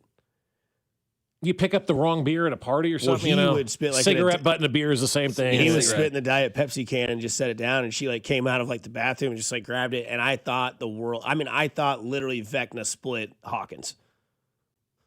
I thought it was over, dude. I looked at my stepdad and I just said, Jeff, you need to run. Well, we'd all have that same reaction because we've all done it. It's terrible. Drive. Yeah, it's like drive. Yeah, dude, it was brutal. Oh man, that's gross. It is. Whiner. Oh, sorry. He is a whiner. Okay. This guy is a whiner.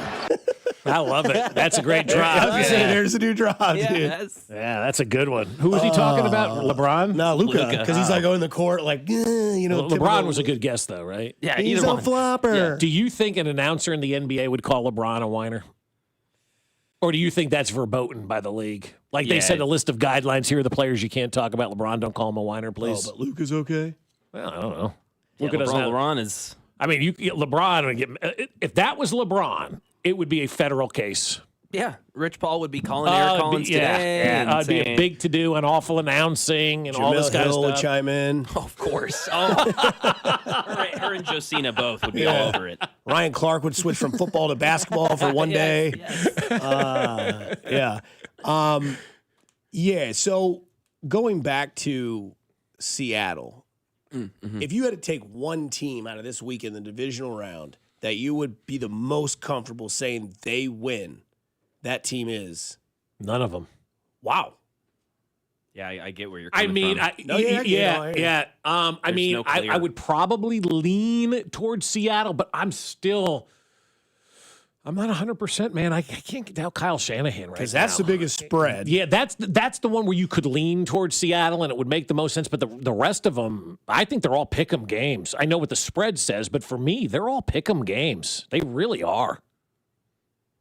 Yeah, I guess the Bills, just because they have the best player out of any of these teams, and they're facing an inexperienced Broncos team, not a Broncos coach that's inexperienced, but the team itself on the field hasn't been in those situations. You know what? Let me jump on that one there for a second, though, too, because jump on it. The Denver thing is very interesting. This guy's out here teaching his fan base this week how to cheer, the head coach, right? Sean Payton, out here teaching his fan base how to cheer and what he wants to hear from the crowd. Denver's been a phenomenal crowd long before Sean Payton knew where Denver was. And so he's out there telling them what to do. That tells me he has doubt because he's going to the fan well. All right, we need to be loud when they're in the huddle, not when they're breaking the huddle, but when they're in the huddle. And when I heard him say that on Monday or Tuesday, I'm like, that screams doubt from the head coach because Andy always talks about, hey, we had a great crowd after the game, or even like before he goes, we're going to be excited to play in front of our home fans. This guy's out here lecturing his fan base on when to cheer and how to cheer. That tells me in the back of his mind, he's saying, we're going to need to do some crazy stuff in order to win this football game. So there's some doubt from the coach, I think, right now. My stepdad just texted me and said, my God, that was funny as hell. Because he knows it's true. So your lines going into Sunday, Bills are plus 1.5. Again, this is depending on where you get it from, whether it's BetMGM, Underdog, DraftKings, FanDuel. I've got Buffalo plus 1.5, San Francisco plus 7. Still, even with the news. So Vegas is not afraid of the Darnold thing, kind of like how Bob's like, if it was baseball, 8 months, football, 8 minutes, rub some cream on there, get out there, and we'll be all right. If Bobby Witt gets an oblique injury or Vinny gets an oblique injury in March, we would not see them until probably July, and we would have wasted the entire season. That's the difference in baseball and football between that injury, just because of the way your body torques and all that. And football players just get out there. They don't care most of the time because their shelf life is 3.5 years. Baseball players, guaranteed contracts. Let's make sure everybody's okay. We're investing a lot of money into you. Right. Football's a different beast. And I'll add before you keep going, Dusty, on that injury, the part of the reason that I don't think about it too much either is this isn't the Texans, the Broncos. That defense can't punish that as much. This is the San Francisco defense. Like if that was rough. Drake May with an oblique going up against Houston. I'm like, ooh, I'm worried. I'm worried. So let me ask you this, because the hook in betting is obviously that 0.5. Would you be more comfortable betting the Bears at plus 3.5 or betting New England -3? Bears. I don't feel good about it. Because, I mean, this is divisional weekend, baby. This is Saturday. It begins. You got, 3:30 on Saturday. We're all locked in because it begins to get I know electric. that I'm hard. No doubt about it. But, like, having 3.5, being like, all right, even if they lose by a field goal, bet secured. But, like, Houston and New England, the more I get closer to this game, I keep telling myself, like, do I trust Drake May more than I trust that defense in Houston? And the answer is no. The answer is no for me. Yeah, I don't trust Drake May yet because I don't know enough about Drake May to trust him, right? Because I saw him very rattled in the first half against a defensive line against the Chargers, which is nowhere near what that defensive line is for Houston. Yeah, defense wins championships. So, that game's going to be nuts. I don't feel comfortable with either of those spreads because the more I think about the Rams and the team that they have, they should win convincingly. But obviously that's why we play the games. Yes.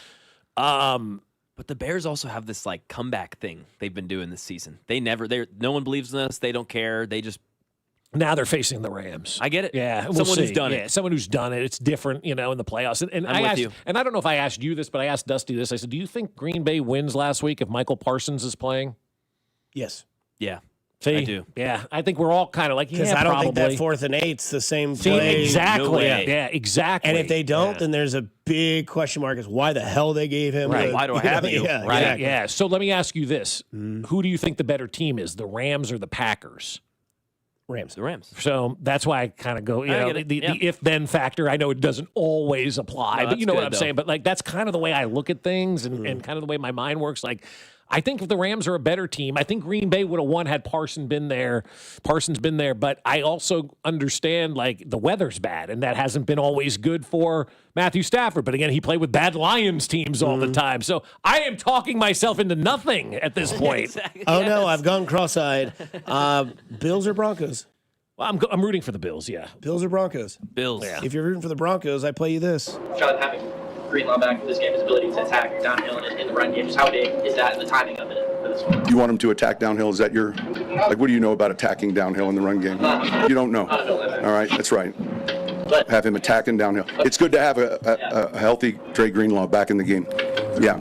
Get bent. Kiss my white ass, Sean. Smash. Kiss my ass. And by the way, fans, here's how we're going to cheer. It's like the KU clap video from years ago. And on a rest, we go 1. And then it's a 1-2. And a 1-2. And now let's add the band. And come with a drum. And kick drum with a drum. Somebody says one of the jingles that always gets stuck in their head. You can finish this one for me, Bob. Emu.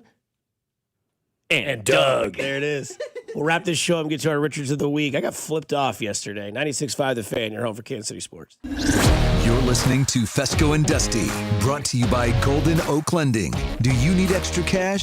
Golden Oak Lending can convert your home's equity into cash in as little as 14 days. Let Golden Oak Lending cure your blues. Your home for Kansas City sports. 96.5 The Fan.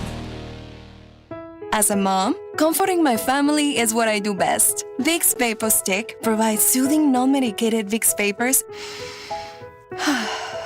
in an easy-to-apply stick, and it dries fast, so there's no mess. I use it to comfort myself and my family. Thanks, Mom. Vicks Vapo Stick, soothing comfort for the whole family. And try Vicks Vapo Shower Max for steamy Vicks Vapors when you need more comfort for yourself. Use as directed. This is the story of the one. As the purchasing manager at a manufacturing plant, she knows the only thing more important than having the right safety gear is having it there when you need it.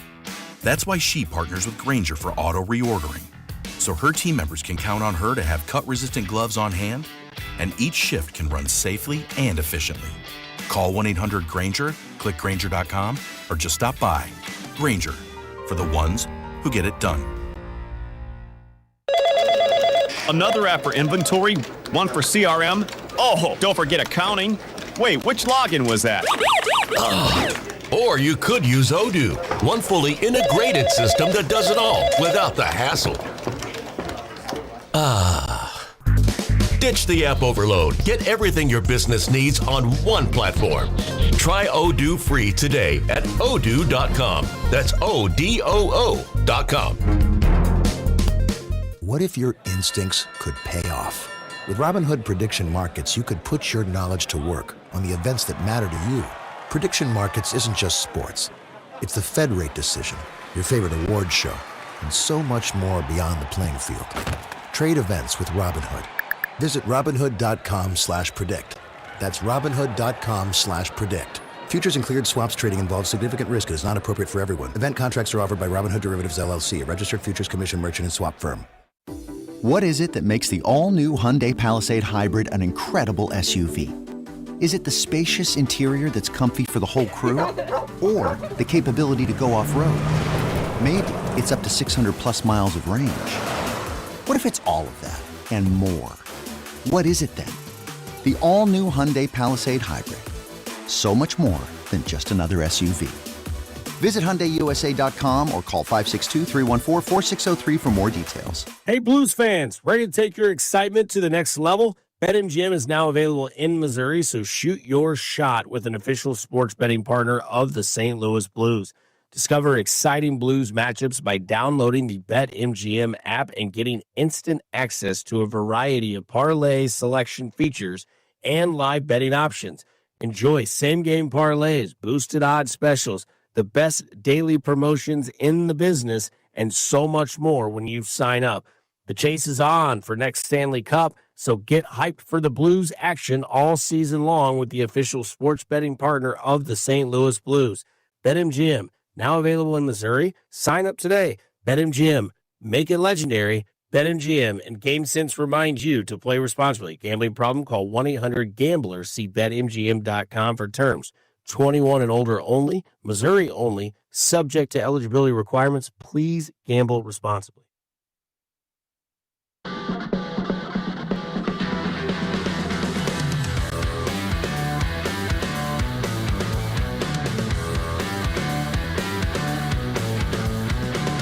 All right, final segment on a Friday for you. Mac Morey, Bob Fescoe, Dusty Likens with you here for a little bit longer, and then you get the sweet sounds of Cody Golden Drew from 10 to 2, followed up by Carrington Harrison from 2 to 6 on the drive with Rob Britton. Don't forget, February 10th, that's a Tuesday, from 9 to 11, Bob, Cody, Alex, me, we'll all be in studio chatting up and CDOT the Chiefs off-season schedule.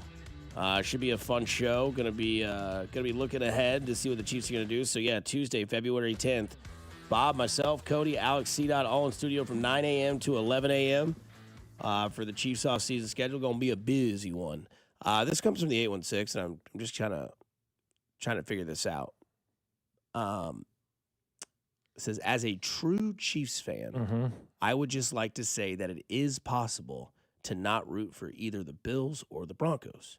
So I texted and said, well, what makes a true Chiefs fan? The response, one that hates both the Bills and the Broncos, LOL. Well, I think that you probably hate the Broncos more than the Bills. Do you really want to live in a world where the Denver Broncos are a reigning AFC championship game team? I don't. I don't care if Buffalo gets there. They've been there. I don't need to go into next season, everybody giving, the Denver Broncos as the toast of the town and all of this kind of stuff. Like, I don't have an appetite There's for that. new sheriff in the AFC West, and it ain't Kansas City. Yeah, that's exactly right. Like, they're going to be saying enough of that going into next season. Exactly. And I don't really care what they say, but I don't want to live in a world where the Denver Broncos have scoreboard over us now. You know, we got to the Super Bowl earlier, like, sooner than you have, you know? Exactly. Like one of those type of things. So now you want to keep that ownership of the division and still be that premier team. Yeah, you took a year off. It happens. You get back and whatnot and do your thing. Like, I don't want the Denver Broncos to have any sort of success. I want them to also go out there and fail and then make them doubt if they have the right quarterback or, you know, stuff of that nature. So, yeah, it's this whole, I'm a true Chiefs fan. That's stupid. And from the 6-2-0, because I know a lot of people who feel that way about rooting for the Broncos rather than the Bills feel this way. The further Josh Allen goes, the more miserable the offseason will be. We've already had the Josh Allen there. Patrick Mahomes beat Josh Allen to go to the Super Bowl last year. What did you hear last offseason? He's not the best anymore. Josh Allen is, Josh right? Allen is, yeah. We hear that all the time. And here's the other thing. Get banned. Turn it off. Yeah. Don't watch ESPN. It's pretty simple. You don't have to be on Twitter. You don't have to be on X. You don't have to watch ESPN or FS1 or any of that nonsense where everybody's screaming at each other. You don't have to watch any of that. You can take that out of your life. Things that aren't bringing you joy, remove them. We can do that? Yes, but we'd rather sit around and bitch. Exactly. You know? Yeah, exactly. That's my favorite. All right, well, let's do that. Let's bitch about Richards of the Week. Oh, Richard, I'm so happy. Hold me. Richard of the Week. Not that guy, pal. Trust me. You're not that guy. This guy is a whiner. Mac, your name's first on the list. Well, kind of had trouble picking one. My hands were kind of tied, but I was able to choose one. Heard that before. Mm-hmm. This gambling scandal, there's not a Richard in this. Just Not this the texture that said maybe you're too young to know when Steve Spagnuolo that came guy over can here. Get absolutely. Yeah, why don't you go with that guy? Yeah, we can do that guy. That's fine. Yeah, a guy texted today during our OC conversation saying that I said that this was the biggest hire since Andy Reid. He said, it's Steve Spagnuolo. You're absolutely wrong, Mac. You're probably too young to remember, but the defense was really bad with Bob Sutton. And I was just like, all right, man, whatever. Like, it's just very frustrating. I know a lot about the Chiefs from 2006 to now. I feel pretty confident. You just got hair on your balls. I feel pretty confident. Did you even with that. know they had MVS? Yeah, exactly. Did you know Eric Fisher was a Chief before a Colt? Exactly. Yes, that's the stuff. It's like, all right, Did you man. even know the Chiefs existed before Patrick Mahomes? Yeah, I'm over that. So You're just young, dude. It's fine. Exactly. Yeah. Been on this I earth love for this 27 team. years. Passionate with this team, just like you guys are. So not you guys. But text you line. also had a second, Richard, which was the gambling situation because it gives you the ick now. Yeah, it's just like I love gambling. I know that's a crazy thing to say, but I think it's really fun to sports gamble. I don't have a lot of money, so it's already like, should I do this? Now with all this stuff happening, I'm getting more and more turned off, man. It's tough, there's so many great options, but with these scandals, it sucks. I think you should be turned on, quite honestly, because these gambling scandals are taking all of this stuff out. And if we didn't have a the good point. legalized gambling, we wouldn't have the spotlight put on this. Because if you're making bets on the corner of 12th Street and Vine or whatever, and you're out there putting $50,000 on Kennesaw State, nobody's going to know that. You roll into FanDuel or wherever and you're dropping $50K on Kennesaw State, that's going to sound the alarm. And so we're catching these guys and catching these players and taking care of it. So I think you should be actually falling in love with it because the legalized gambling is finding these cockroaches that are out there that are trying to ruin it for everybody else. And that's a good thing. Touche. I like that take a lot. Yeah. Bob, are you mad at Gary or Peyton or Sean? I am mad at Sean Payton. I do not like him. You played it in the last segment. You want to hear it again? We spent the beginning part of this week talking about a reporter and how Brooke Pryor and others thought she was in the wrong because she was sweet and kind to Liam Cohen after a loss. The next day, I mean, it was embarrassing and really, just deplorable to see people that were anti Lynn Jones down in Jacksonville. They can be in the Richard category as well.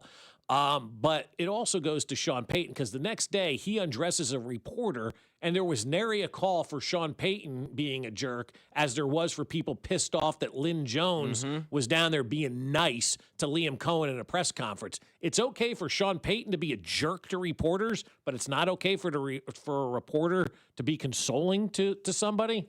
Yeah.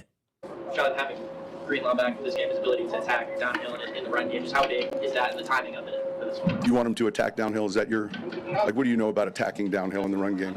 You don't know. All right, that's right. Have him attacking downhill. It's good to have a healthy Dre Greenlaw back in the game. Yeah.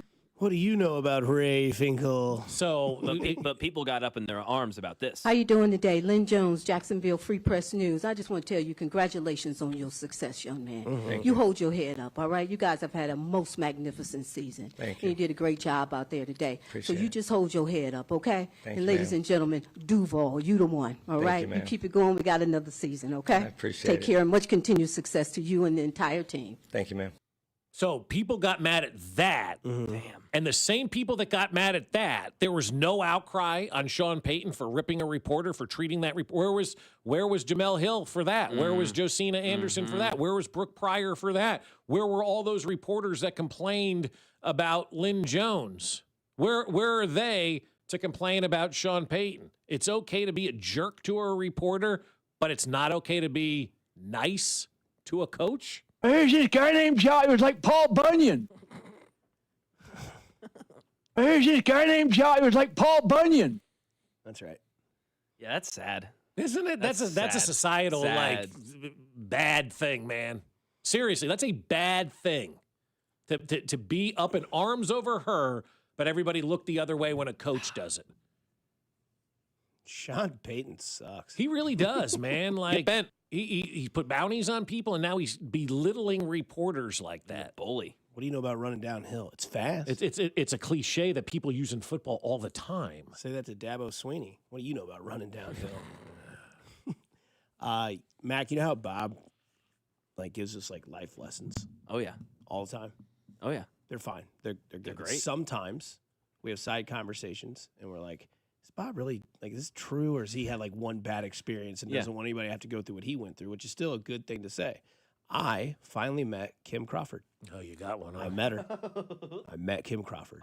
I met her yesterday on my way home. Sweet. And it's not the way I thought me meeting Kim Crawford has been. Because damn. Bob's always kind of said, you know, they're angry, they're tense, they're, you know, sporadic, they drive really fast, and they're really angry all the time. He could not have been more right about yesterday. So I don't know if you guys are familiar. Let's put you where I was. I'm on Knoll Avenue. I'm right outside of Creative Planning, where you can take a left and get on that on-ramp. And if you know, there's an exit ramp too, where the people that are coming from the highway are going to go to Row. And the people that are coming from Knoll are going to get on 435. So what's the number one rule when you're getting ready to get onto a highway? You gotta Speed up get and merge. Yeah, you gotta get going. Get up to the pace of the traffic. And if you're exiting off the highway, You slow down, get behind, and get off. this isn't what Kim Crawford did yesterday. Here comes this blisting silver minivan. It's like Porsche, I could see it. Speeding up to get in front of me, to cut me off, to get over, to get on the exit on Row. So what do? Well, I'm speeding up to get on 435. She immediately slams on her brakes, swipes it back behind me, gets up on the right side, and as we're both going our separate ways, there's just a finger right outside the window. Wow. Just giving me the F you. So what did I do? I gave the thumb down. Thumb down? Yeah, the thumb down. I wave at those people I gave the thumb down. They see you get so frustrated, right? But I've officially met Kim Crawford. I thought she was going to be a woman that just needed a soft touch. Yeah, you thought you could calm her down. Thought I could, handle things She out. had a minivan. Yeah. Oh, of course it was. Silver? Yes! I told you. Yes! Thanks for listening. Yeah, no, I did. I missed that part. The silver minivan. Oh, yeah. That's always what they all Bob drive. says. Blazing a fresh French manicured tip. Yeah. Right in my face. I just looked over and went, boom. Yeah, there you go. What am I supposed to do? I can't slow down. I'm getting ready to go up to 65 to 70 miles an hour. You're supposed to slow down because you're getting on the on-ramp. You tried to pass me, slammed on your brakes, and it's my fault. I love it. Silver minivan. There you go. Real quick, a late addition to the Richard is going to be Mac's Generation Z. Oh, What do we do? You're trying to change the name of Karen to Jessica. Oh, I love Jessica's. Yeah, why are we doing Stop that? doing that. Karen is the perfect name for that person. Yeah, Jessica's a beautiful name. Well, depending on who you talk. Yeah. Change that. We don't need to change that to Jessica. No, Jessica's beautiful. Jessica's not angry. Jessica's your friend. If anything, change it to Kim. Kim Crawford. You know, Kim Crawford's actually a man. Ah. He walked off his stick. And if my uncle drank Kim Crawford, he'd be my auntie. He would, Hey, yeah. go do something nice for somebody. You never know. It can change their day, week, month, or year. Take care. Stay safe. Stay groovy. Kansas City, stay kind. Coming up next, Cody Golden's Room 10 to 2. We will talk to you on Monday. Go Bills! You're listening to Fescoe and Dusty on your home for Chiefs football. 96.5 The Fan.